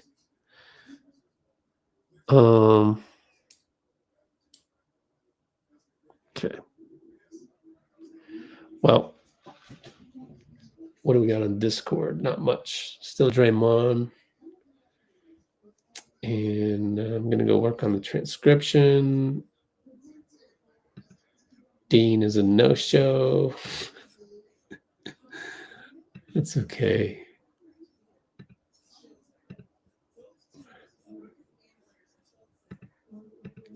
Must be feeding the cat or what have you.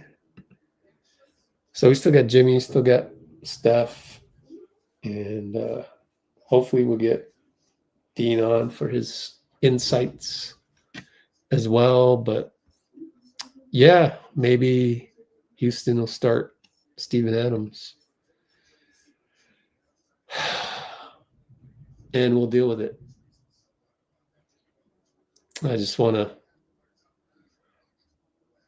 do what I do for the next 48 hours and move on to the next game and have that game and hope for the best. All right, Bruce, take care.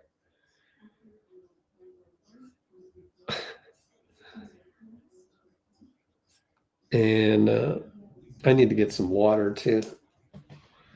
At least I do have some popcorn here waiting for me just in case I'm hungry, and dinner. So that's good. And I'm pooped as well. What a game. Wow, that was mentally draining, but very, very fun. All you could ask for, especially coming out with the win.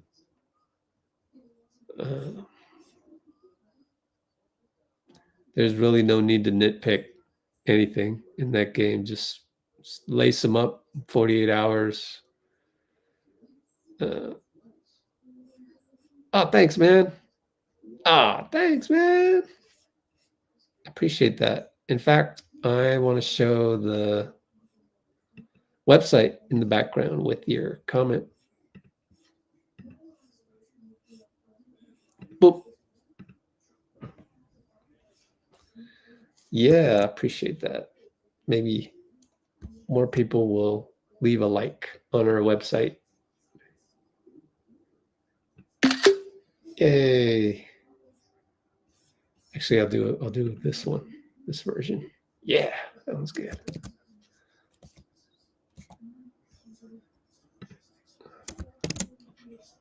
All right.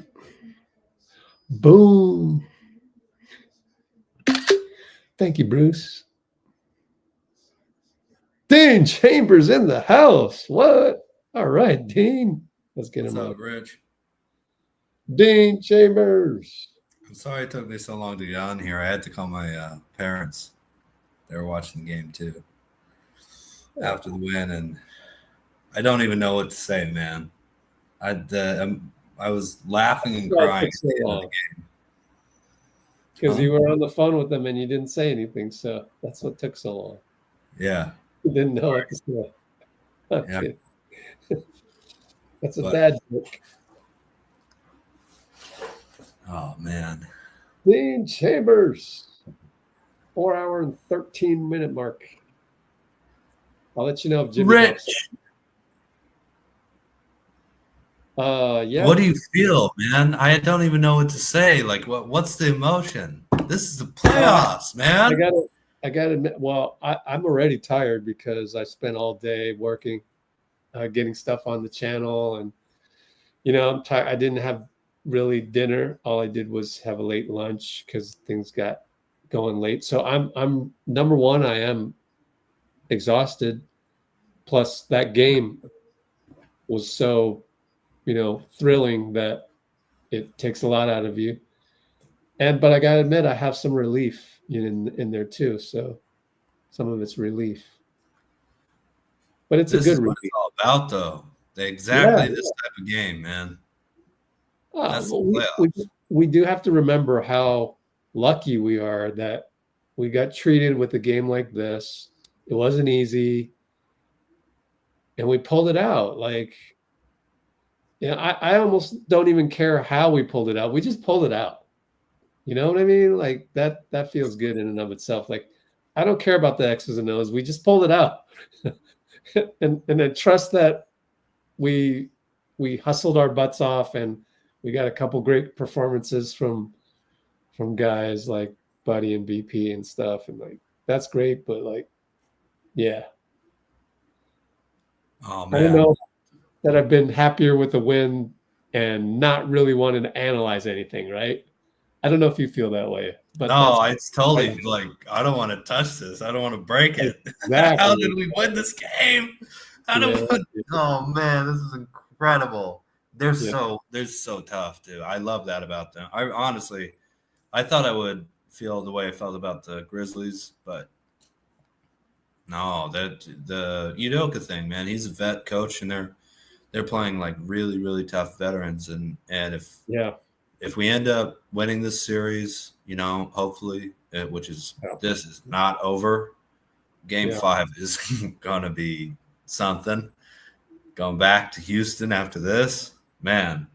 But this is a kind of, what would you call it, Rich? It's almost like going through the furnace to purify all the impurities and gold or whatever,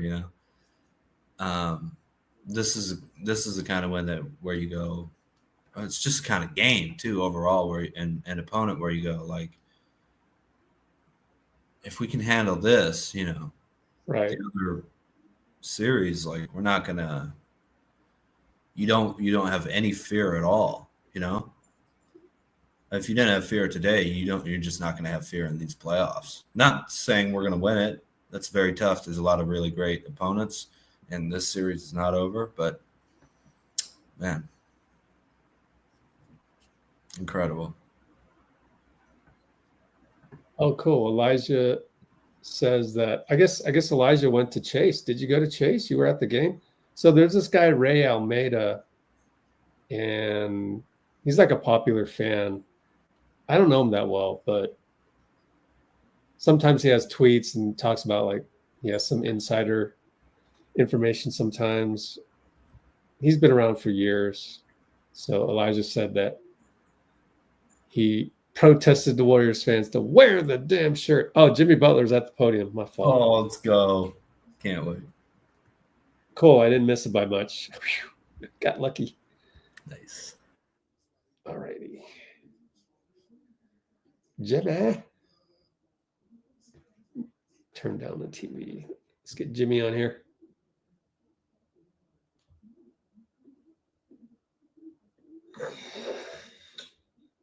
Jimmy, when Dray came in, he said that quarters 1 through 3 you couldn't move, but something clicked in the fourth quarter and you just showed up. What was it that clicked? Did the pain go away? Did you just lock in? What was it? I thought it was winning time. Doing certain things that the team needed me to do to go out there and help win. Finally, started moving a little bit better, and happy to be able to go out there and compete with my guys. Playoff Jimmy? We're not gonna do it. We're not gonna do this. That's just part of the game. And your body starts to warm up. You start to move a little bit better. You gain confidence. People start talking to you, and then good things happen. You've said people start talking to you. You're talking about Dillon Brooks? Yeah. Yes. Anything you want to share that he said? Nah. I like it. I think we all like when people start chirping. It's been this way this entire series. I don't think it's going to change. And we're going to go out there, we're going to compete, and we're going to go do what we're supposed to do in Houston. Could you describe the final rebound that you got? Steve really kind of pumped that up as one of the biggest plays of the night. What did you see there? I saw that I wasn't battling with Steven Adams the last play, so I was able to go up there and be a semi-athlete. But I wanted the rebound. I told Dray, if you get a stop, I will get the rebound. And he got the stop, and I got the rebound. Jimmy, what were the past, 4 or 5 days like for you just after the fall? And how close did you feel on Saturday? What was the ultimate difference the last couple of days? A lot of pain. I'm not going to lie to you. My dog Armando has been working every minute and hour off an hour to make sure that I was able to play. He's been doing it since I went down. The training staff here has been incredible. My teammates incredible and making sure that I was okay, checking in on me. And then, today I woke up and I was good enough, so I was able to go out there and compete. Kerr said that if this was a regular season, might maybe out for a week or more. Is that essentially true? And yeah, I would like to think so. I'm not going to say that I'm not hurting, but it's a good pain whenever it's all towards winning. I feel like they got me here to help do something special, and if I'm out there on the floor, I'm expected to produce and help win. So I'm glad that I was able to do that tonight. And did it hurt more with a bump or a fall, or you definitely hit the floor a couple times? A couple times, but I'm a big boy. I'm like 35 years of age now, so I know how to handle those type of things. Get some more treatment, get some rest. Domino's, coffee, kids. That's the formula to success. Jimmy, on Saturday, Steve Kerr compared you to Andre Iguodala in terms of being on the bench and coaching and helping. And what was it like to watch them win without you? And just how proud were you? And what was your role? And that fur coat too. Tell us about that fur coat, please. That's aloe for you right there. Y'all go to aloe, get y'all some of that stuff. No. I think it's a crazy comparison because I was able to play with Dray back in my Miami days, and just to get to know him and know how he goes about everything. It's all towards winning and it's all towards doing the right things. But to see my guys go out there and get a dub, it doesn't surprise me because I see the way that everybody works on their game every single day and how they do the right things, and they're just putting the same winning stuff into like this bucket. And that when it's time to tip that bucket over, all that winning comes out. I hate to give Buddy a compliment, so I'm not going to. But number 7 on our team really brought the defensive mentality tonight, made some big shots, and he stinks. I just got to add that too. Steve has said so much about the spacing is crucial for Steph to, get the defenders off, maybe a little bit off him. How do you sort of see how that's going for you guys to create, keep creating, trying to create space? Space or no space, Steph is going to Steph. I see it on Instagram all the time. And he's going to make incredible shots. He's going to get the ball to everybody where they're comfortable in space. He has the most difficult job in this league, I would like to think. And he handles it with grace. He's always smiling. Teammate of the year, and he's great for a reason. In your playoff experience, is there like a point in a series when it's like, we know we got him? And if so, have you guys reached that point yet? Yes, there is a point when you win 4 games. So we got one more to get. You can't let your guard down at all. It's been a dogfight damn near every game. So it could go either way, but I'm glad that the way that it's going is for the Warriors. Jimmy, we didn't get to talk to you after the injury. Have you ever had an injury like that before? And did you have any issues with how it happened? No, I fell on my tailbone before, but not as hard as I hit at that time. Didn't like it. Wasn't a great feeling. And more than anything, I just wanted to play. This is the best time of the year for everybody. This is why you go through what you go through. So to be able to miss a game, I don't like it, but I'm back. I'm back in a big way. Do you have to wear a pad or anything like that? No pad for me. I'm not Steph, so I don't need that. And what is it going to take to close things out in Houston? Some more togetherness, some better rebounding, shot making that always helps. More than anything, just staying poised, knowing that, there are going to be some texts. There's definitely going to be that. But keeping everybody in the game, that's what we need to do. Jimmy, Draymond gets those early fouls and that early and that early tech too. What did you just see from him and the flagrant? And the flagrant. What did you see from him and his ability to stay on the court and just be there for that last play? I'm not even going to say that it's growth because he knows that we must have Draymond Green on the floor in order to win. So the amount of poise that he has when everything that he does, it's always blown out of proportion. Because if it was anybody else, it wouldn't be that. But to stay so calm, to come out there, get stops, kick us off on the offensive side of the ball, you're a special human being. And that's why he's the hustle man of the year. So remember that. Jimmy, you and Dillon got into it. It looked like you guys were having fun. Like, take it back to the playground almost, it looked like. What was it like out there? And it looked like you guys were, like, going back and forth. Did you enjoy that element of the game? No, we're not having fun. Give me a break for this. I don't like Dillon Brooks. So we're never having fun. I'm a fierce competitor. He's a fierce competitor. But there ain't nothing fun about that. So when you look at some of the pictures, I'm looking at the pictures, and it looked like he was trying to have fun, but you weren't going for it. No, I'm not going for that. I don't think anybody is trying to be friends with anybody on either team. That's for sure. Fun is winning. Fun is competing. And it's going to be fun whenever we get forward. How would you describe that second quarter where I think you guys gave them 15 points off turnovers? There was review after review after review. What was that like going through that? Part of the game, knowing that that's going to happen. This game is a game of runs. They're going to have theirs. We're going to have ours. Like I always say, stay poised. Stop turning the ball over in the first place. You won't have to worry about it. And know that in the end, we're good enough and we have enough. Jimmy, I heard that you said a little earlier that you got your joy back, which was a big thing for you a couple months ago. Is that joy because of winning, or is that joy because of winning with this group of guys? Definitely because of winning. Definitely because I'm able to be who I am, who I've made myself out to be for the last couple of years in this league.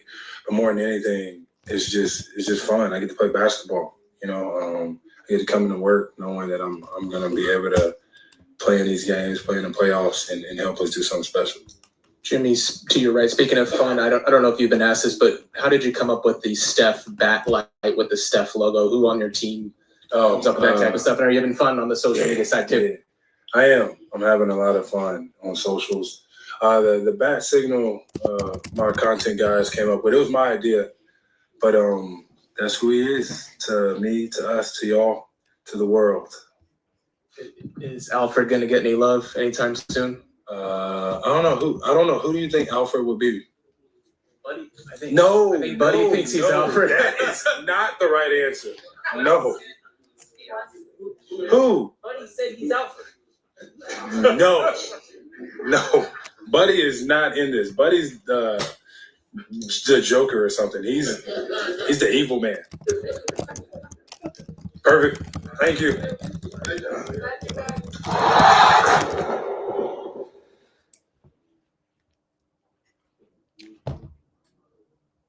Perfect way to end that. Still got stuff coming, so that's good news. Catch up to the live. Okay, cool. All right. On the Discord is not a ton. But yeah. All right, Dean, you have the floor. I'm going to do some transcribing. So if it looks like I'm looking at something, blank, that's what I'm actually doing. I'm not really, I'll listen to you, but I'm actually doing some transcriptions on another window, which Instagram can see, which is interesting. That was hilarious. Buddy is not Alfred. He's the evil man. Huh? Buddy's not Alfred. He's the evil man. He's the evil man. And Jimmy's not Buttman, apparently. Yeah. Too bad for the people that wanted to patent the butt pad or market it out. Jimmy's not going to help you.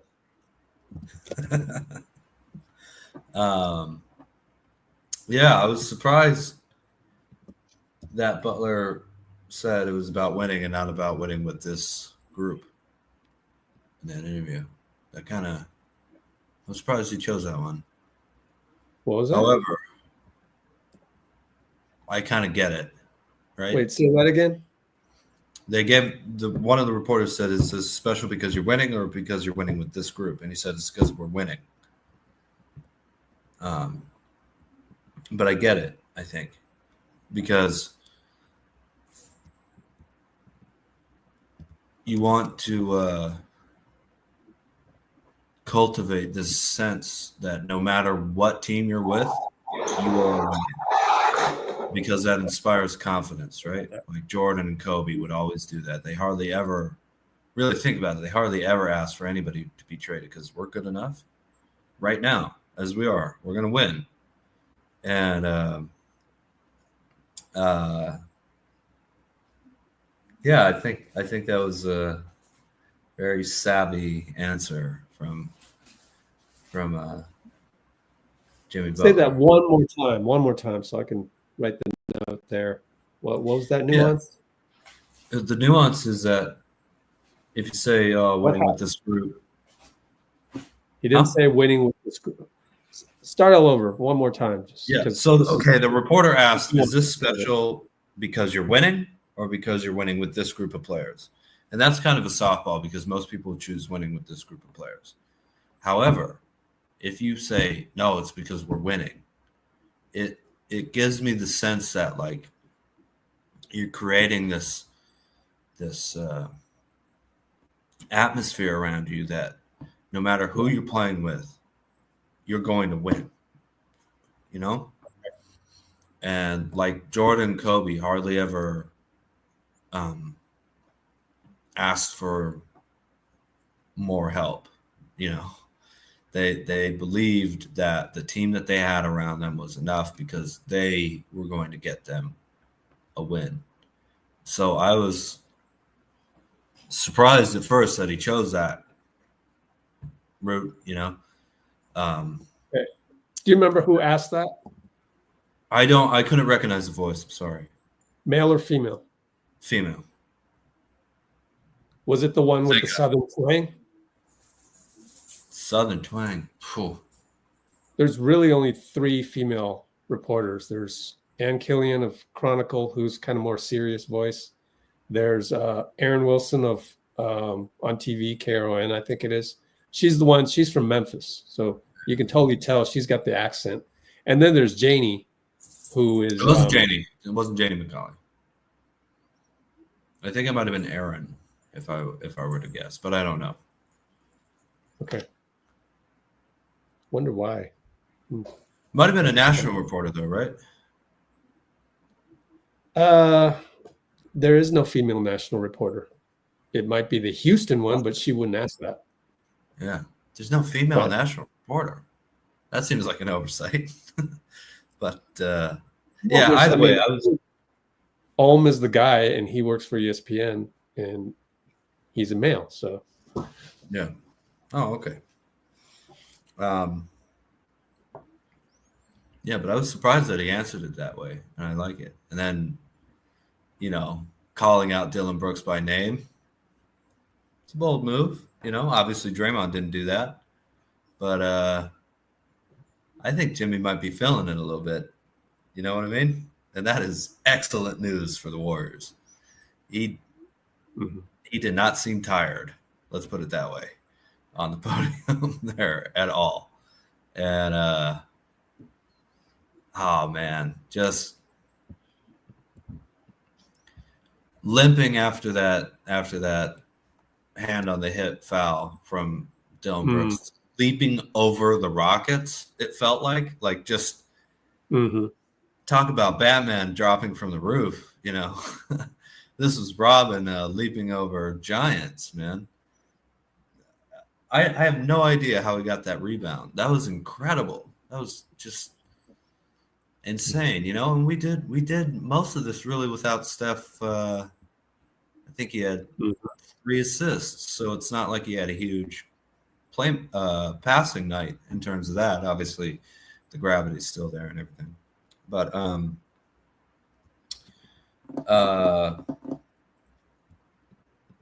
yeah, I think you know the confidence that you have in Brandon, Buddy, GP2, you know, obviously Moses. I thought Trace looked a lot worse than his stats said he was, but he obviously did something where Kerr was, you know, very trusting of him in a really, really important part of the late third and very early fourth, you know, with Draymond out. And I thought against 2 centers like that was very important. Looney played well, of course. We couldn't have any higher confidence in it, you know, in a role player on this team than Mochez and Kevon Looney. But you know, no JK, not really much. Santos, QP played great. It was just a whole team effort, and yet that's not enough.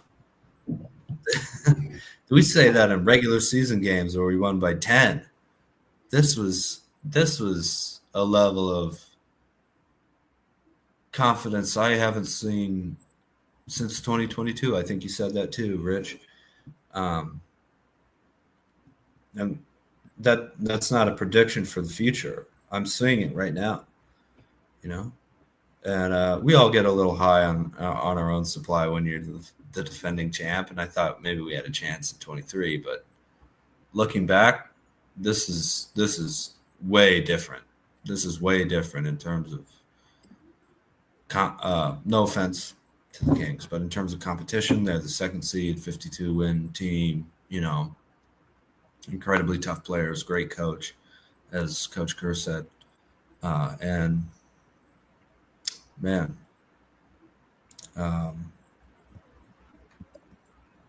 you can't teach that level of mental toughness in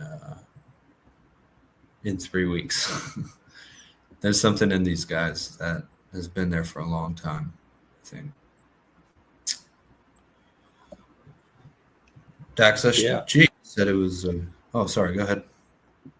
No, I like how you said that. You can't teach us mental toughness in 3 weeks. Or however, it's been long. 3 weeks since we had Jimmy, huh? Wow. So like 6 weeks, 8 weeks. Well, but around playoff time, I guess. Beginning of April. Yeah. Yeah, so it's been about, I would say it's been more like 10 weeks, but I'm not sure. It's almost 3 months. Yeah, going back to February, right? Yeah. Mm-hmm. Either way, it's still, I don't know if we win that game in the regular season post Jimmy trade, and we played really well. Mm-hmm. There was something about not having Steph go off, obviously, and we never really had much of a lead in the at least since halftime. It was 7-point lead for Houston, right? You know, so it's not like we had a lead and we lost a little bit, then got it back. Like this is a game that I thought was going into overtime, you know? And yeah, that's what has been.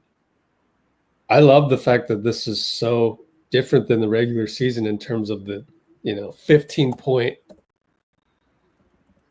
swings with, so it's almost like credit the Rockets for playing such tough defense, such that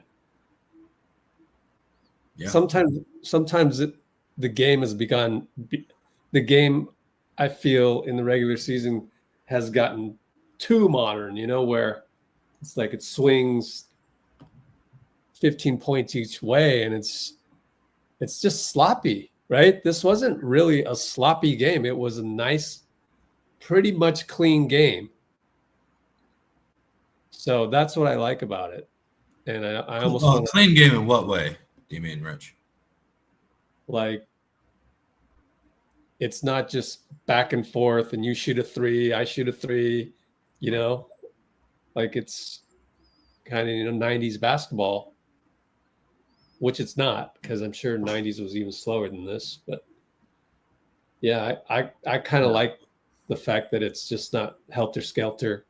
When I used to play, when I was, high school level, sometimes you get in these pickup games that are just back and forth. I never liked those, actually.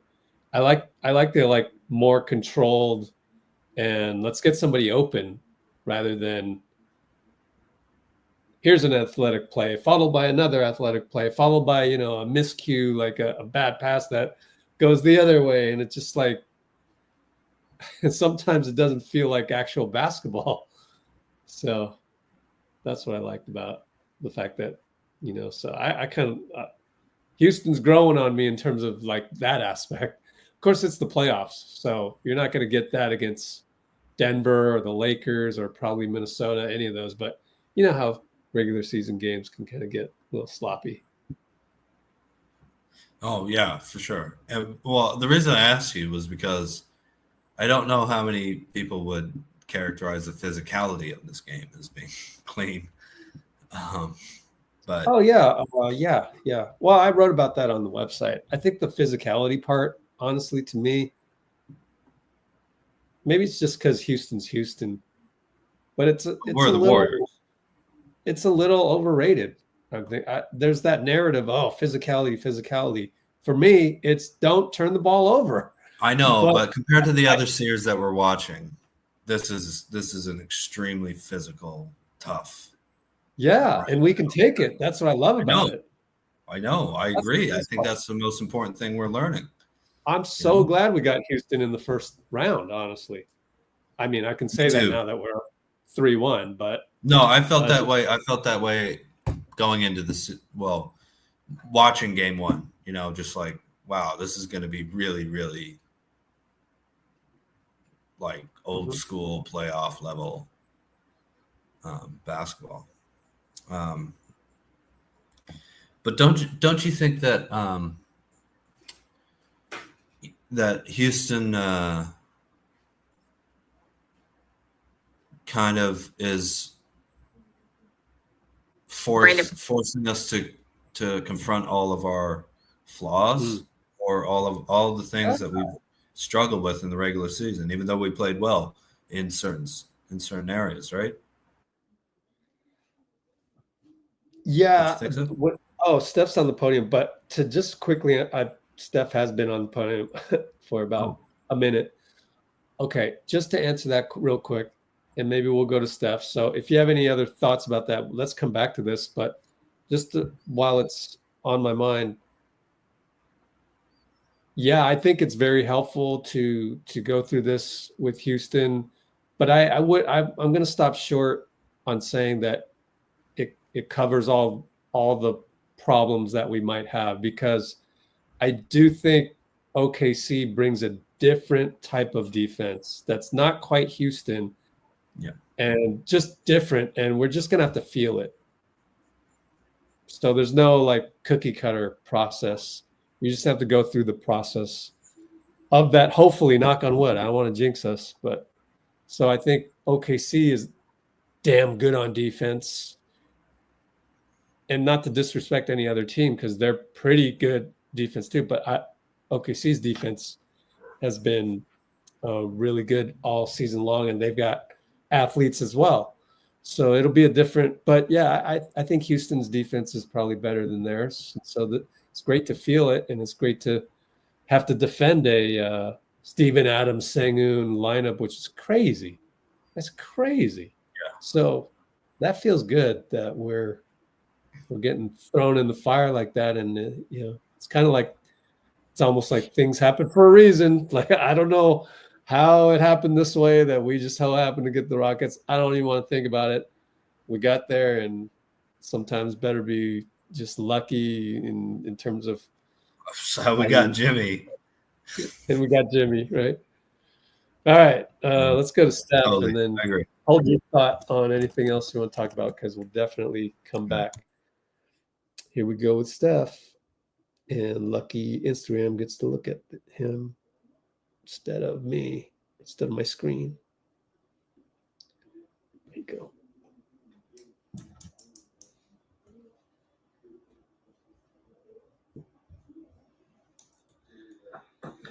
Hold on, let's go back.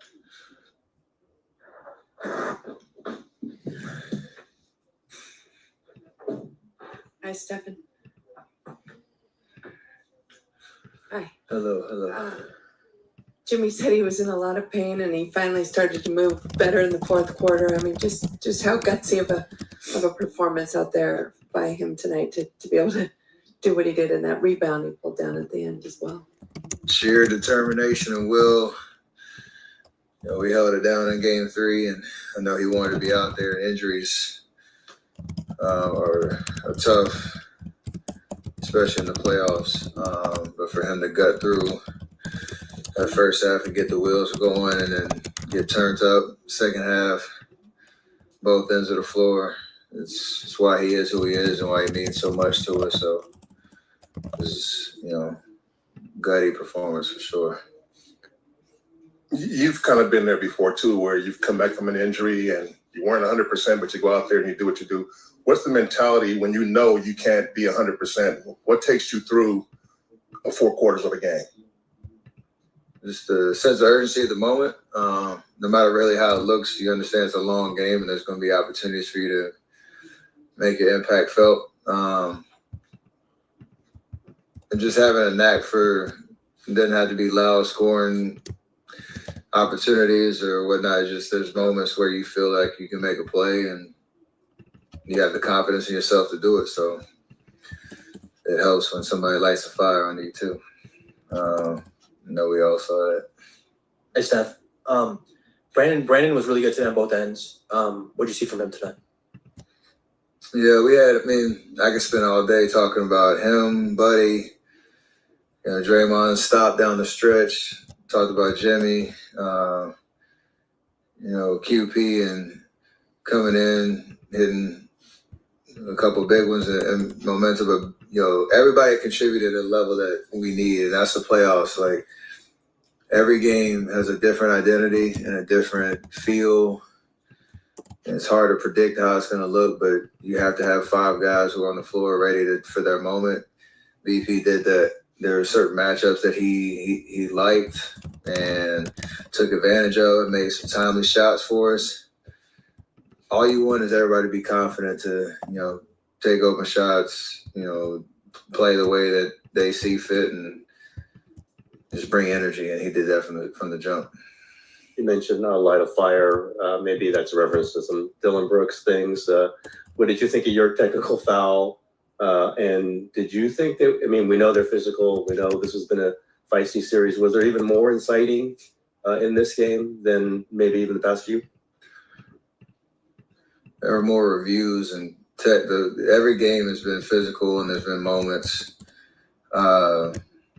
And you expect 2 teams to not like each other at this point. Like 4 games in, physical series, every game is just a battle.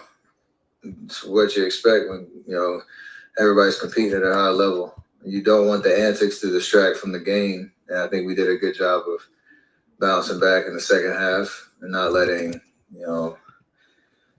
those type of episodes really get under our skin at all and channel that energy in the right direction. So that's what a good team can do. And we did that in the second half. Hey, Steph, you seem pretty excited to celebrate this one with Draymond afterward. Obviously, he made the big play at the end, but what can you just say about his night as a whole, picking up the early fouls, but staying there and being there at the end to make that play? Yeah, he kind of bookended the game. It was kind of funny. He hit those 2 threes to start and got us going. We finally got off to a better start. Foul trouble and all that other stuff took away some of his minutes in the meat of the game, but that's what you want right there. I heard Coach talk about like it's me taking a game-winning shot. It's Draymond getting a game-winning stop. Especially when it's a one-on-one type of situation where they're just going to try him, and he stood tall, took the challenge, and to be able to do that with how the rest of the game went is just a testament to him understanding the moment and staying locked in and engaged and doing what he needs to do to help us win. Steph, two questions for you. One, is the taunting a sign of you turning over a new leaf and becoming a villain? I'm not going to. Last I am, actually. That was so stupid because he had did it literally the play before, and I just returned the favor, but they didn't see him. They saw me. It's like, siblings, the second ones will get in trouble. So that was me. As a guy who's seen these games, so many come down to the end, what's more agonizing, more difficult, when you need to get a bucket to end the game, to win a game, or you need to get a stop to win a game? It was an excellent question. Thank you for saying so. It was a good question. It's more agonizing. Defense for sure, just because you don't have as much control. I think you probably asked Draymond, it's the opposite answer. But that's how we see the game. So you either way, you feel like you can do enough to get over the hump and make a play to win a game. I think I had missed that little floater to try to go up 3, and I felt like I had missed an opportunity to give us a little bit of cushion. And I'm sure Draymond on the other end was like, all right, it's my turn. And he answered the call. It was unbelievable to watch. What are the challenges to closing out a series now that you'll have a chance to on Wednesday, and how valuable would it be to make this a short series? I mean, that's pretty straightforward. The more rest you get, the better. You don't want to mess around with the game, but you understand closeout games are extremely difficult because of desperation from the other side. You know, trying to do it on the road is even more challenging. Just the idea you have to stick with 48. I remember our first closeout game, or my first experience in 2013 playing Denver. I think we were like up 10 with, if I remember correctly, a couple of minutes. We turned the ball over so many times, and it felt like it was the longest, like 2-3 minute stretch to finish a game. And it's been helpful to go through it a bunch of times over the last decade, but it is just an experience that it takes everything out of you, because you know the team doesn't want to lay down. They're not going to quit. You know they're going to feed off their home crowd. It doesn't mean you have to play perfect, and you don't want to come in with that mentality like, oh, if we miss shots early or if they go on a run early, you don't want to get in your head. It's a long game.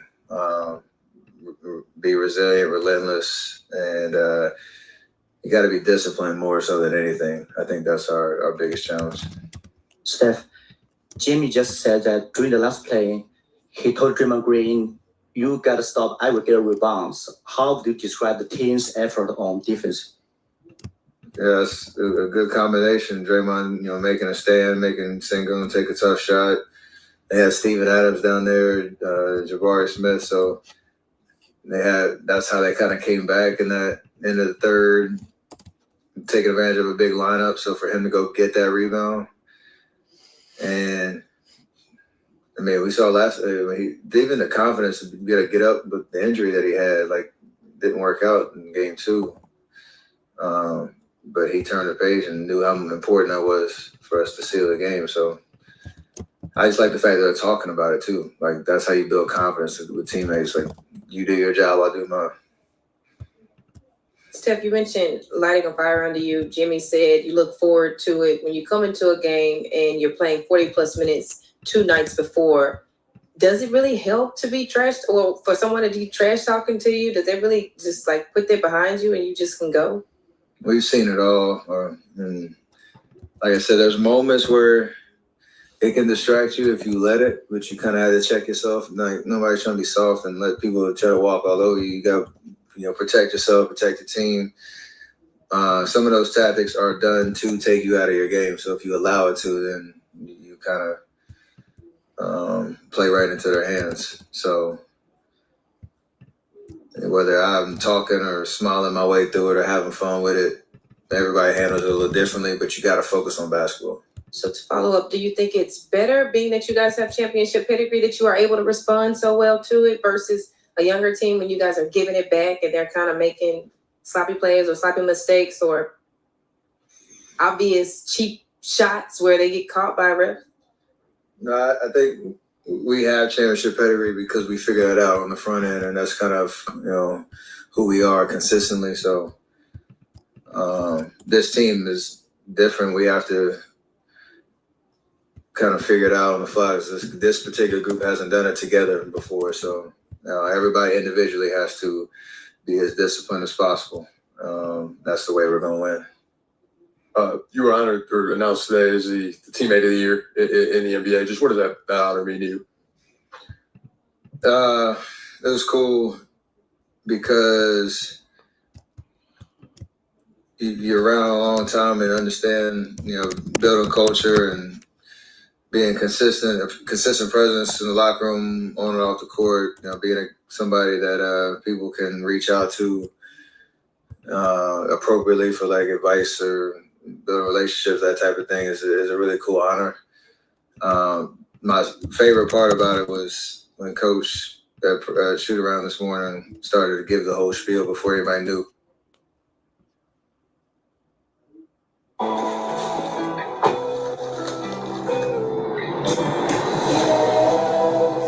New salted caramel macadamia. That's stars. Did you get the same thing, Dean? Event has ended. Let's see. Of course, I'm logging in late, so. It can distract you if you let it, but you kind of have to check yourself. Like, nobody's trying to be soft and let people. We've seen. You're playing 40+ minutes 2 nights before. Does it really help to be Try that trash again. or for someone to be trash talking to you? Does it really just like put that behind you and you just can go? We've seen it all. And like I said, there's moments where it can distract you if you let it, but you kind of have to check yourself. Like, nobody's trying to be soft and let people try to walk all over you. You got to, protect yourself, protect the team. Some of those tactics are done to take you out of your game. So if you allow it to, then you kind of play right into their hands. So whether I'm talking or smiling my way through it or having fun with it, everybody handles it a little differently, but you got to focus on basketball. So to follow up, do you think it's better, being that you guys have championship pedigree, that you are able to respond so well to it versus a younger team when you guys are giving it back and they're kind of making sloppy plays or sloppy mistakes or obvious cheap shots where they get caught by a ref? No, I think we have championship pedigree because we figure it out on the front end, and that's kind of who we are consistently. So this team is different. We have to kind of figure it out on the fly. This particular group hasn't done it together before, so everybody individually has to be as disciplined as possible. That's the way we're going to win. You were honored or announced today as the teammate of the year in the NBA. Just what does that honor mean to you? It was cool because you're around a long time and understand, building culture and being a consistent presence in the locker room, on and off the court, being somebody that people can reach out to appropriately for like advice or building relationships, that type of thing is a really cool honor. My favorite part about it was when Coach, that shoot around this morning, started to give the whole spiel before anybody knew who won. 3 other people got nominated in our huddle before it got to me, which speaks to the culture that we have around here and reflection of how much fun I've had being a part of this organization for so long. So definitely a special honor for sure. Pretty cool trophy too. Cool. Is that it? Great. Thank you.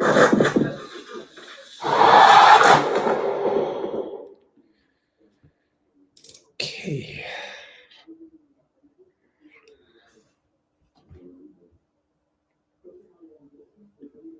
Okay.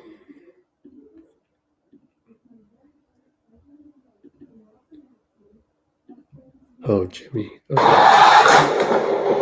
It's so loud. Yeah, it's a little bug in the NBA feed, is it? If you're behind and it finishes, then it sends out a commercial to mess up what you have. But I'm trying to send all these over.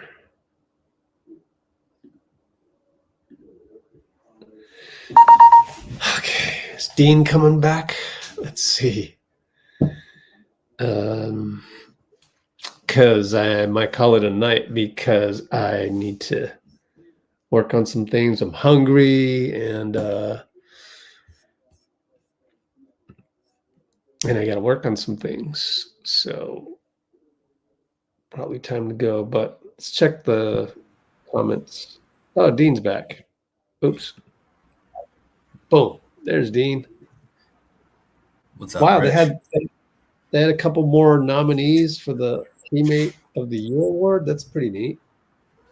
I heard 2, especially from Draymond, who loudly tried to predict who it was going to be. And he first said Buddy Love, which was great. And then he said Looney. And Coach was like, well, it's a great candidate. And then he said, there was a pause, and he said, congratulations, Steph Curry. And then Stotts came over and said, I want you to know who Jack Twyman and Mo Stokes are. And it's a really, really sad story, actually. Mo Stokes was an incredible basketball player. He was averaging like 20 and 15, 20 points, 15 rebounds, something like that, and quite a few assists. And then he got hit twice in the head, collapsed on the plane, had brain swelling, had both physical and mental issues. And Jack Twyman, his teammate on the, I think they were the Cincinnati Royals at that point, just before they got Oscar Robertson, he took care of him for the rest of his life. Wow. You know, just that's almost as like, huh? It's a heck of a teammate for sure. So it's not the most famous award, but the obviously every team in the league, if you think you're a title contender, would want to win teammate of the year. You know, so Steph is very deserving of that, obviously, and it was appropriate today, I think, because man, a lot of other superstars would have shot us out of this game. I'm just telling you, they would have, you know. So, Steph is the man. I think we all knew that. Draymond is the hustle player of the year, which he said was based off the only award based off an equation, right? Yeah. On his podcast. Deflection, steals, some, combination. Block screens, I think, was one of them. Smile, Dean. Screenshot.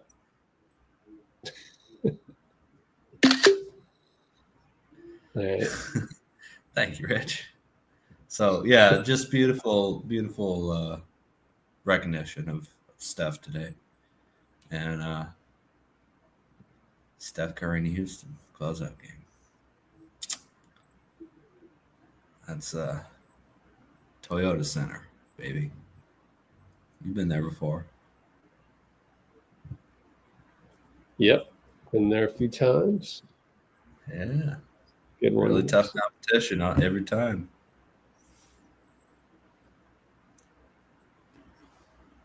All right. Which quarter? What is it? What are they talking about? Two-face. 2 straight fouls. Yeah. So Dina Gon says Buddy might be two-faced, actually. When he's good, he's really good. He just don't depend on a coin when to be good, though. I like it. You could flip a coin and see if he's going to be good or not. Yeah, but it might not be that bad. Man, look, he's hitting shots. I'm impressed by the defense. He's hustling out there. Whatever his skill set is, he's hustling out there. Man, it's great. It's great to see that from Buddy. Check how many steals he had, because I did call his name a couple times on those. 2 steals, 3 assists, 4 rebounds. And I feel like there were a couple other deflections that someone else got that he picked up and immediately raced up the court. You know, a couple layups from that, a couple pass it out to the open man and run a play, you know. He was excellent on the defensive end. Now we know, though, Rich, because we're both old. No, because we both watched basketball for a long time, that role players play better at home than they do on the road, you know? So we'll have to see how that travels for some of the role players back to Houston. Yeah. Buddy and Draymond led the team with plus 17. All right. 5 hours. We made it because late game, a lot of reviews, Steph to the podium near midnight. So it's how we got to 5 hours. And Any closing thoughts heading into the next round? Not the next game. Sorry, I should not say that. That's a jinx. No, it was a typo, a verbal typo. All good. Yeah, so tired of it. Either way this game went, they must have come in knowing Game 5 was going to be the most important game of the series. I think it's either you 2-2, you're trying to get 3, or you 3-1, and you're trying to win the series. And yeah, we've had some problems closing out games on the road. Yeah. Yeah, so Memphis was one in 2022. Nuggets, Memphis, Dallas. Should have swept the Nuggets. Didn't. Yep. The Kings. We had a terrible game 6. Oh, yeah. Yeah. Wow. That was at home, though. But that was a terrible game 6. Just complete lack of focus. Yeah. We won both games, I think, against LA. The 2 games we won were in Los Angeles. It's game 2 and game 5. And we were the wait a minute. No, those were both at home, weren't they? Yeah. No, those are both at home. So biggest test not only of the season, obviously, but for say that again. We didn't close out Memphis. I remember. Oh, Sacramento was the next year. Okay. Yeah. 2023 Sac, and also Denver 2022. Yeah. Mavericks too. We lost game 4. But we closed out Boston and Boston, obviously.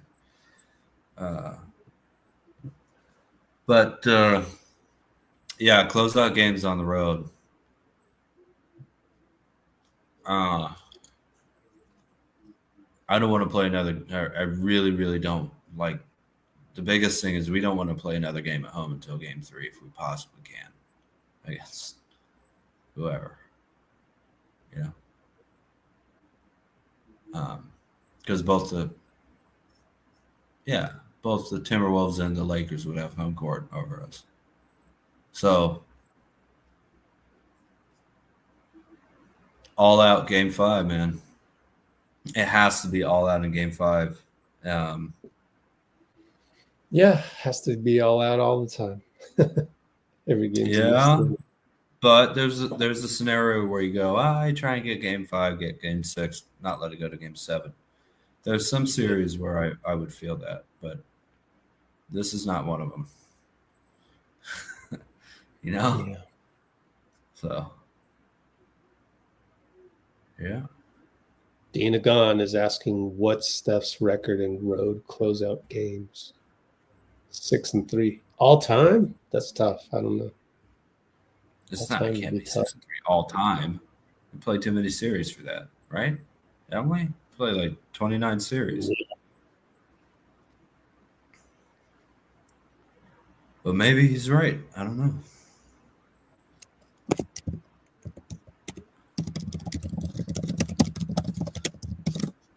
Oh, Dak says, so if we win game 5, it would all depend on what happens with the Timberwolves and Lakers, So if they're a game 7, you just have to wait. Yeah. But since I'm doing a podcast, be sure to say what the question was. Oh, sorry. So Dax asked, if we finish early, would we have to start earlier? And the answer is no. You wait until whatever happens with you would wait until all the first round series are done, right? They don't play. No? They do. Really? You can start. Yeah, you can. Okay. Well, I say that real confidently, but I could be wrong. But I seem to recall, but I wouldn't have any way of. You would have more time off, right? I would think before, even if the Lakers the Timberwolves win game 5, both teams win game 5, you'd have a little bit more time off, wouldn't you? space it And- out, and it depends what day of the week it is, so it's, you kind of just massage it a little bit. You just kind of, at least that's how I observe it playing out before in the past. You just kind of see what fits well, and if they go, like if that side of the bracket's 7 games and you swept, and next round, it just depends on what day of the week and who's playing and all of that. So they're going to try and get Steph Curry on ABC games Saturday and Sunday. Same thing probably with LeBron, and then just go from there. So yeah, depends. So what's happening with 2-3? So our series is progressing along at the same pace as Timberwolves and Lakers. So yeah, they're every other day too. So even if they went to 7, it would be like 5, that's 5 days off, play on the 6th day, probably. So I'm looking at the NBA schedule, and Oklahoma and Cleveland both say they will begin May 5th, 6th, but can be moved up to May 3rd or 4th. So the NBA has a couple days. So it could go, I guess, from the 6th to the 3rd for one of them, maybe. But yeah, it was a good question. Thank you. I'm glad we looked at it. Well, eventually every series goes every other day once you hit game 5, 6, 7 type of deal. And the NBA Finals is a fixed schedule. Like they have to, for whatever reason, nail those down, and those can't be changed. So it's only 2 teams, right? So moving towards that target. Yeah, and they've already planned it out just in case everything goes 7 games. It'll work. So the 5th to the 22nd this year, if it goes game 7, June 5th to June 22nd. Yeah. Let's see which other side of the bracket. OKC's done and waiting, and Clippers and Denver could go 7 as well. Mm-hmm. I think they've already kind of got it planned out. I mean, I don't know, like why is it such a worry right now? Like I just like, that's an interesting question, but like it'll work itself out type of deal is what I'm trying to say, is like, don't worry about it. It'll work itself out. Yeah. It's not a big thing. And although the more rest we can get, of course, the better for this team, I would think. Sure. I don't think a day is going to matter, 1 or 2 days if you finish it. Yeah, it's certainly better than going game 7 and then roll right into the next series. That's tough. Definitely. That hurt us going from Sacramento to LA in 2023.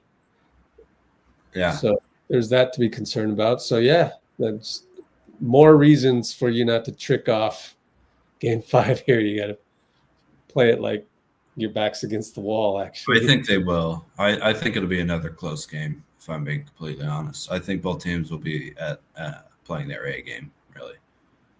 Yeah, you have to assume that. This was the game I was worried about, actually. The Warriors just tricking it off and not showing up. 2-2, whatever. Win next 2 out of 4. Yeah. Or sorry, 2 out of 3. Yeah. But we won this game, man.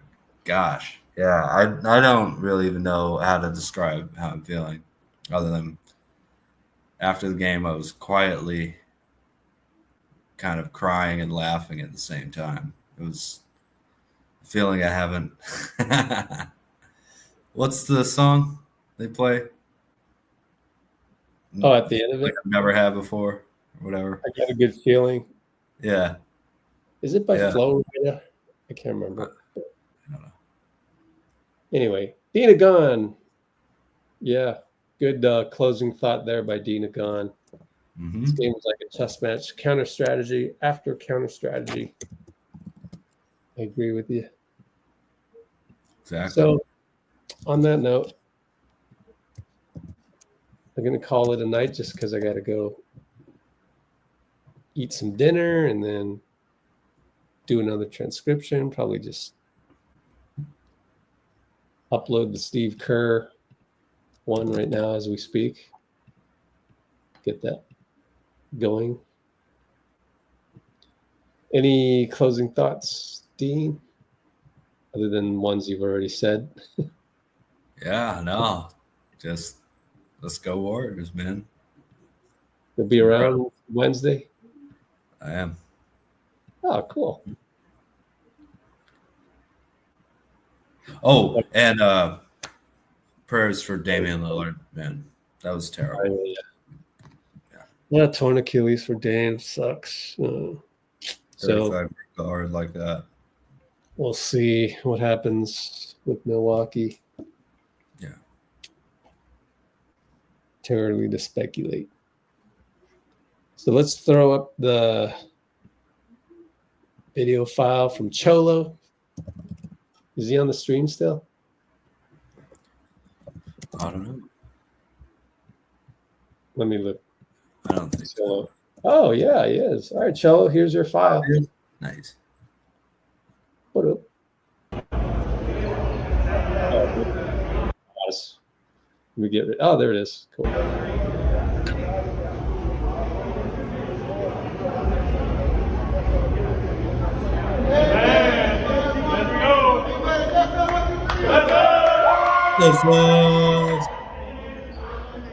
Today he came back. He came here today talking about. Oh, by the way, 4:30 Pacific time on Wednesday. Early game. He got a new blicky. 4:30. For the uninformed, what's a blicky? You don't know about no blicky, man. You had a blicky? You told me you had a blicky growing up. Yeah. You was a shooter. A strap. Yeah, that's a blicky. Oh, yeah.